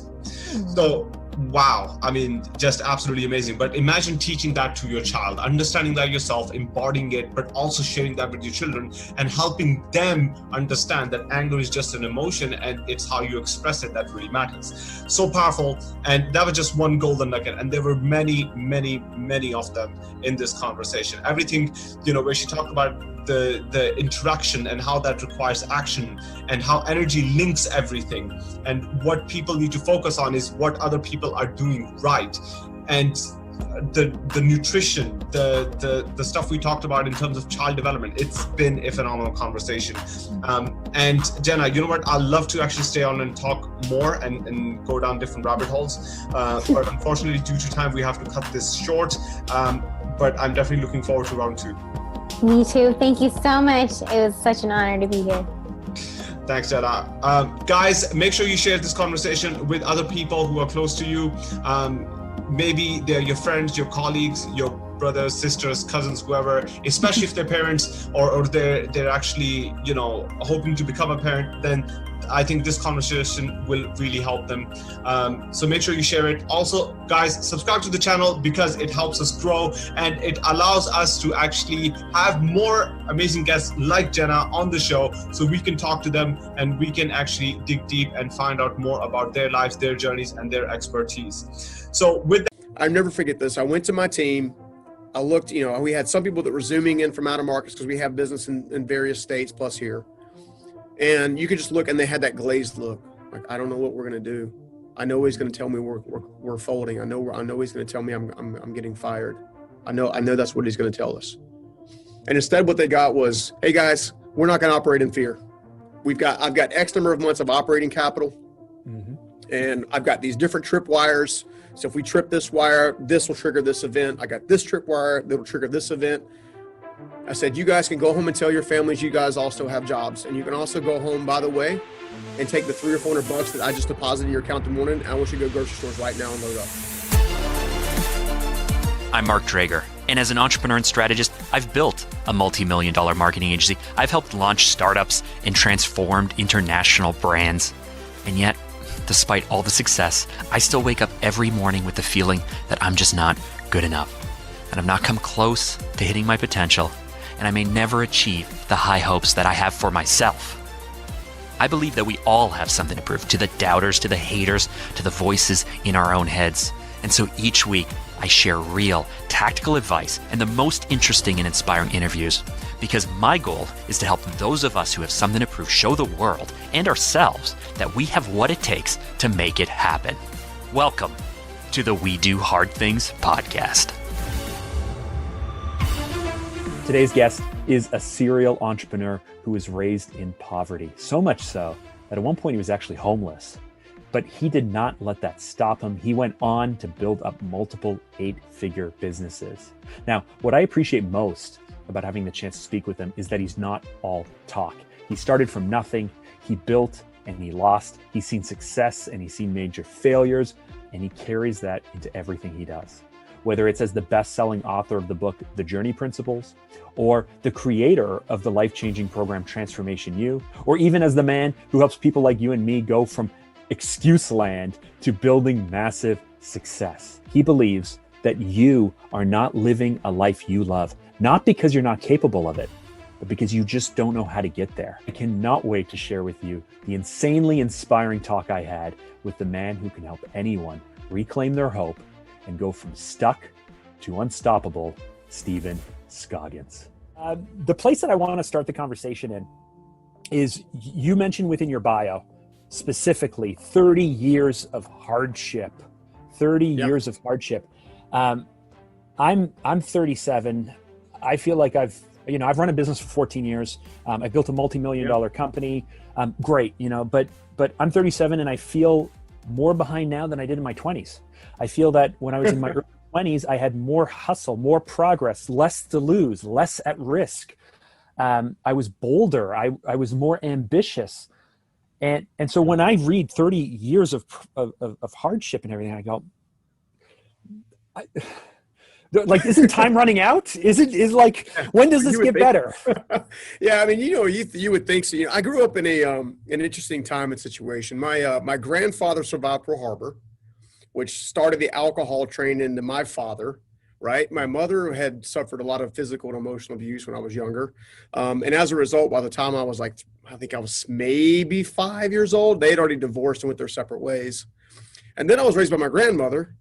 Well, that was great for like 2 or 3 years, like super loving, super encouraging, super empathetic, and like everything that you would want a parent to be, right? Well, she comes to me when I'm about 9, just after I turned 9 years old. She sits me down and she says, Stephen, I need your help.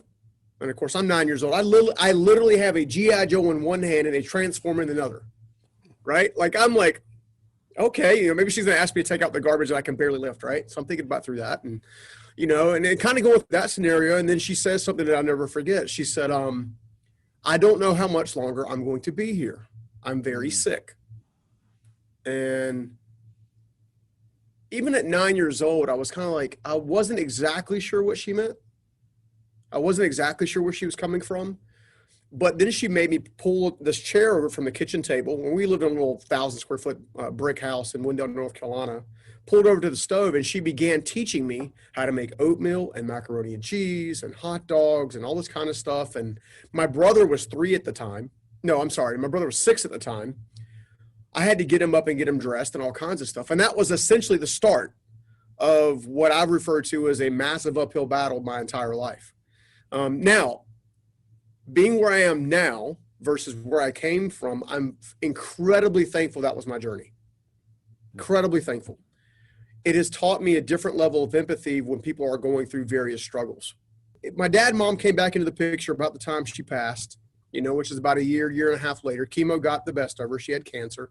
So my lifeline, my stability, my safety net, that was the first time I can remember it actually being yanked out from under me. That was the one time that I had the hardest time recovering. It took me several years. I had to repeat the 5th grade and all kinds of stuff. But, from that standpoint, I went to go live with my dad, and when I went to go live with him, I went into the construction industry immediately.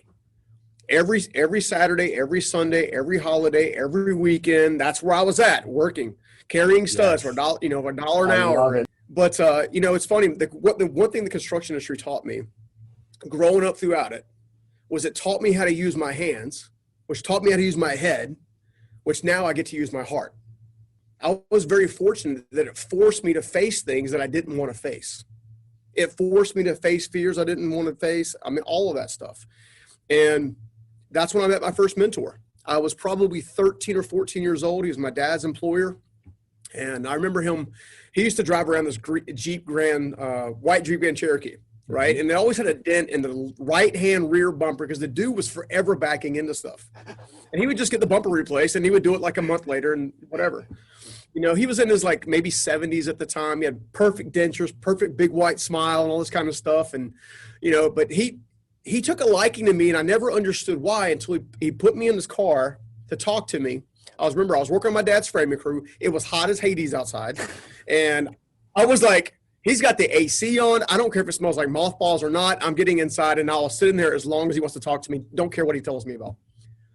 Well, I'll never forget this because he sits me down and he goes, did you know I used to work for your grandfather? I'm like, no. Did you know your grandfather taught me the construction business? No. Well, your grandfather's the best carpenter in this state, hands down. And it said he would be a multimillionaire 10 times over, be far wealthier than I ever would have been if he had just stopped drinking. Stephen, I've watched the duty go from your grandfather to your daddy, and that's how he talked, right? your daddy. I remember that. He goes, I don't want it to happen to you. You work hard, you're smart, you deserve more and you deserve better. I'm like, you know, again, I'm like a teenager, you know, early teens. I'm like, okay, all right. And then he goes, I want you to hear me out. I said, okay. He said, I'm gonna ask you a question. I want you to give me an honest answer. I said, yes, sir. All right. He said, what's the difference between a rich man and a poor man? I'm like, well, duh, money, right? Dude, if he could have slapped me in the back of my head, I think he would have, right? Because I'm like, you know, I was like, duh, like, what do I know? You know, but all I know is poverty, kind of more or less, or paycheck to paycheck scenario. And he goes, no, the difference between a rich man and a poor man in any area of their life is the way they think. You can choose to think like me, or you can choose to think like your daddy. And you got to decide now, not when you're 50. And I was like, man, it stunned me. And then he says, I also want you to remember this. You got to be willing to do today what others won't so you can have tomorrow what others don't. Now here's the contrast. Not even a week earlier, I remember my father, we were on a job site and I was telling my dad about my big dream to become a professional ninja. I seriously wanted to be a professional martial arts ninja guru because, like, I idolized Bruce Lee and all this kind of stuff, and you know, That so I seems wanted like all that the to kind furthest thing for a little boy in North Carolina, man. you know, I don't know. I grew up throwing stars and nunchucks. I don't know, but you know, and he laughed it off, and and I'll never forget this because this is like a week before. He says, "Stephen, Scoggins don't get ahead; they just get by." I'm like, I feel like I'm meant for more than that. Like, I don't know what that is. I mean, I wasn't thinking entrepreneurship. I wasn't thinking owning companies. I wasn't thinking of developing teams or leading. I didn't know how to lead myself, let alone believe in myself. And that conversation and that conversation collided right at the same time. And that's when I actually started reaching out and started reading. You know, the problem is because my household was always unstable financially. We were always getting the lights turned off and the cockroaches in the mobile home we were in and all kinds of stuff. And my dad had a successful company, and then unfortunately went through a downturn in the late 90s or about mid 90s during the Gulf War and some stuff like that. We went through all that and we lost everything. Foreclosures, repossessions, all of it.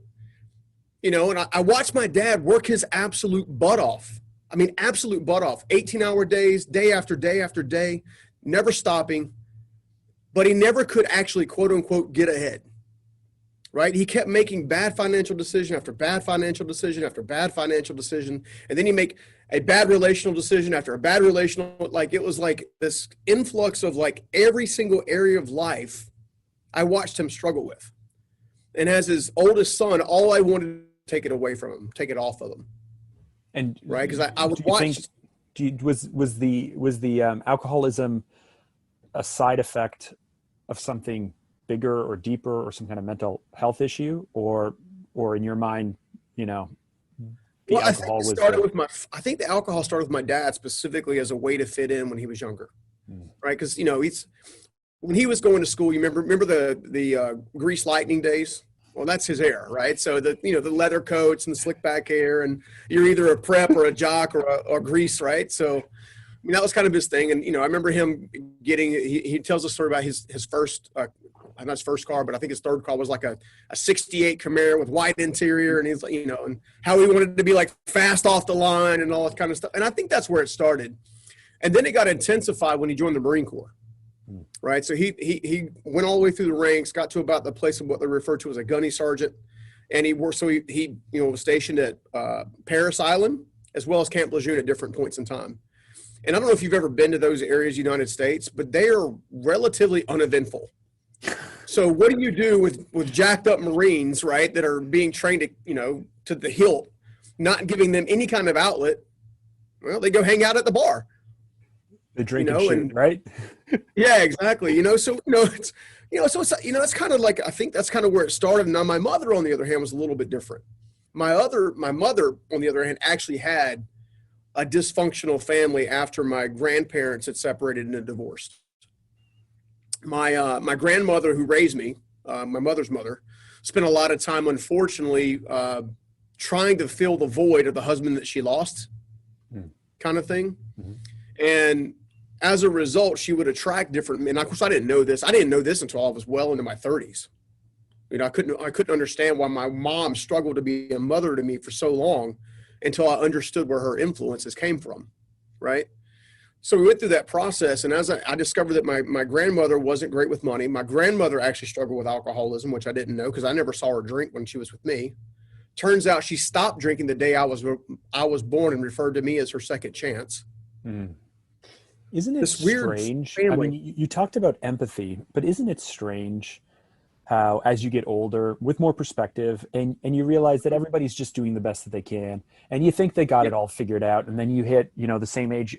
I remember the moment, you know, my mom and dad divorced or separated the week I was born. You know, my dad left the week I was born. And so I was never raised in a type of household with two parents like that. So I didn't lose anything or mourn anything for that. But, you know, I hit the age, I have 4 kids. When we had my second child, so we had a daughter and then a son. I have an older sister, and then you know, I'm the son. Same age difference, same everything. And when my son was born, something really got me angry. It got me angry because I looked at him in the hospital and I turned to my wife and I said, "This is the moment that my dad decided to leave." Right? Like 2-year-old daughter, baby in my hands. This is the moment. And then I had to address it with him, and I had to talk to him about it, and I had to work through it and all of that stuff. But you talked about empathy. I find the struggle is as I get older, I become more aware and I become more empathetic to certain situations. And at the same time, I become less sympathetic as well. How do you balance that level of empathy with also the fact that, you know, sometimes you got to push through. Sometimes you got to be hard. Sometimes you got to cut people off. Sometimes the empathy doesn't help. How do you balance that? You know, it's funny. I always lead with empathy, but then kind of back it up with understanding. And here's what I mean by that. So I came at a point in my life, I was probably 28 or 29. My first company that I built from the ground up was doing decently well. And I was getting the phone calls and the, you know, the answering machine version of the phone calls long before we had these technology devices everywhere, right? And my mom would ask me, "Why don't you ever come over? Why don't you ever come over? Come see me, come see me." You know, just, she was being a typical mom. And I would go spend time with her. And, you know, and unfortunately, every time I went to spend time with her in that season, it was always a discussion about how bad life was for her, right? You know, kind of almost like the victim kind of mindset a little bit. A pity party. Yeah, it was a pity party, right? And then there's a couple things that I won't share publicly that she chose to do that directly affected me. That gave me every right to be very angry, be distant, all that kind of stuff. Problem was I was carrying that with me, which was harming me, and it wasn't allowing me to even potentially connect with her. So here's what happened. I had a buddy of mine who's also in the influencer space. His name's Chris Lacurto. In fact, I need to introduce you guys for sure. And I met him through the Dave Ramsey organization. I'm good friends with their organization, and he doesn't work there anymore, but he used to. And I remember him talking about his mom and about how he had to heal from his mom and all this kind of stuff. And so I was very inquisitive. It's like, well, how did you do that?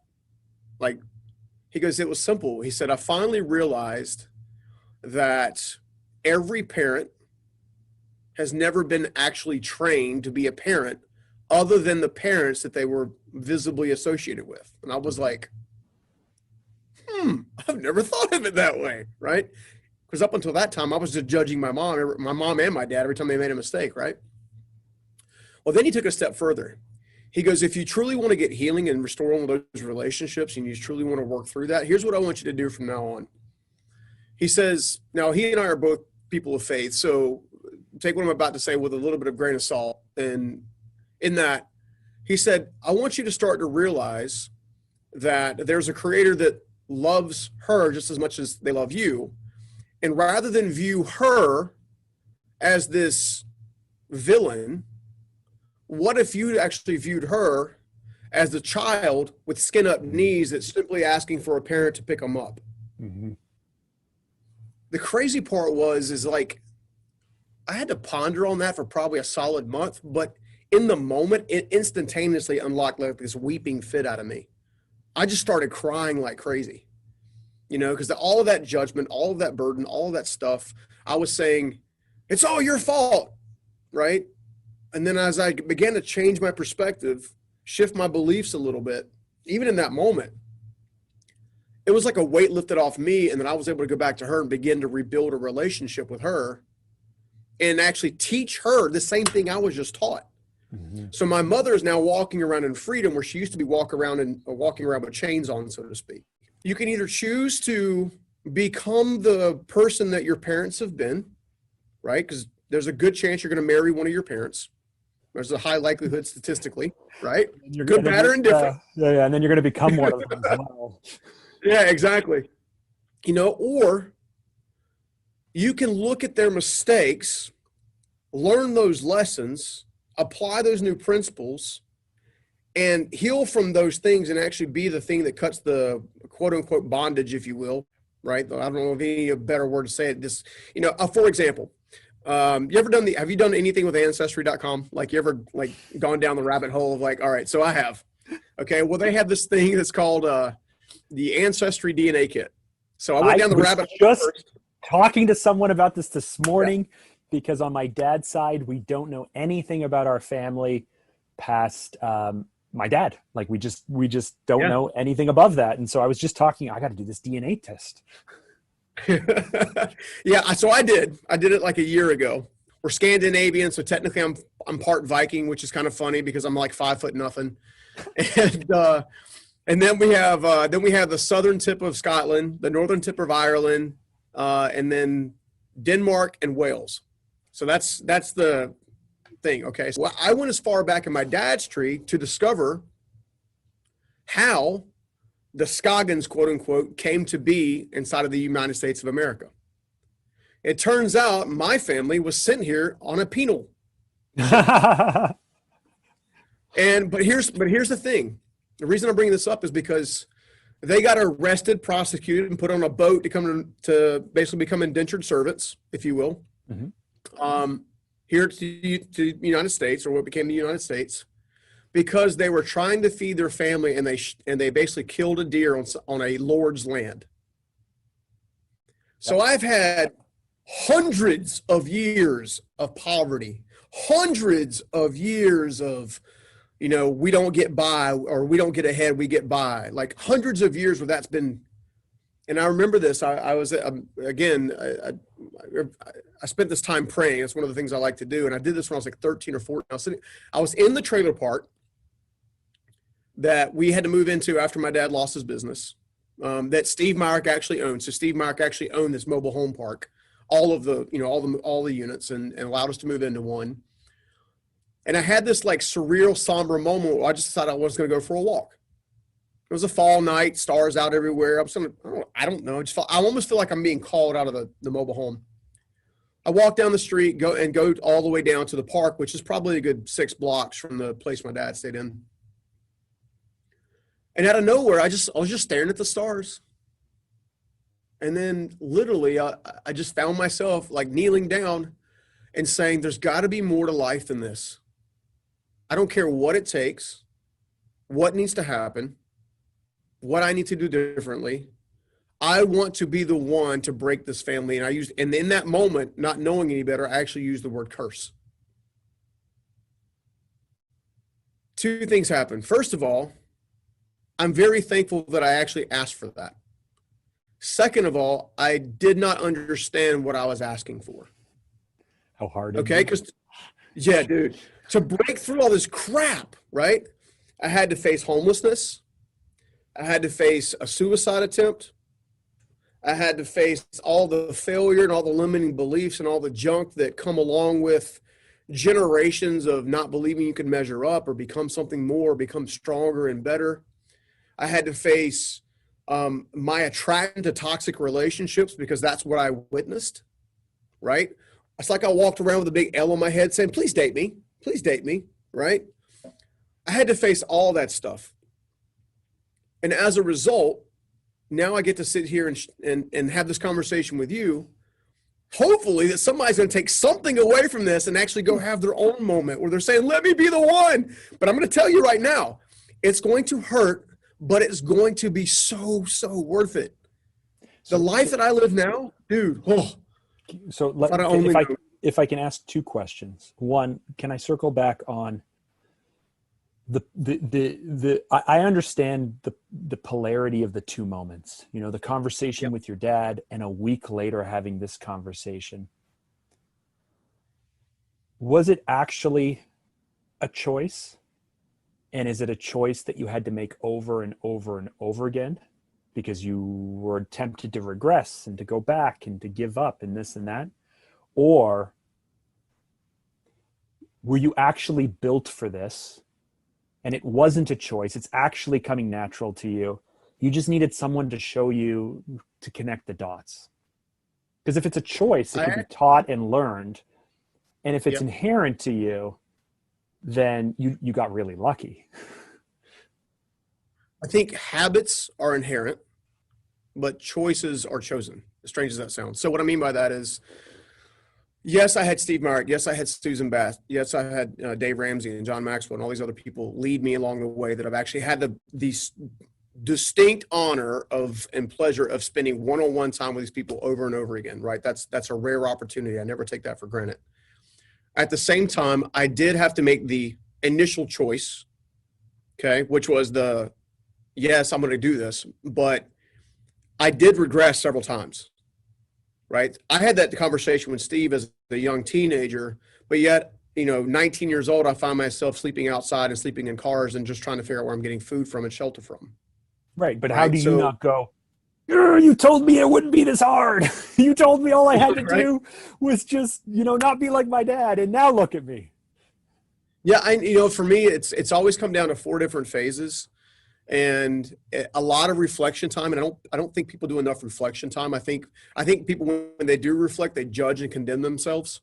Like, I made this mistake. This is who I am. Like, they tie their identity to their mistakes.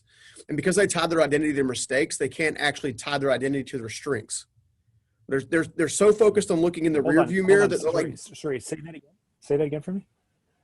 Yeah, I mean, they're so focused on their mistakes that they're not focused on their strengths, and as a result, they don't get to move forward. It's like driving a car, wanting to go from here, and I'm in North Carolina, to California, so coast to coast, but never looking in forward, always looking like this. Like, you can't look backwards and keep the car on the road, right? And when I began really studying myself, I really, one of the things that irks me, and I think when Evan and I were chatting not long ago, I think it kind of irks him too. But right, so because he has this thing where he says, "You're one of the good guys." I'm like, what does that even mean? Because people kept telling me that. What does that mean? I know what that means. I know what that means. If he said you're one of the guys, he didn't even tell me that. That means you're one of the good guys. Yeah. All right. Yeah. I mean, but so here's how I took it. There is a world full of quote unquote gurus, but nobody wants to be a guide. So there's all this theology. There's all this philosophical behavior. There's all these 10 ways to do this and 3 ways to do that and 5 ways to do this and 6 different ways to do that and 3 different ways to do this. And, here's the 5 top 10 ninja hack secrets for mindset and all these different buzzwords. Right. And I can't really say anything. Some of my videos are named that way, but at the end of the day, it's because people don't want a guide. So what I thought I would do differently is I thought that maybe the change would be if I could break things down. At the end of the day, I've been trying to summarize these things, and I came down to this, what I refer to as the 4 phases of transformation. And you can't skip them, and you can't do them out of order. But if you'll do them repetitively over time, the choices are actually made for you. So your routines actually reinforce the person you're trying to be, not the person that you are. And the first phase is, I just call it gain perspective, right? So you look at things from as many possible different angles as you possibly can, ask as many questions as you can about your identity, about how you were built, about where you came from, about your parents, about your friends, about your economy, about your environment, your geographical location. Spend time with a pen and a pad and ask as many possible questions that you can possibly do that. Jot down all your answers and then go to the top 3 people that are closest to you and do the same thing over again. Hey, what do you see? Right? Because we don't objectively see ourselves. We see ourselves by our actions, we see ourselves by our intentions, while other people see us by our actions or our outcomes. Right? The next phase is to actually recognize and remove a roadblock. All right. So case in point, one of my main roadblocks in becoming the person I am today was getting past this thing where I felt like I was worthy and valued enough to actually experience a life that I was dreaming about. Now, a lot of us will dream about the life we want, but then we tell ourselves all the reasons why we can't have it. Yep. Right? Seriously. Like, and then you start to think, then you start to make progress, and then you're like, and then somebody says, well, you're not who you think you are. And all of a sudden you go, I guess I'm an imposter. You have to understand where it comes from and rip it up by its root. It could be a number of different things. Okay. But if you can gain enough perspective to recognize what those things are, then you can remove them. Most people don't actually take the time to recognize them to begin with, which is why they keep biting them in the butt. That kind of like shifts how you look at just how you assess yourself, and then how you assess yourself on a regular basis to keep yourself moving forward.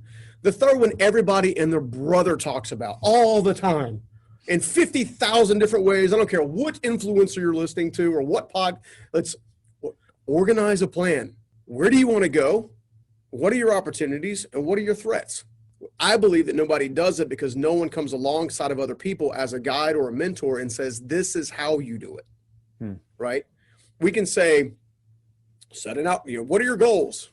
Well, I want to make $1 million. Okay, well, you need to make 10 first, right? There's this fear of not taking action simply because you don't know any better. Like for the longest time, I didn't want to touch anything or take any step forward or gotta go move forward in any way, shape, or form until somebody said, hey, you're going to make mistakes and it's okay. Yes. Like, it's okay. Like, it's okay. I'm convinced I sit in the seat that I am sitting today, not because of my successes, but because of my failures that taught me something. Right? We look at failure as final all the time, and we shouldn't. I know it's cliche, but we shouldn't look at failure as final. It is an opportunity to learn. Either you learn or you win. It's one of the two. When you look at the final phase, which is work your plan, which is just putting in the work, right? All right, so there's at this time of this recording, you and I are like everybody else in the country. We're facing COVID. We're tired of hearing about COVID. We're tired of having to argue about masks and who's doing what or whatever. Hold on, I'm in Canada, so we don't argue. COVID no, we don't argue about masks. We all just put them on. Well, you're lucky. All right, so my country is arguing about masks.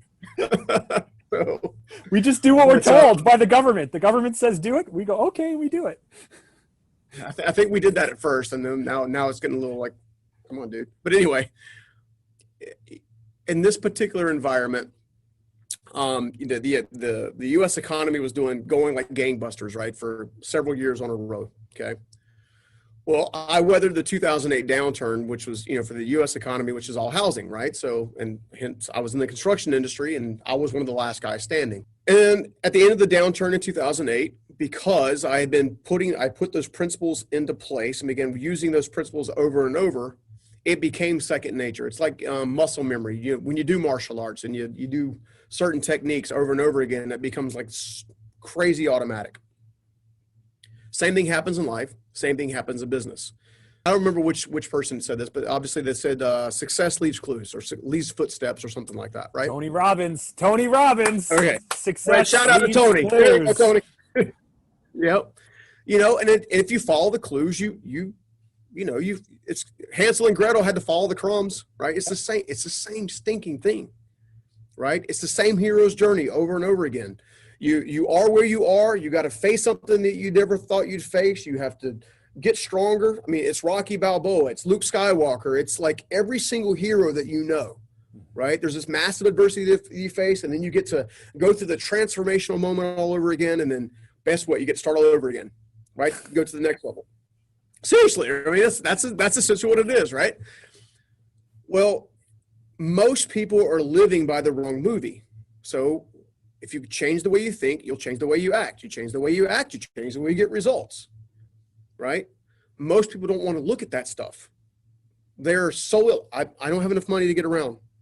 I'm tired of crying my pillow again because you know, the one I just broke up, right? Not realizing that all of that stuff can actually be prevented. Here's what I mean by that. So you in the U.S. economy, our guys shut down our government as a whole, unified, all of them, all the knuckleheads, shut down the entire country. The one thing that I did differently than other business owners that are currently struggling is I began preparing for a COVID-like experience long before COVID was ever here. While everybody else was saying, let's run with the bulls, let's run with the bulls, you know, the whole bull market thing, the bull's here, let's get it. I was going, okay, bull's here, that's awesome. Let's make sure we take enough advantage of it, but let's also realize that there's always a bear that follows the bull. Mm-hmm. Right? So my company's right of debt. I had, 6 or 8 months of operating capital in the bank.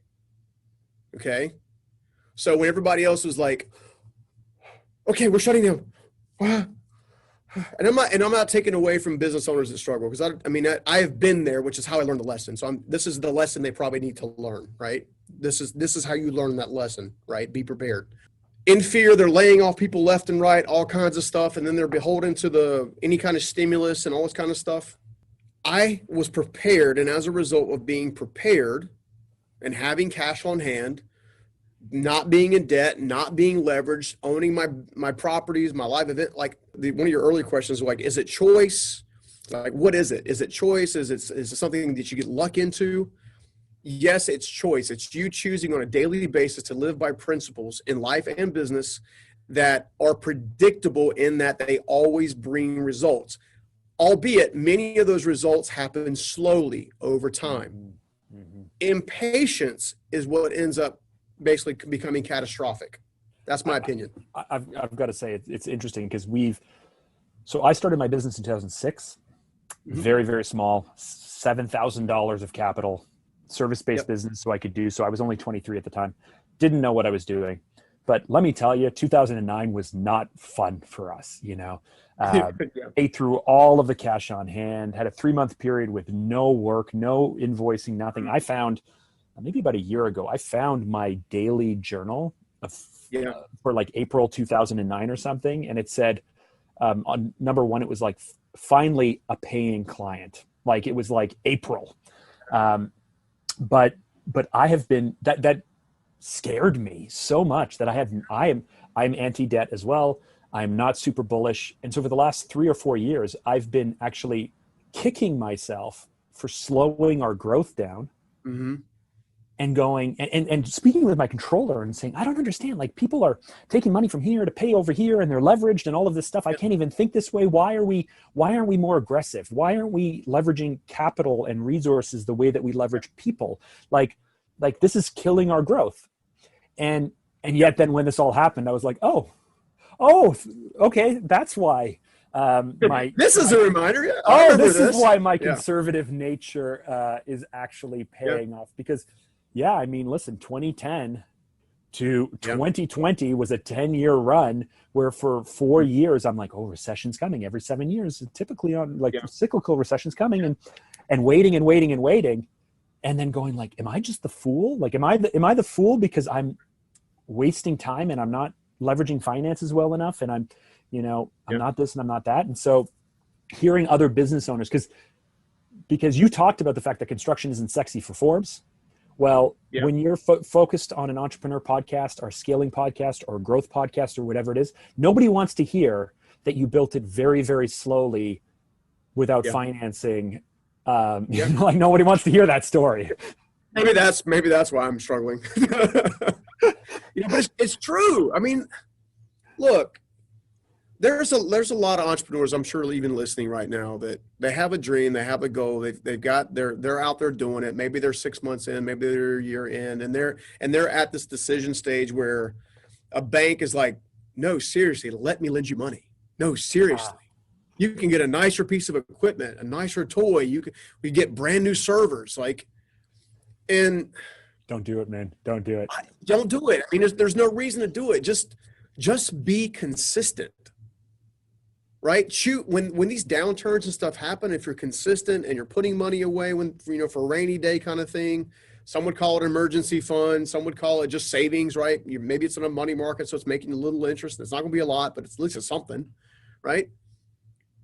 Then when things like this happen, and they will happen over and over and over again. Why? Because people are dumb. And I don't mean, I mean, we make, right? You were talking about the economies and how they're cyclical, and every 7 years, like, it's fear that drives the spending habits. Anytime someone's scared, watch the stock market. Like it's a big yo-yo, all right? You can choose not to participate in that stuff. You can, like, I remember this. I got, gosh, a little over 400 team members in one of the companies that I'm, you know, and people that were, yeah, you know, and then one of the I had this, you know, COVID happened. They made the announcement that, hey, we're going to start, and the state started shutting down slowly. You know, we were one of the last ones to kind of get shut down, which I guess we're also one of the last ones to open. So for that matter, but you know, that whole thing began. I never forget this. I went to my team. I looked, you know, we had some people that were zooming in from out of markets because we have business in various states plus here. And you could just look, and they had that glazed look. Like, I don't know what we're going to do. I know he's going to tell me we're folding. I know he's going to tell me I'm getting fired. I know that's what he's going to tell us. And instead what they got was, hey guys, we're not going to operate in fear. I've got X number of months of operating capital. And I've got these different trip wires. So if we trip this wire, this will trigger this event. I got this trip wire that will trigger this event. I said, you guys can go home and tell your families you guys also have jobs. And you can also go home, by the way, and take the $300 or $400 that I just deposited in your account tomorrow. And I want you to go grocery stores right now and load up. Buy that toilet paper. Dude, yeah, toilet paper and the water and, like, you know, I don't know. But anyway, you know, North Carolina is weird about water, toilet paper, and milk and bread. But, you know, it's, you know, but it removed the fear. But I made those decisions that had those outcomes years ago. How can you lay the groundwork by choice now that is reinforced by a principle-based behavior that gives you the outcome to pivot when you need to pivot? Because if you're not thinking ahead, you're going to get left behind over and over again. It happens. It's cyclical, right? Building a business doesn't have to be difficult as long as you're consistent. It's not like you're going to not have days when things don't work out and you lose a customer, or maybe you're mad at a customer and you want to have a verbal. Well, if you can take fear out of each one of those situations, then you're able to operate when nobody else can. So anytime that you grow, there's tension. You know, you mentioned when you were 19, you know, the movie reel and what have you. You know, I was having a conversation 1 month ago today with Evan, our mutual friend, Evan Carmichael. Yeah. And, you know, I'm very good friends with him. He's been pushing me very hard for the last few years. And I said to him, that's only he can do. What's that? That is only he can do. Yeah. That's only he can do. I get a very unique version of it that I'm very grateful for most of the time. But basically everything was like a month ago, a lot of things were crumbling around me. And I've been able to rebuild and repair and whatnot since then. But I'm talking to him, and while I'm talking, I get this text, which is like from someone, which is kind of like a linchpin, right? Like they're like a domino person. When they fall, everything else kind of falls around. Yeah. And I said to him, dude, if you didn't push me so hard, I wouldn't have any of the problems that I'm facing right now. And what I meant was, if I was living a smaller life, and if I may be unhappy, but I'm unhappy now too, but at least I was ignorantly unhappy back then and not dealing with all of this stress and pressure and all of these things. Thanks, Evan, for pushing me to be better. Now I get to deal with harder things. Like, thanks so much for me now having to deal with even tougher things. Like, maybe I was happier back then living ignorant and unhappy versus self-aware and unhappy. And he was like, screw you, Mark. Do you know, he's like, we're friends, but do you know the gift that I've given you? Do you know how hard, I've pushed you? Do you know how much time I've put into it? And now you're going to say like this to me? And I said it in jest, but there is some truth to it. Like, if he hadn't pushed me, I wouldn't be dealing with any of the things that I'm dealing with now. And so in your life, struggle after struggle, challenge after challenge, what I struggle with is knowing in the back of my mind, I feel like if at any point I just give up, things would be easier. I can't give up. I don't know why I can't give up on things, but I really go like, I'm always just like, you know what, if I just gave up, things would be so much easier. Have you found in, you know, the embezzlement or the struggles or the businesses or the finance staff or this, like, don't you ever just want to give up?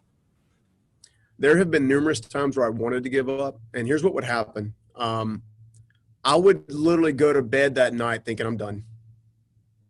I'm exhausted. I've been betrayed. I've been giving. No one cares. You know, because I'm a proponent of taking really good care of your team, loving on them, mentoring them, all that kind of stuff.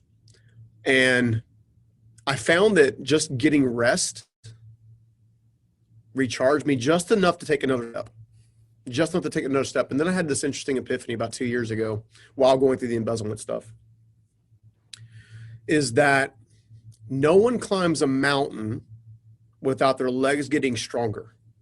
And you can stay in the valley of life, or you can operate from the peaks. Now, as soon as you get to one peak, there's going to be another peak that you see on the horizon. After every mountain is a mountain. Exactly. And then I decided, the other thing that I decided is, you know, after because when you go back and look at your life and you're able to see that this thing happened and it should have taken me out, but it didn't. And then this thing happened and it should have taken me out and didn't. And then this thing happened and it should have taken me out and then didn't. What you see is when you have the tenacity and the willingness to learn from mistakes, from people, from mentors, that you truly become unstoppable, right? So we use a slang term called stuck to unstoppable, right? We help people go from stuck to unstoppable. And, you know, especially, and at first when we first started talking like that, people were like, that's cute, it's nice, you know, whatever. And I said, no, you don't understand. Are you making the progress you want to make right now? Yes or no? Well, no. Why? Why aren't you?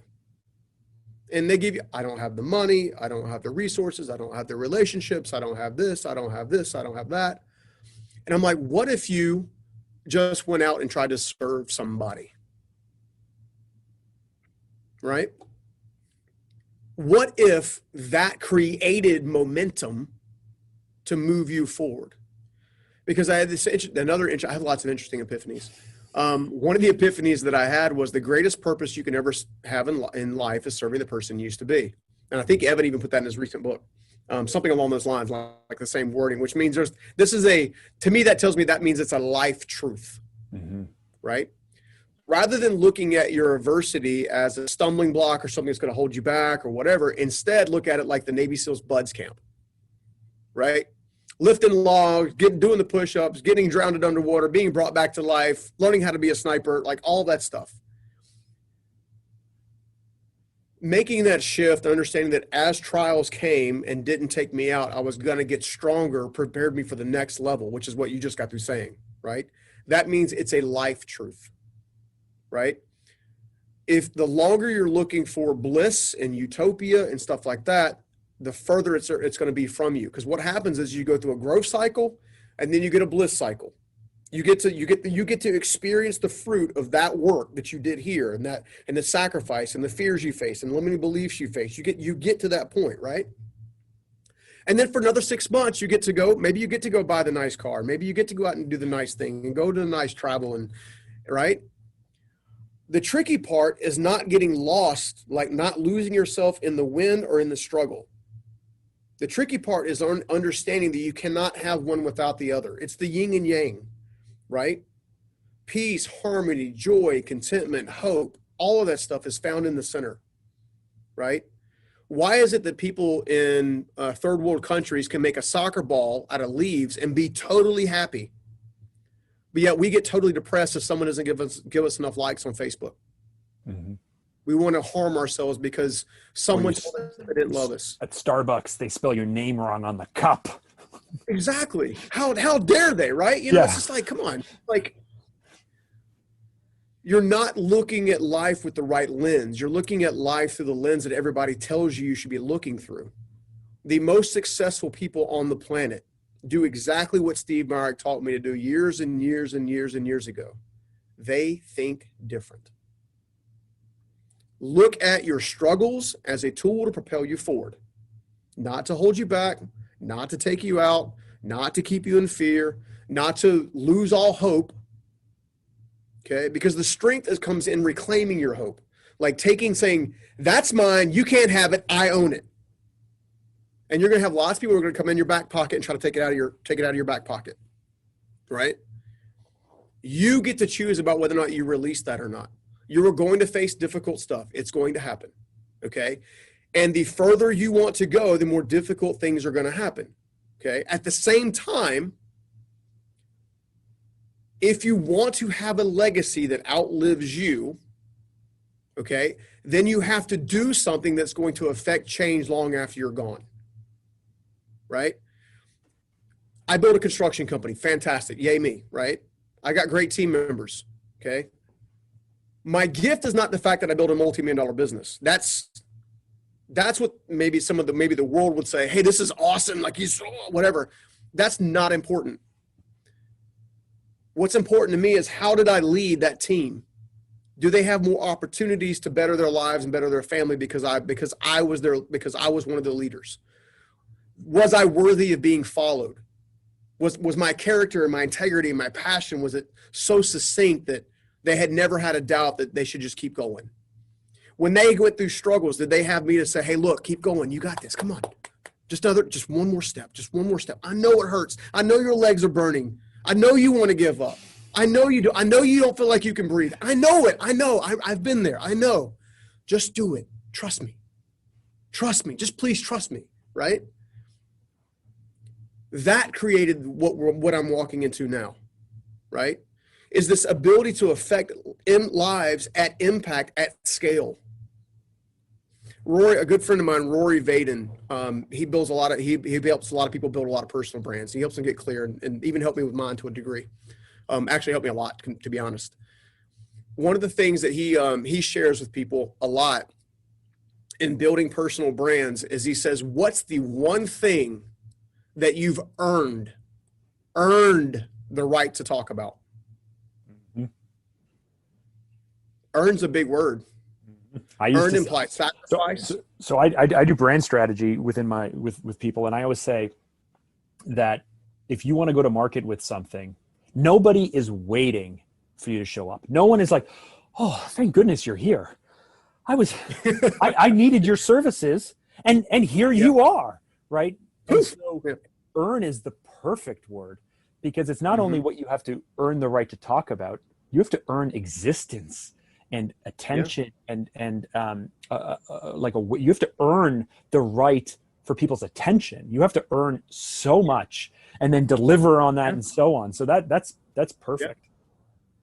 I mean, it's one of the reasons why I've been so thankful for people like Evan and Bo and some of the other people that we're definitely mutually connected with, is because I've been trying to do this, what you and I are doing right now, which is just share my heart, share my experiences, and hopefully, drop some value where somebody can, just one nugget that they can keep them moving forward, for 5 years, trying to cut through the noise, 5 years trying to cut through the clutter, 5 years saying, hey, look, I've actually done it.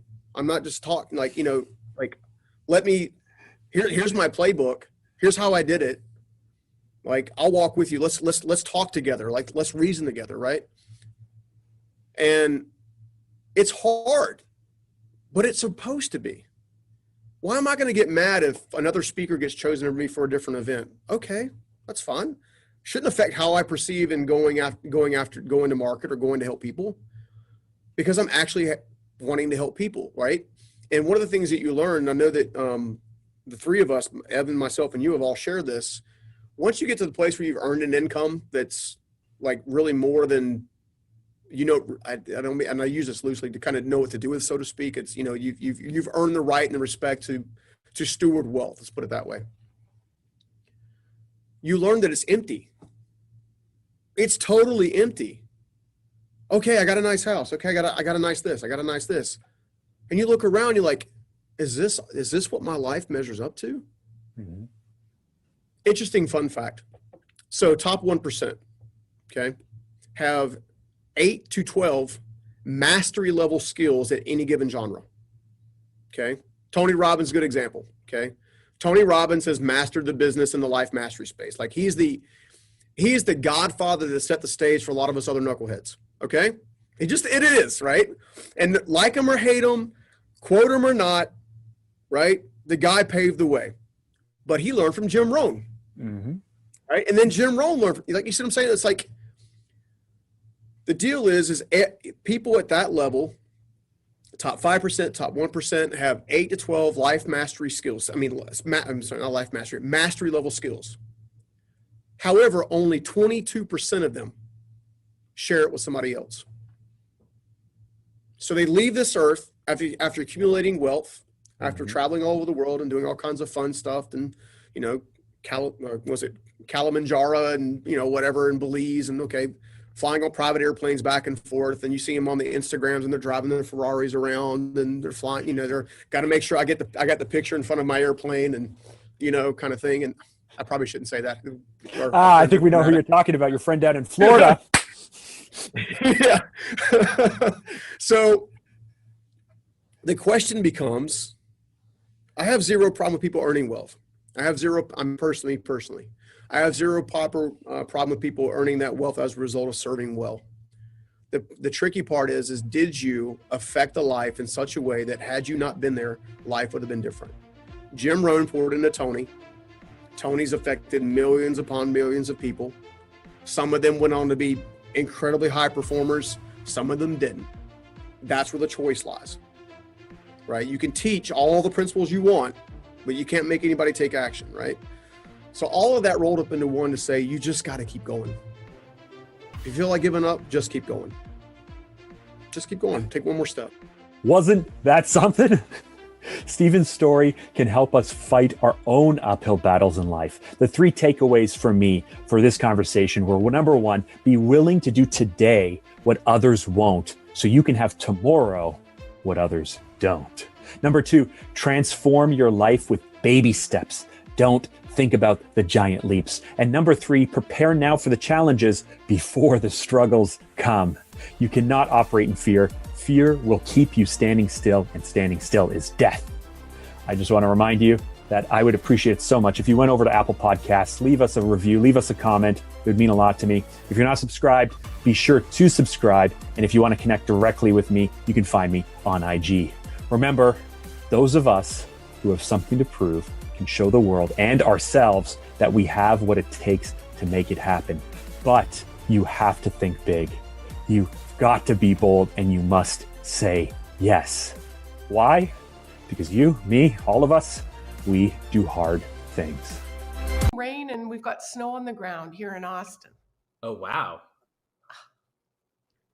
I didn't even realize that it snowed in Texas like that. It doesn't.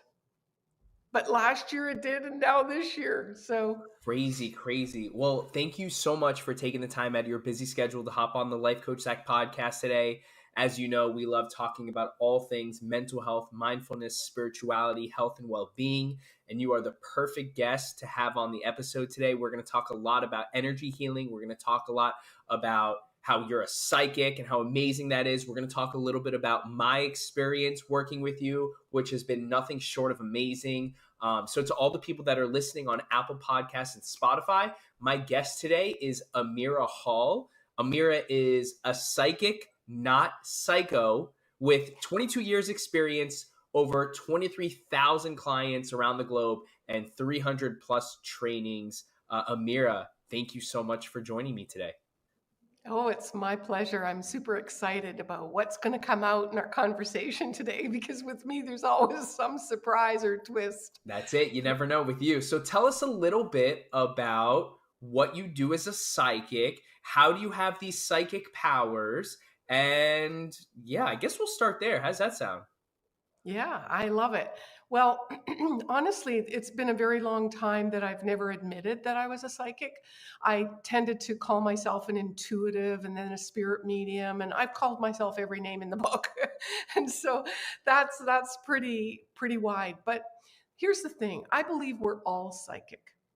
And that word is getting thrown around and bantered around in ways that it frightens a lot of people. And really, psychic means the unseen. or invisible, right? So I'm accessing information. I kind of relate it to being able to look into, let's say a back office or an archive of information that's stored in our energy records. And so I'm able to see and connect with thoughts and feelings and patterns.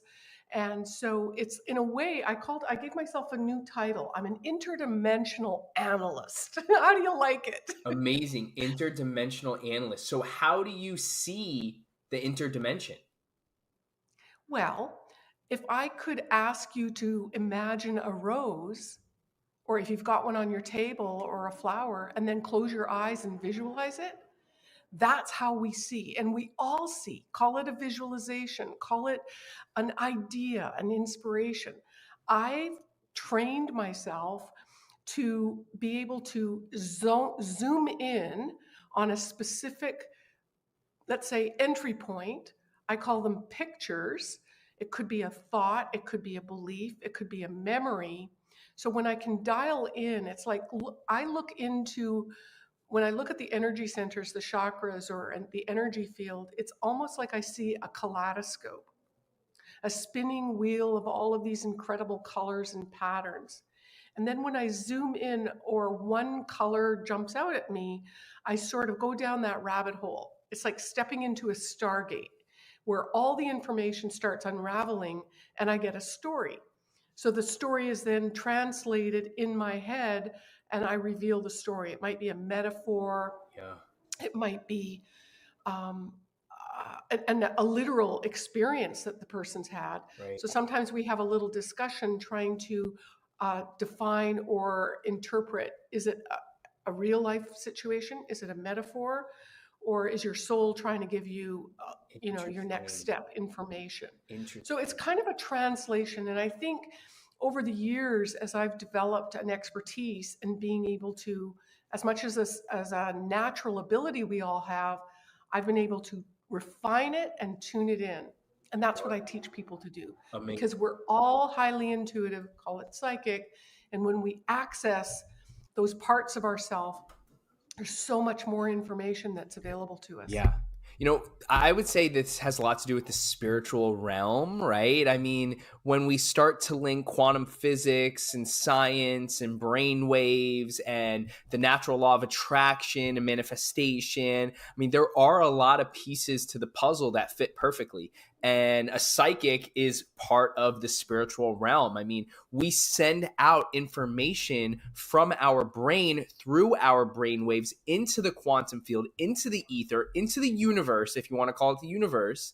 And if we can feel the right feelings, the high frequency emotions of joy, love, gratitude, appreciation, what we're trying to manifest will come back to us. And I am a firm believer. However, there are a lot of people out there that don't believe in this. There's a lot of people that don't believe in the law of attraction. There's a lot of people that don't believe that we can manifest our goals and dreams through intentional thinking and high frequency emotions. So what do you say to all the doubters out there? And what proof do you have that proves them wrong? Well, you might not like this, but I don't need to prove it to anybody. And after all this time, I'm so convinced, and I've had to prove it to myself because I came from a corporate background and not trusting my intuition and doubting myself or hesitating or being uncertain. When I was finally able to dial into the specific information, is it any different than being able to access a certain program or software? Right? If we have the right tools, we can, let's say with Word, a simple thing like that, we can type and send information through the air, right? Well, science is refined now compared to when this started happening for me 22 years ago. Now science is coming and really showing us how this is all stored information. And, there's a lot of different psychics. And I want to just back up on that thought because, some people misconstrue psychic with or associate that with only card readers. I'm not going there. I'm using my natural, innate, God-given abilities of clairvoyance, clairaudience, clairsentience, which we all have. It's part of our natural GPS system. Right. And our soul's path. Yes, this is a spiritual journey. As we start awakening and become more desensitized to being programmed by everything in our environments, all of these natural abilities just start coming online. Yeah. And Right. so it's a wonderful process of discovery. And I really feel, going back to what your comment was about mental health and the work you do, I often see it. People that get depressed, I know for myself it's happened, it's stuck energy. It's not even mine. Right. And so the wonderful liberating thing was, if it's energy and I can clear it without meds or drugs or, destroying everything in my life, then that's great. That's a win. Just show me how. And so that's where I started embarking on teaching people to clear their energy field, quick, fast, and easy, so that they can come back online and be that inspirational or that be on purpose with manifesting. Yeah. And coming back to the doubters, I think doing a reading, I don't know what your experience was, Zach. We haven't had a chance since I spoke to you about that. But that's how a lot of doubters come back to really believing. They need proof themselves. Right. And when I connect with them and identify things or articulate circumstances, and they go, holy geez, how did she know that? Unreal. I never told her. Unreal. And I had such an incredible experience on our session last week. I'm just so thankful that I was able to meet you and come across who you are and what you do. And I want to take a step back and talk a lot about manifestation, because I feel like these manifestation and our energy is very interconnected. I myself have manifested amazing things in my life, amazing things, from my dream lifestyle to my dream car to a relationship with friends and family that are just constantly growing and getting stronger. And I believe it to be true. I believe that if I meditate and if I feel joy, love, appreciation, and gratitude in my heart, and I believe that if I am going to get what I want, then subconsciously my thoughts, decisions, and actions are going to align with what I want, ultimately creating that, bringing it to fruition, right? So I don't need to prove to anyone either that manifestation and the natural law of attraction is true. I don't need to prove it to anyone, but if they were to look, they would see that, these are the receipts. And I'm someone who loves to study the natural law of attraction, and meditation is the foundation for that, right? In order for us to manifest what we want, our goals and dreams, we have to be present. We have to live as if we already have what we want, whether it's a beautiful house that's paid off, or if it's our dream job or our dream relationship. You have to live, you have to feel, you have to believe that it's already true. And it's easier said than done. So when it comes to the phrase easier said than done, I want to ask you a question. How do you, as a psychic, as an energy healer, sharpen your skills and get better at what you do each and every day? Thank you. That's a great question. And I want to say that, I totally 100,000% believe in the law of attraction. I believe we're here as creators. That's our spiritual purpose. We're here to learn about who we are. And unfortunately or fortunately, we've all been programmed. And what we're not realizing is that as an energy being that came into form, we're programmed and we're camouflaged our true purpose and our true abilities. And so we have to dig through that or begin releasing it so that our natural self can shine. And so that's why, I started this journey just simply to heal me. After a near-death experience, I was in a really dark, destructive place in my life. And I hung out there I couldn't get out of it.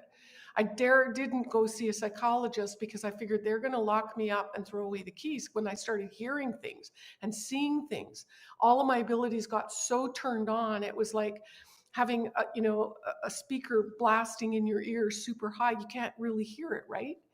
So I had to learn myself. I had to prove it to me, Zach. I had to prove it that this was worth a damn and that it worked. And this was way before the law of attraction came into vogue and everybody was talking about it. But, you know, they've oversimplified it. And I feel like the general message behind it, they've left out some important ingredients in the recipe. And that is your vibration. So they talk about feelings, which is key, as you mentioned. But all of your feelings, I mean, if you've got these unconscious blocks that are sort of tucked away in the back closet that you don't know about and you're not looking at it and it doesn't matter to you because you're just focused and you're hell-bent on getting that beautiful home or whatever it might be, you're missing out. And there's that skeleton rattling in the closet that is dragging you down, and it is unconsciously lowering your vibration. So the trick is, how do we get to that crap that's behind us that we have no idea is there? And that's the part I work at, because it's the unconscious quantum part of you that's hidden from view. And it's real simple when you have the right tools. You know, you can't vacuum your house, the whole house, with a little handheld vac, right? That's just going to take forever. You know, it'll work in little one square at a time, but it's like that. You know, meditation is key. Listening as the intuition starts to come alive is not doubting it, and to taking specific action when you are hearing that little voice. Amazing. So when it comes to past trauma, because that's something that you and I discussed on our session last week when you were, you know, diving deep into my subconscious and feeling my energy and reading my energy, and it was, you know, it was very eye-opening. But as someone who likes to be aware of not only what's going on right here, right now, but what's going to happen in the future and what's happened in the past, how can I, or how can anybody that's listening, be more aware of that skeleton in the closet? Like, what if they have past traumas that they don't even know of? And is that a common occurrence where people have past traumas that they kind of block out, that they don't even realize is there? Yes, we all have trauma. We all have experiences that have derailed us, and those are stored in your archive, accept it or not, believe it or not. Is that you ringing, or is that me? You. No worries, though. No stress. Okay, sorry about that. Yeah, we can't see or know what we don't know. And so I think it's a journey of first making the body feel safe and the mind being retrained, because nobody's helped us train our minds, and our little monkey minds are jumping around all over the place. That's what spirit does. When we think of going to Hawaii, we go there. It's a flash, but our spirit literally leaves the body. If you've ever come in the house and put down your keys, and then you're going to leave next time, you can't find your keys. Where the heck did you put them? In that moment, you were out of your body. Your spirit was somewhere else, focused on something else. And same thing when you're barreling down the highway and you miss your exit. It's because you were at the grocery store thinking about what you're going to pick up, or that meeting that you're going to have. You left your body for an instant, or most of it. A part of your unconscious or your subconscious self is driving the vehicle because it's rote memory. So, you know, this is the point where we have to retrain ourselves, not only to be mindful, but to have our spirit be in the present. And that is the most powerful place to manifest whatever it is we want. Because I see the energies on the planets is shifting. And we're coming into a phase where, as you think, you create. And so where it might have taken a month or two to manifest something, it's going to happen in a flash, because you were thinking it, and oh my gosh, somebody just showed up and said the very same thing and invited you to an opportunity. So it's happening fast. So equally as fast, we're also destroying things in our life, destroying or missing opportunities. Or so we're just, nobody's ever been here at this time, I think, in the evolution of our spirit and the planet. So I know that we have to be more and more diligent, vigilant on paying attention. If you're anxious and your mind you're just losing your mind, you're too far into the future. What's going to happen? Well, what if this doesn't work? Well, what if that's, not true? Getting clear being able to be present and focus on what you see as the absolute next Right. step is key. Right. And I love that. The trauma is when we have the trauma, it's basically we're connecting to a memory or a feeling that is in a past experience. It's not real, and I'm not saying it didn't happen, but it's your memory and your energetic connection to that point in time that keeps it alive in this Right. present time. So we have to purge that. And it's like, how do you remove malware or viruses from your computer? You run a software, right? You deprogram it. And that's what I teach people how to do. Interesting. So I love how you mentioned about we're kind of destroying ourselves too. I forgot exactly the verbiage used to articulate that thought, but it was like we manifest good things, but we also manifest bad things. The natural law of attraction works both ways. You don't just manifest good things.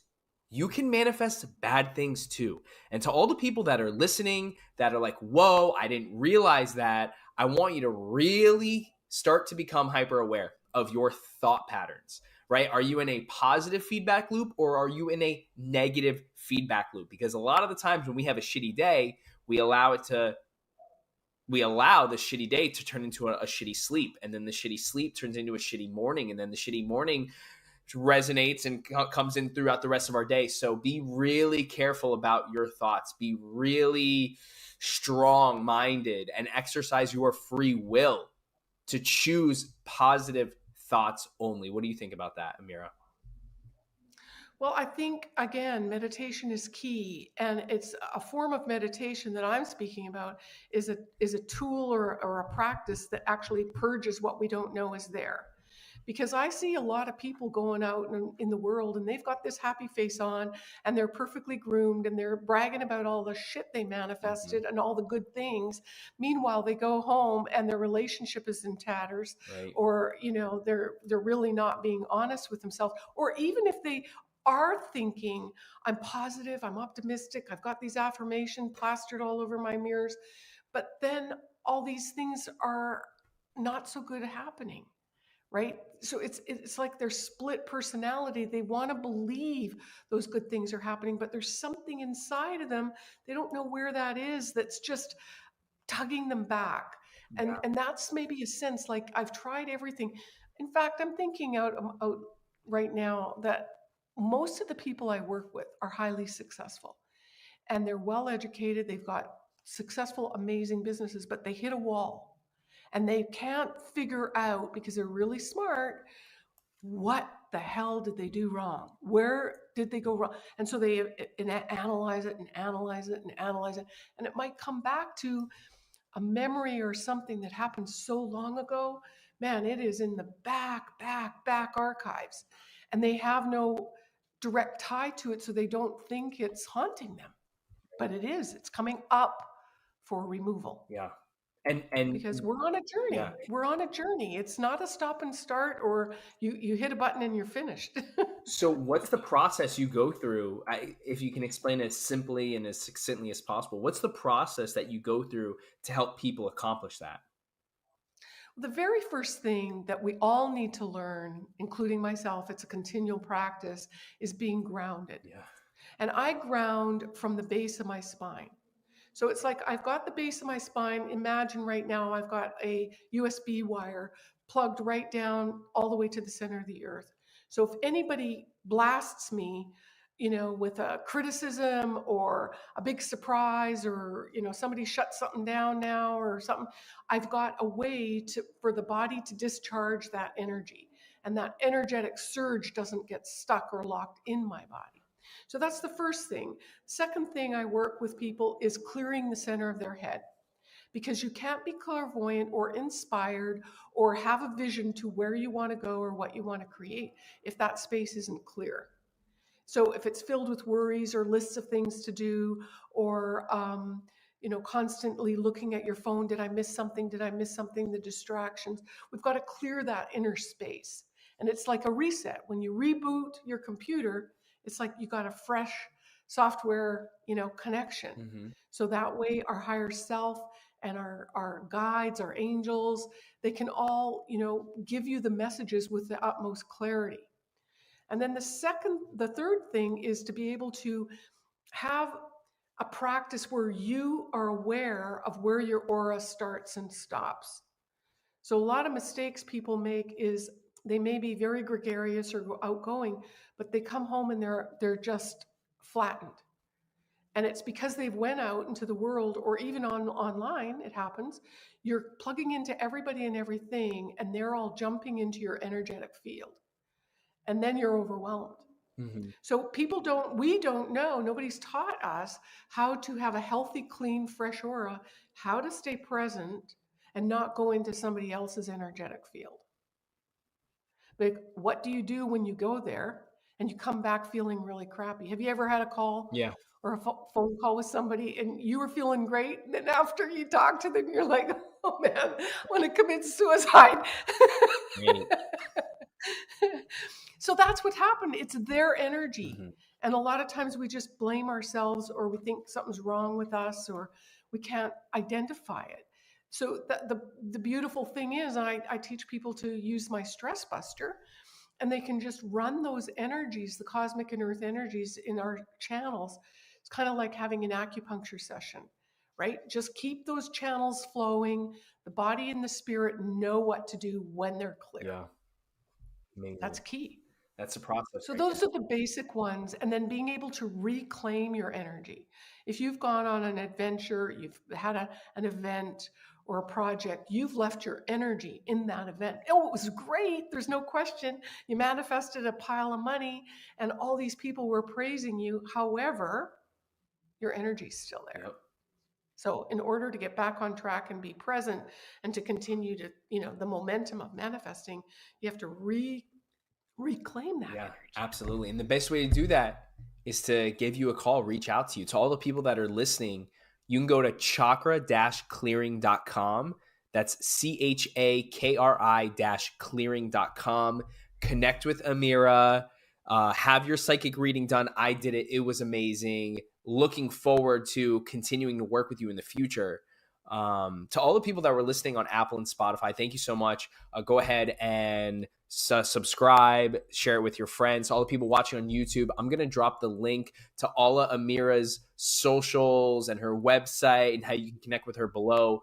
Amira, it was nothing short of a pleasure again to have you on the podcast today. Thank you so much for your time. Is there anything you want to leave the audience with today? You're a manifester. You're a creator. Go do it. That's it. Go do it. Go do it. Be present. Meditate. Be it. Right. Exactly. Thank you so much, Zach. It's such a joy. My pleasure, Amira. Have a wonderful day. Wishing you all the health, wealth, success, and happiness for this year. And we'll connect again soon.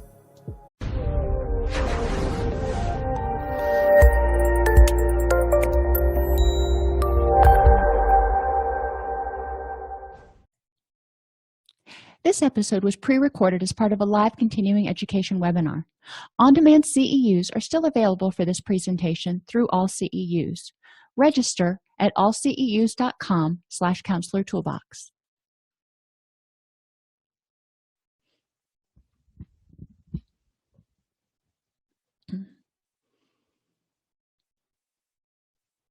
I'd like to welcome everybody to today's class, 50 Mindful Steps to Self-Esteem. The book was written by Janetti Marotta, and obviously I am just presenting information found in the book. What we're going to really look at here, we're not going to go through the book in depth, step by step, because obviously if this is something that sounds like it's a really good fit for you, you're going to want to read the book. But I am going to hit the highlights and talk about how self-esteem is developed and how mindfulness activities can really be used to help enhance self-esteem. One of the things in this book that I didn't like as much was the fact that that connection really wasn't made between why are we doing this particular activity and how does it build self-esteem. So that's really going to be my goal throughout this presentation, is to connect the dots for us. We'll explore how physical sensations give clues to what's important and whether you're living in harmony with your values, whether it's your head saying this is good, your gut saying and your heart and whether that's telling you that it feels like it's something you should do. So we're going to talk about head, heart, and gut honesty. We'll identify and address thinking errors that may keep you stuck. We'll evaluate how emotions and the heart contribute to the development of self-esteem. And we'll examine how the environment impacts your self-esteem.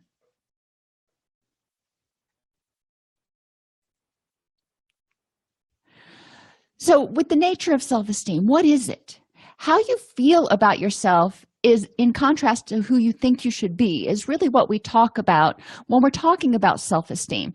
So it's sort of a loosey-goosey concept, if you will. It's not something you're going to find in the DSM. It's just a concept or a construct that we are trying to help people understand more about themselves.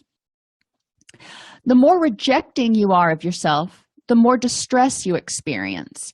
So if somebody is constantly telling themselves they're not good enough, or they're stupid, or they're fat, or they're ugly, or they're lazy, well, yeah, they're not going to feel too good about themselves. Imagine how you would feel if somebody was constantly telling you that. So whether the rejection is coming from within your own head or from someone else, it's still creating a negative impact on the self-esteem. And the more rejecting a person is of themselves, they're telling themselves they're not good enough, then they seek other people to tell them they are okay and say, no, honey, you're fine. So it's important that people have their own self-esteem and their own ability to tell themselves, I'm good enough, I'm smart enough, and gosh darn it, people like me. In order to develop healthy relationships, you need to feel good about yourself. Self-esteem is basically your relationship with yourself. It's you telling yourself you're okay. It's you being your own best friend. So before you can have a healthy relationship that's based on mutual respect and not just forming relationships to find somebody to validate you, you have to have good self-esteem. In order to develop healthy relationships, you also need to get in touch with yourself and your true values. When you're forming relationships with someone, you don't have to agree on everything. You may only agree on one or two things, but if those one or two things are very salient in your life, then you may end up being fast friends. So understanding what's important to you, because, like attracts like. We're not like magnets. We like to be around people who share similar values and similar interests. And we also need to choose actions that are in harmony with our true self. So if we're doing things that really don't fit our personality, maybe if I think back when I was in college, for a little while I was in a sorority, and that just isn't who I am. I'm not somebody who goes out to parties 4 nights a week. I am not somebody who is exceedingly social all the time. That's just not my temperament. That's not who I am. So choosing actions that are in harmony with myself ended up meaning leaving the sorority. Not because it was a bad thing, it just wasn't for me. But if I should have stayed in that, or if I would have stayed in that situation, then I would have been kind of going against my own internal tendencies, and I would have always been sort of fighting myself. And self-esteem means feeling okay about who you are, the way you are, without having to fight yourself. So where does mindfulness fit in here? Mindfulness teaches people to live in the moment, so they're not stuck in guilt or resentment of the past. Things have happened in the past, and a lot of my clients will, when they present for treatment, whether it's for depression or anxiety or anger or addiction, I can't remember a client, and I'm sure it may have happened at some point or another, but I can't remember a client who's ever gotten to the point of presenting for treatment who had just a rockin' self-esteem. Generally there were some self-esteem issues going on there, whether they had developed over time or whether the person really had never had a strong self-esteem. It didn't really matter. When they were in my office, their self-esteem was pretty low. So helping them focus on the fact that you felt that way back then. That's how you felt, not going to take that away from you. Let's talk about how you're feeling right now. not being paralyzed by fear of the future. People who have low self-esteem often have a lot of anxiety because they fear rejection, they fear failure, they fear isolation. So anything that changes may cause them to have a lot of high anxiety.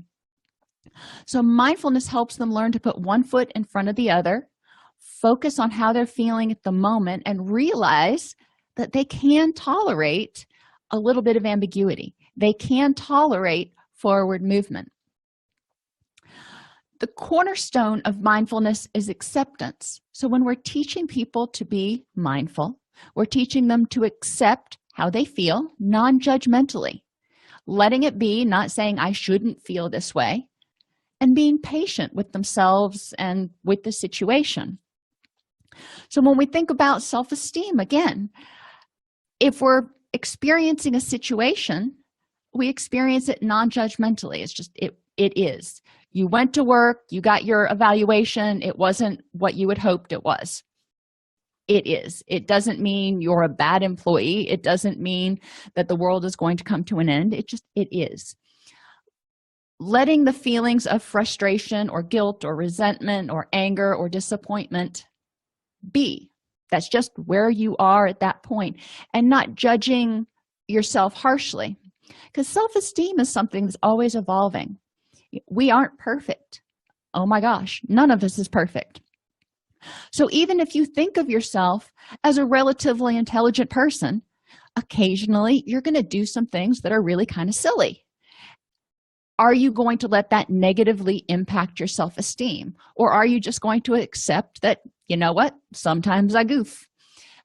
Hopefully we can get to that point with our clients where they can accept lack of perfection. They can just be non-judgmental about it and see it as it is, and maybe find some positives in it eventually. Mindfulness teaches that when you trust yourself and act with awareness and purpose, you become more self-reliant. When some of my clients are in early recovery, they've spent so much time minimizing, denying, blaming, justifying, rationalizing, that when they start getting honest and doing the next right thing, it's really scary. And they know what they're supposed to do, but their addicted mind says, nah, you really don't want to do that, or that's going to be hard, or you're going to fail. But they trust themselves, and they do the next right thing, the acting with awareness and purpose, because they want to start living that recovery lifestyle. And lo and behold, they realized that they were able to do it. So they increased their sense of self-reliance. And sometimes that'll happen, and whatever they did, they acted with awareness and purpose, and it fell flat. Well, they can realize from that they can also tolerate failure. They don't need somebody else to pick them up. They can exist even if it's imperfect. So let's switch gears a little bit to mindlessness and talk about how that impacts self-esteem. When we ignore or invalidate how we feel, we're telling ourselves that our feelings are not important. Think about how that would make you feel if your significant other or your best friend came up to you and said, you know what, I don't really care how you feel, and went on about their business. It would impact your self-esteem a little bit. It would hurt. It would say, really? You don't care about me enough to pay attention to how I feel.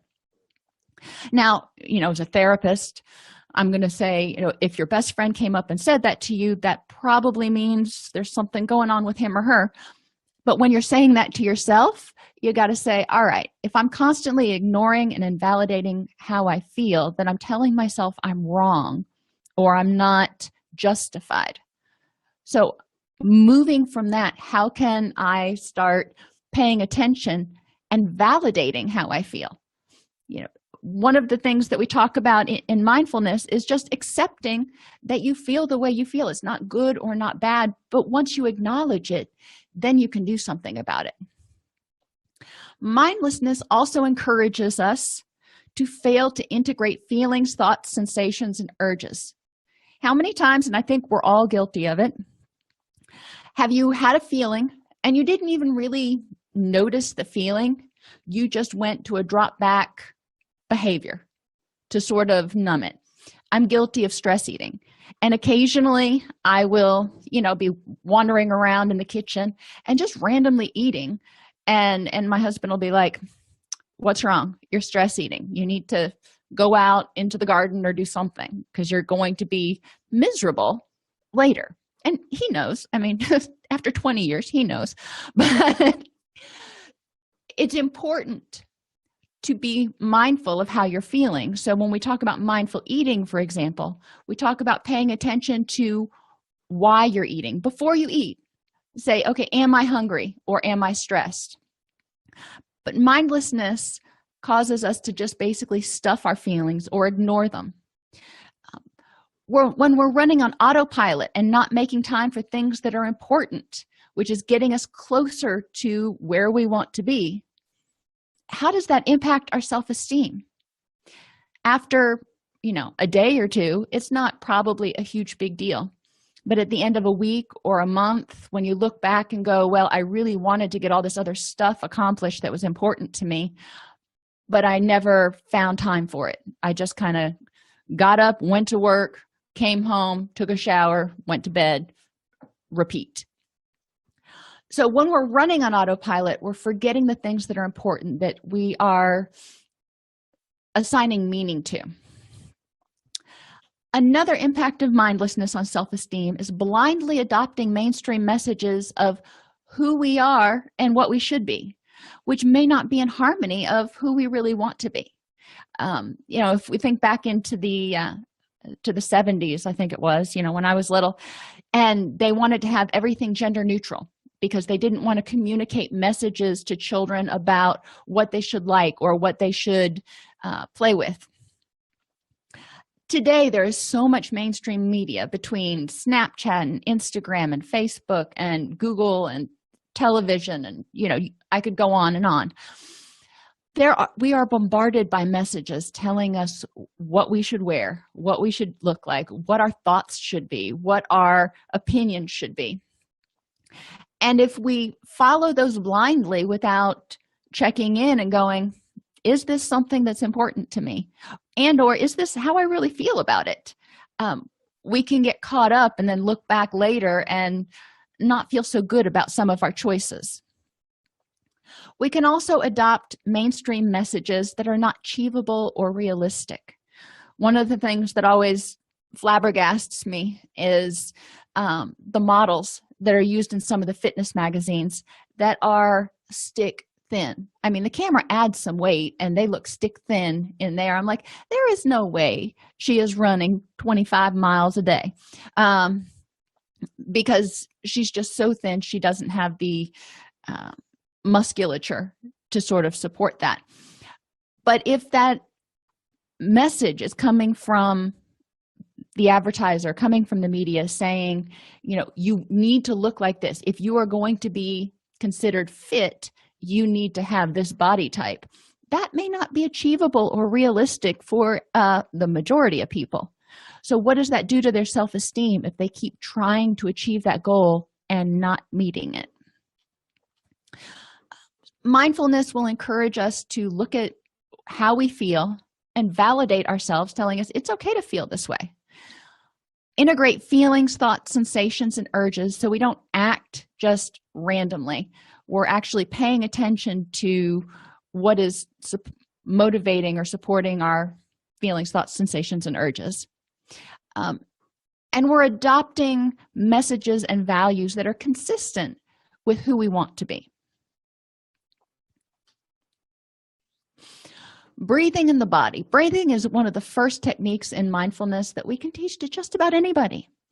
And it's can be challenging with certain groups, but depending on how you present it, it can be, a relatively easy activity to do. By developing mindfulness and self-awareness, you can quiet your thoughts. Our constant noise in our head, I've got to do this, I've got to do that, oh, I shouldn't forget this, I need to remember to call that person. It often prohibits us from addressing the underlying issues of any emotional turmoil. There's just constantly chatter. So life becomes focused on just treading water. You're not dealing with any of the underlying issues. You're just trying not to drown in the day-to-day activities. So forward goals are exchanged for just surviving. Then when you look back over, like I said, when you look back over 2 months, 3 months, a year, and you had all these goals that you wanted to accomplish and you accomplished none of them, what happens to the self-esteem? By making contact with the present moment, you can find your strength, learn to grow, and choose how you wish to respond. So what does breathing have to do with all this? Well, the first thing you do when you're born is breathe and then cry. But it's one of our most primal basic instincts. When we breathe slowly, our heart rate slows down. When we breathe rapidly, our heart rate speeds up. When we breathe slowly, not only are we slowing down our heart rate, but we're also sending out the relaxation response to the body, which helps quiet the chatter. One of the activities is just taking a deep, full breath. Abdominal breathing signals the brain to slow down and relax. She calls it the rest and digest. By simply paying attention to your breath, you can often cause it to slow down. If I'm running or right after I finish running, I intentionally pay attention to slowing my breath down. When you go on a diet and you start paying attention and completing a food diary, and you're paying attention to how much you're eating, for most people, they automatically cut down on how much they're eating. When we start paying attention, things kind of slow down.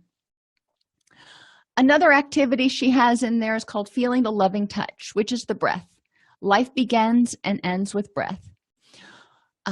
Breathing helps relax the body and move the chi around. And it wasn't really discussed a lot in the book as far as moving chi, but remembering that our energy comes from getting this oxygen throughout our body to the organs, to the muscles, to everything else. As we breathe, when we breathe deeply, it gets more oxygen in there. It helps us relax and helps the oxygen gets to where it needs to be. In order to encourage people to stay in touch with their breathing, a lot of Americans tend to breathe poorly. We breathe shallowly and through our chest because we're stressed. We're clenching our teeth, we're tightening our back muscles, we're just like little stress balls. So if you put visual and auditory breathing reminders around, it will help you stop and take a breath and get that relaxation response periodically throughout the day. I have a activity monitor, and it goes off periodically reminding me that I haven't moved often enough. But I also use that activity reminder to remind me to take a deep breath or 3 before I get up and start moving around, and then I usually take another couple when I'm sitting back down again. That's an auditory reminder for me because I tend to habituate to visual reminders. I'll see it for the first 2 or 3 days, and then I'll just totally not even notice it's there anymore. In and out. Inhale and take in positive affirmations. Exhale and let go of the stress and negativity. Now, this sounds pretty easy to do. When you're working with adolescents or you're working with people with cognitive disabilities, you may need to break it down a little bit less abstractly. Have them list a bunch of different positive affirmations. One of my favorite is Hakuna Matata. So we'll put that up on the board and we'll start listing different positive affirmations. And it's amazing how many of them actually come from Disney movies, but I digress. As people figure out a positive affirmation that they want to hold on to, when they start to get stressed, you want to just remind them to breathe in and tell themselves that. And when they breathe out, feel the stress kind of leaving their body, because stress is a lot of heat and energy. Taking another step further, imagine inhaling a cooling, calming blue air and exhaling the stresses, which could be red, black, or gray. So If somebody is more visual in nature, obviously the second one that talks about the blue versus the red can give them something to really visualize when they're doing this activity. Read the inscription. Pay attention to what your body is trying to tell you. Last year, it's been a little more than a year now, I was having a lot of heart problems, and I would start feeling a tightness in my chest, and it just kind of wouldn't go away, and I ended up naming it Lenny from Of Mice and Men. And Lenny would just sit on my chest, and I couldn't get rid of him. So what was my body trying to tell me at that point in time? Was it a physiological heart issue? Was it stress? Was it panic? What was going on that I needed to read on the inscription to figure it out? Because it was a symptom. When you pay attention to what your body's telling you, you're going to be living more in harmony with your values. You're going to be getting closer to where you want to go. And or you may be able to tell yourself, I feel really stressed about this right now. Positive affirmation, I can get through this, or this is what I need to do to cope with it. It's important to practice noticing points of tension, tightness, or heaviness and feel them relax or loosen as you exhale. So these are all still breathing exercises, but we want to encourage people to become more in tune with their bodies.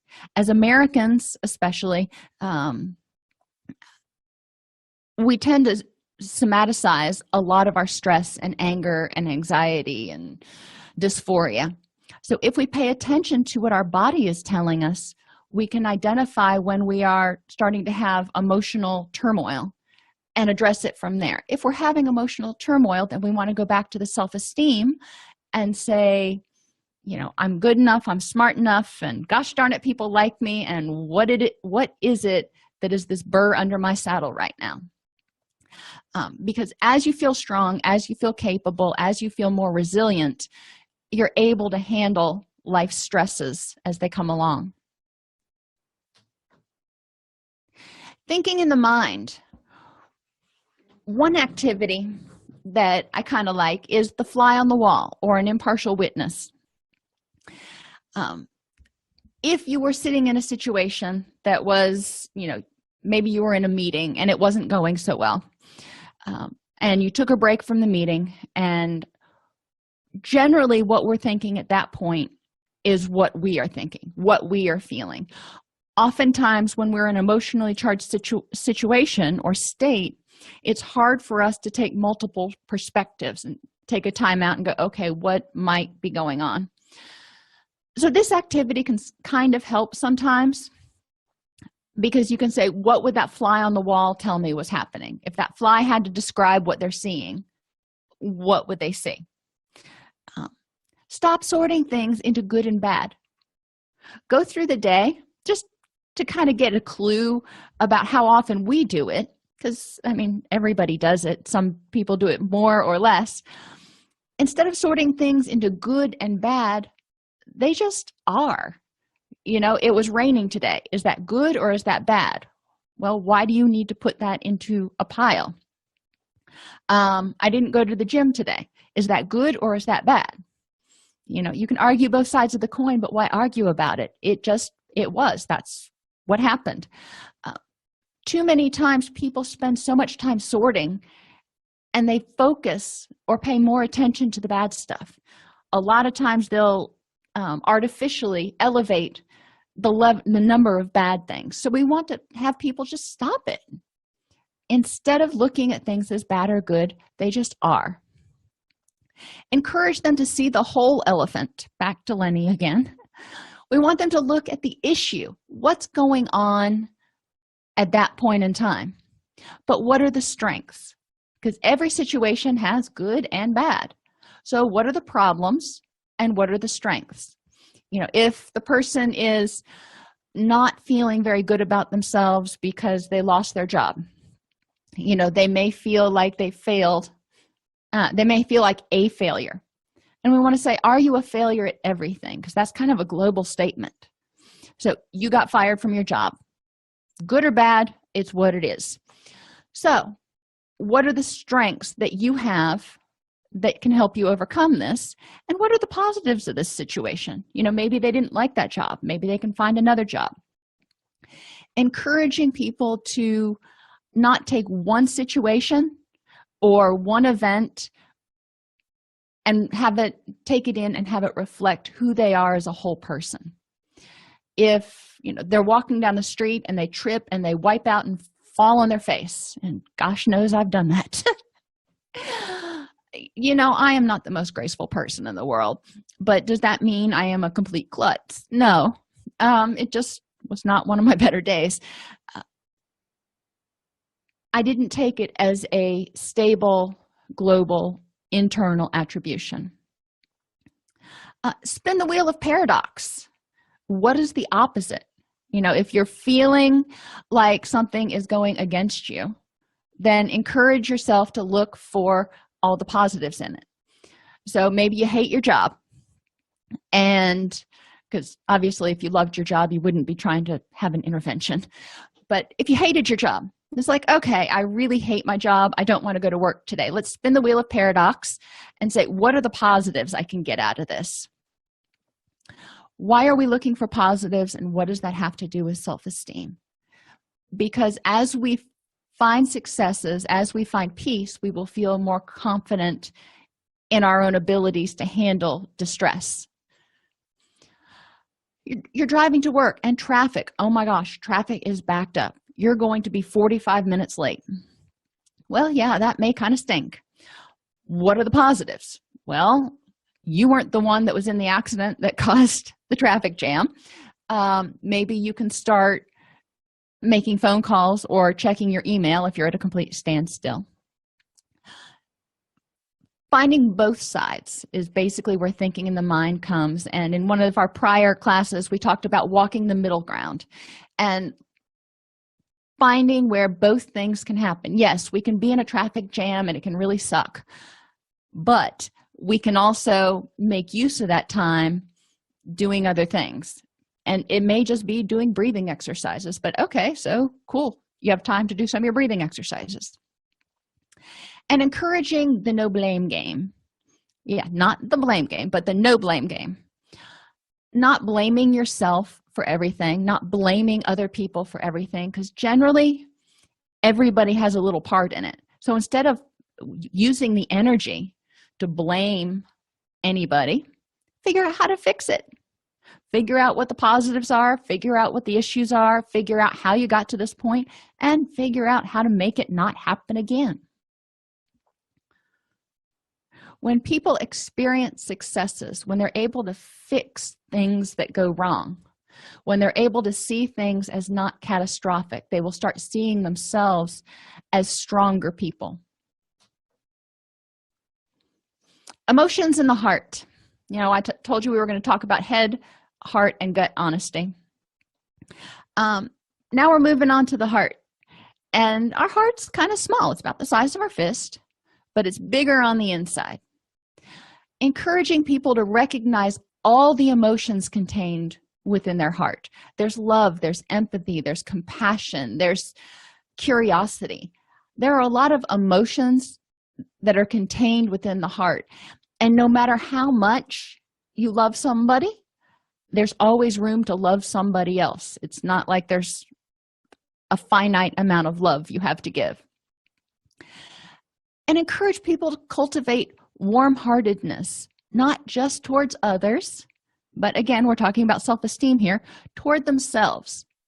What would they tell themselves or tell other people? And whatever they would tell other people, they need to turn around and tell themselves. Plant your garden.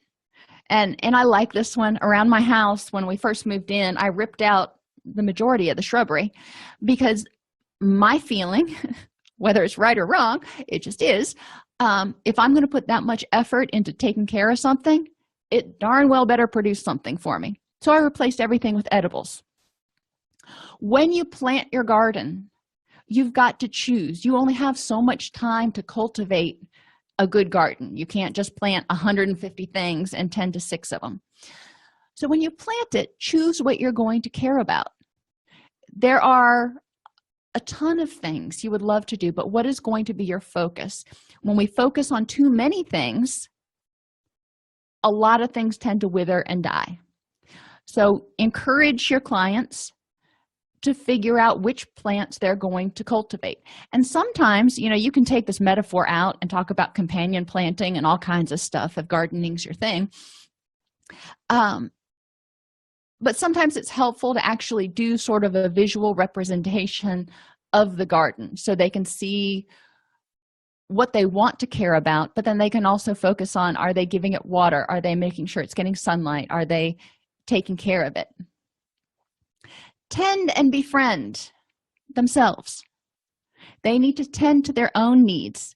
They need to become aware of what's important to them, and then they need to be their own best friend. Some days you wake up and you're like, I would really, well, I do. I would really love to just sit around in my jammies all morning and drink hot chocolate and watch cartoons, because that's where I am today. And that's okay. I'm like, all right, well, let's do it. So myself and my dog and cats and whoever else wants to does. But being kind to yourself and not saying, well, you shouldn't, you're almost 50 years old, you shouldn't be watching cartoons. Well, the heck with that. I will be my own best friend. People don't need someone else to take them out to dinner. People don't need someone else to constantly provide rewards. We need to learn how to provide rewards for ourselves. Now, is it cool to have somebody else to take us out every once in a while? Sure. But it's important that people can provide their own rewards. Encourage them to count their blessings, or do a gratitude list, however they want to phrase it. What is going right in your life? And what part did you have in that? Because guess what? You probably had a big part in that. Life doesn't just happen, and especially if everything is going, relatively well, that means there was probably some hard work and dedication, and it wasn't just luck. So let's look at what's going really good and how you've cultivated that. And delight for others. Sometimes we can get the greatest amount of joy in being happy for someone else instead of being jealous or envious and thinking, well, I should have that. We can be happy for them. Yeah, they have it. Wonderful. Awesome. Does it make us any less worthy or any less of a person because we don't have that? No. Looking at other people's successes in terms of great for them is a lot better on our self-esteem than looking at their successes and going, well, I should have been able to do that. And being in the world. Claim your emotional baggage, please. Don't let it stay on the conveyor belt. How many times have we been guilty, or have we had clients come in who've had the same baggage that just keeps coming back? Maybe it's the same basic dysfunctional relationship that comes over and over and over again. A part of that as clinicians is for us to say, okay, clearly there's something that's not getting resolved here, so we need to do something a little bit different. But as clients or people who have baggage on the conveyor belt, it's also up to that person to go, I need to figure out how to get this baggage off. And don't give it to somebody else when you take it off. Don't say, okay, this is your problem now. Don't blame other people for your situation. It's important to claim it and go, this is my stuff. I'm sorry. I'm having a really bad day today. I'm not going to blame you for making me feel X, Y, and Z. It gives people a sense of personal power to go, yeah, it's my stuff. But you know what happens when we say that, yeah, that's my stuff? We can say, and I am going to let it go. If we give it to somebody else, then we've got to wait to figure out what they're going to do with it. So when we claim it, we take power over it, and we can choose what to do with it. Listen, just listen. Listen to hear and understand, but that means listen to yourself as well as others. We talk a lot in counseling about how We spend too much time talking and not enough time listening. When the other person's talking, we're already formulating our response. Well, that's true for ourselves too. So we need to stop and be quiet and tell ourselves to just hush and listen to what is it we need and what is it we want. That also means silencing, going back to the very beginning, silencing all that chatter. You've got to get up and make dinner. You've got to do laundry. You've got to do this. You've got to make sure this good. Hush all that so you can listen to yourself. It's kind of like the difference between trying to have a conversation in a noisy restaurant versus on a park bench. We need to be in the world on the park bench. Speak with compassion to yourself and others. Try to take the compassionate viewpoint of what's going on with that person right now that might be contributing to them feeling angry, feeling hostile, feeling down, being just grumpy. Went to get chicken feed at the feed store the other day, and the young man who was at the desk is usually just all kinds of bubbly and all about customer service, and he was so flat that day. And, I didn't take it personally because we all have bad days, but I felt that it was important to go the extra mile to make sure that I smiled and spoke with compassion because he was clearly having a bad day. But we need to do that with ourselves. When we're having a bad day, say, you know what? I'm just going to do what I can do today and be okay with that. I love this next activity. Write your job description. What is your job description for being you? What are your goals and what are your duties? At work, every year we write our job goals and whatever else in our performance plan. I don't remember what I used to call it when I was supervising people. And then at the end of the year, you had a performance evaluation based on the goals that you set forth and the duties you were expected to accomplish. So why don't you sit down and write those out and figure out what's important to you to get a good job evaluation on being you. This is the time when, as you start writing it down, you start realizing, maybe I'm putting too many goals here. Maybe I'm putting too many duties here. I wouldn't do this if it were my actual job because I know there's no way I can accomplish it. Once you start writing it down and seeing it visually, you're like, yeah, maybe I'm being a little too demanding. So writing your job description is an excellent activity. And adolescents tend to do this pretty well too. They haven't had as much experience with performance appraisals and things like that, but they can get an idea about how to write a job description, especially if you give them a template.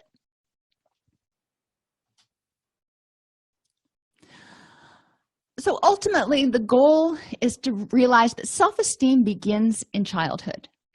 And we want to start teaching children to be mindful. We want to teach them to stay in contact with how they're feeling and learn how to calm their breath from the very early age. When they start feeling all hyped up, when they start feeling tense, help them figure out how to diffuse that. We want to help them figure out what their values are and what's important to them. We want to help them be aware of themselves so they can identify their strengths and develop their me identity. So, who are you as an individual? In our society, we tend to want to be part of a group. We want to be interdependent, and that's great. But interdependent does not mean having the same identity as everybody else. We're not the Borg. Interdependent means taking our own individual identities and strengths and combining them to make sort of a greater good. Part of self-esteem development includes values identification, and this can start early. We can talk about honesty. We can talk about compassion. We can talk about trustworthiness. Kids get that. They know some of the basic values, and they can start learning why those are important and making decisions about some of the other ones. about what's important in their life. What do they see as an important value? We can help them start separating their wants versus their needs. A need is something that's going to keep their body, mind, and spirit going. A want is something that, they may really want in their heart, like a new bike for Christmas, but is it something that they need?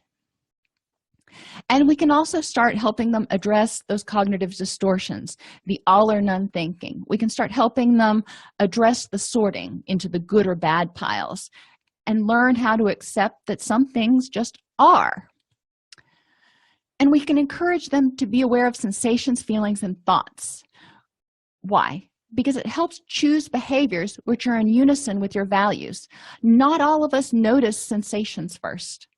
Not all of us notice feelings first, and not all of us notice thoughts first. That depends on you. I may notice that I'm being a negative Nelly as my first clue that I might be under stress. On the other hand, other people may feel a knot in their stomach and go, "Oh, I think something's going on," or "I've got food poisoning." But I digress. Probably something's going on. And still other people may hone in on those feelings, and they know they're angry. They don't know what they're angry about right now, but they know there is something that is ticking them off. Whatever it is that they're most in tune to, helping them integrate those will help them figure out how they're feeling, thinking, and choose behaviors that can help them feel happy. Being aware of these sensations can help support people through the difficult moments. Knowing that this tightness in your stomach before you go out and do a speech in front of 100 people, this is your anxiety. Strong self-esteem and a sense of self-awareness, acknowledging that anxiety and saying, "All right, it is what it is," can help people learn that they can move through the difficult moments. They can experience distress and succeed. Being aware of all these things also silences the critics, because a lot of times the critics are the ones that are bringing on some of these thoughts and sensations. They're heckling you. Silencing the critics, you can say, "No, that's not how I feel about that," or "That's really not how I think," if the critic is saying you should feel this way. And it helps you clarify who you are and what you want, because ultimately self-esteem is feeling good about you, not what your mother thinks about you, not what the woman down the street thinks about you, not what your boss thinks about you, but how you feel about you. Because once you have that, then you are going to start attracting other people who have a strong sense of self and can say, "You know what, we can have differences, but we can be friends. We can have different experiences, but we can share those to make something that's a stronger something." So kind of to tie it all up in a bow, mindfulness is really just a tool to help people get in touch with what's important to them and to silence the critics and the negativity that often dashes a lot of self-esteem. So people realize and become more aware when they're being unjustly negative and critical of themselves, and holding them to a standard that they wouldn't hold their child or their best friend, or for that matter, anybody else to. We want people to feel good about themselves. Until they do, they're going to experience dysphoria at some point or another. If you enjoy this podcast, please like and subscribe either in your podcast player or on YouTube. You can attend and participate in our live webinars with Dr. Snipes by subscribing at allceus.com/counselor toolbox. This episode has been brought to you in part by allceus.com, providing 24/7 multimedia continuing education and pre-certification training to counselors, therapists, and nurses since 2006. Use coupon code Counselor Toolbox to get a 20% discount off your order this month.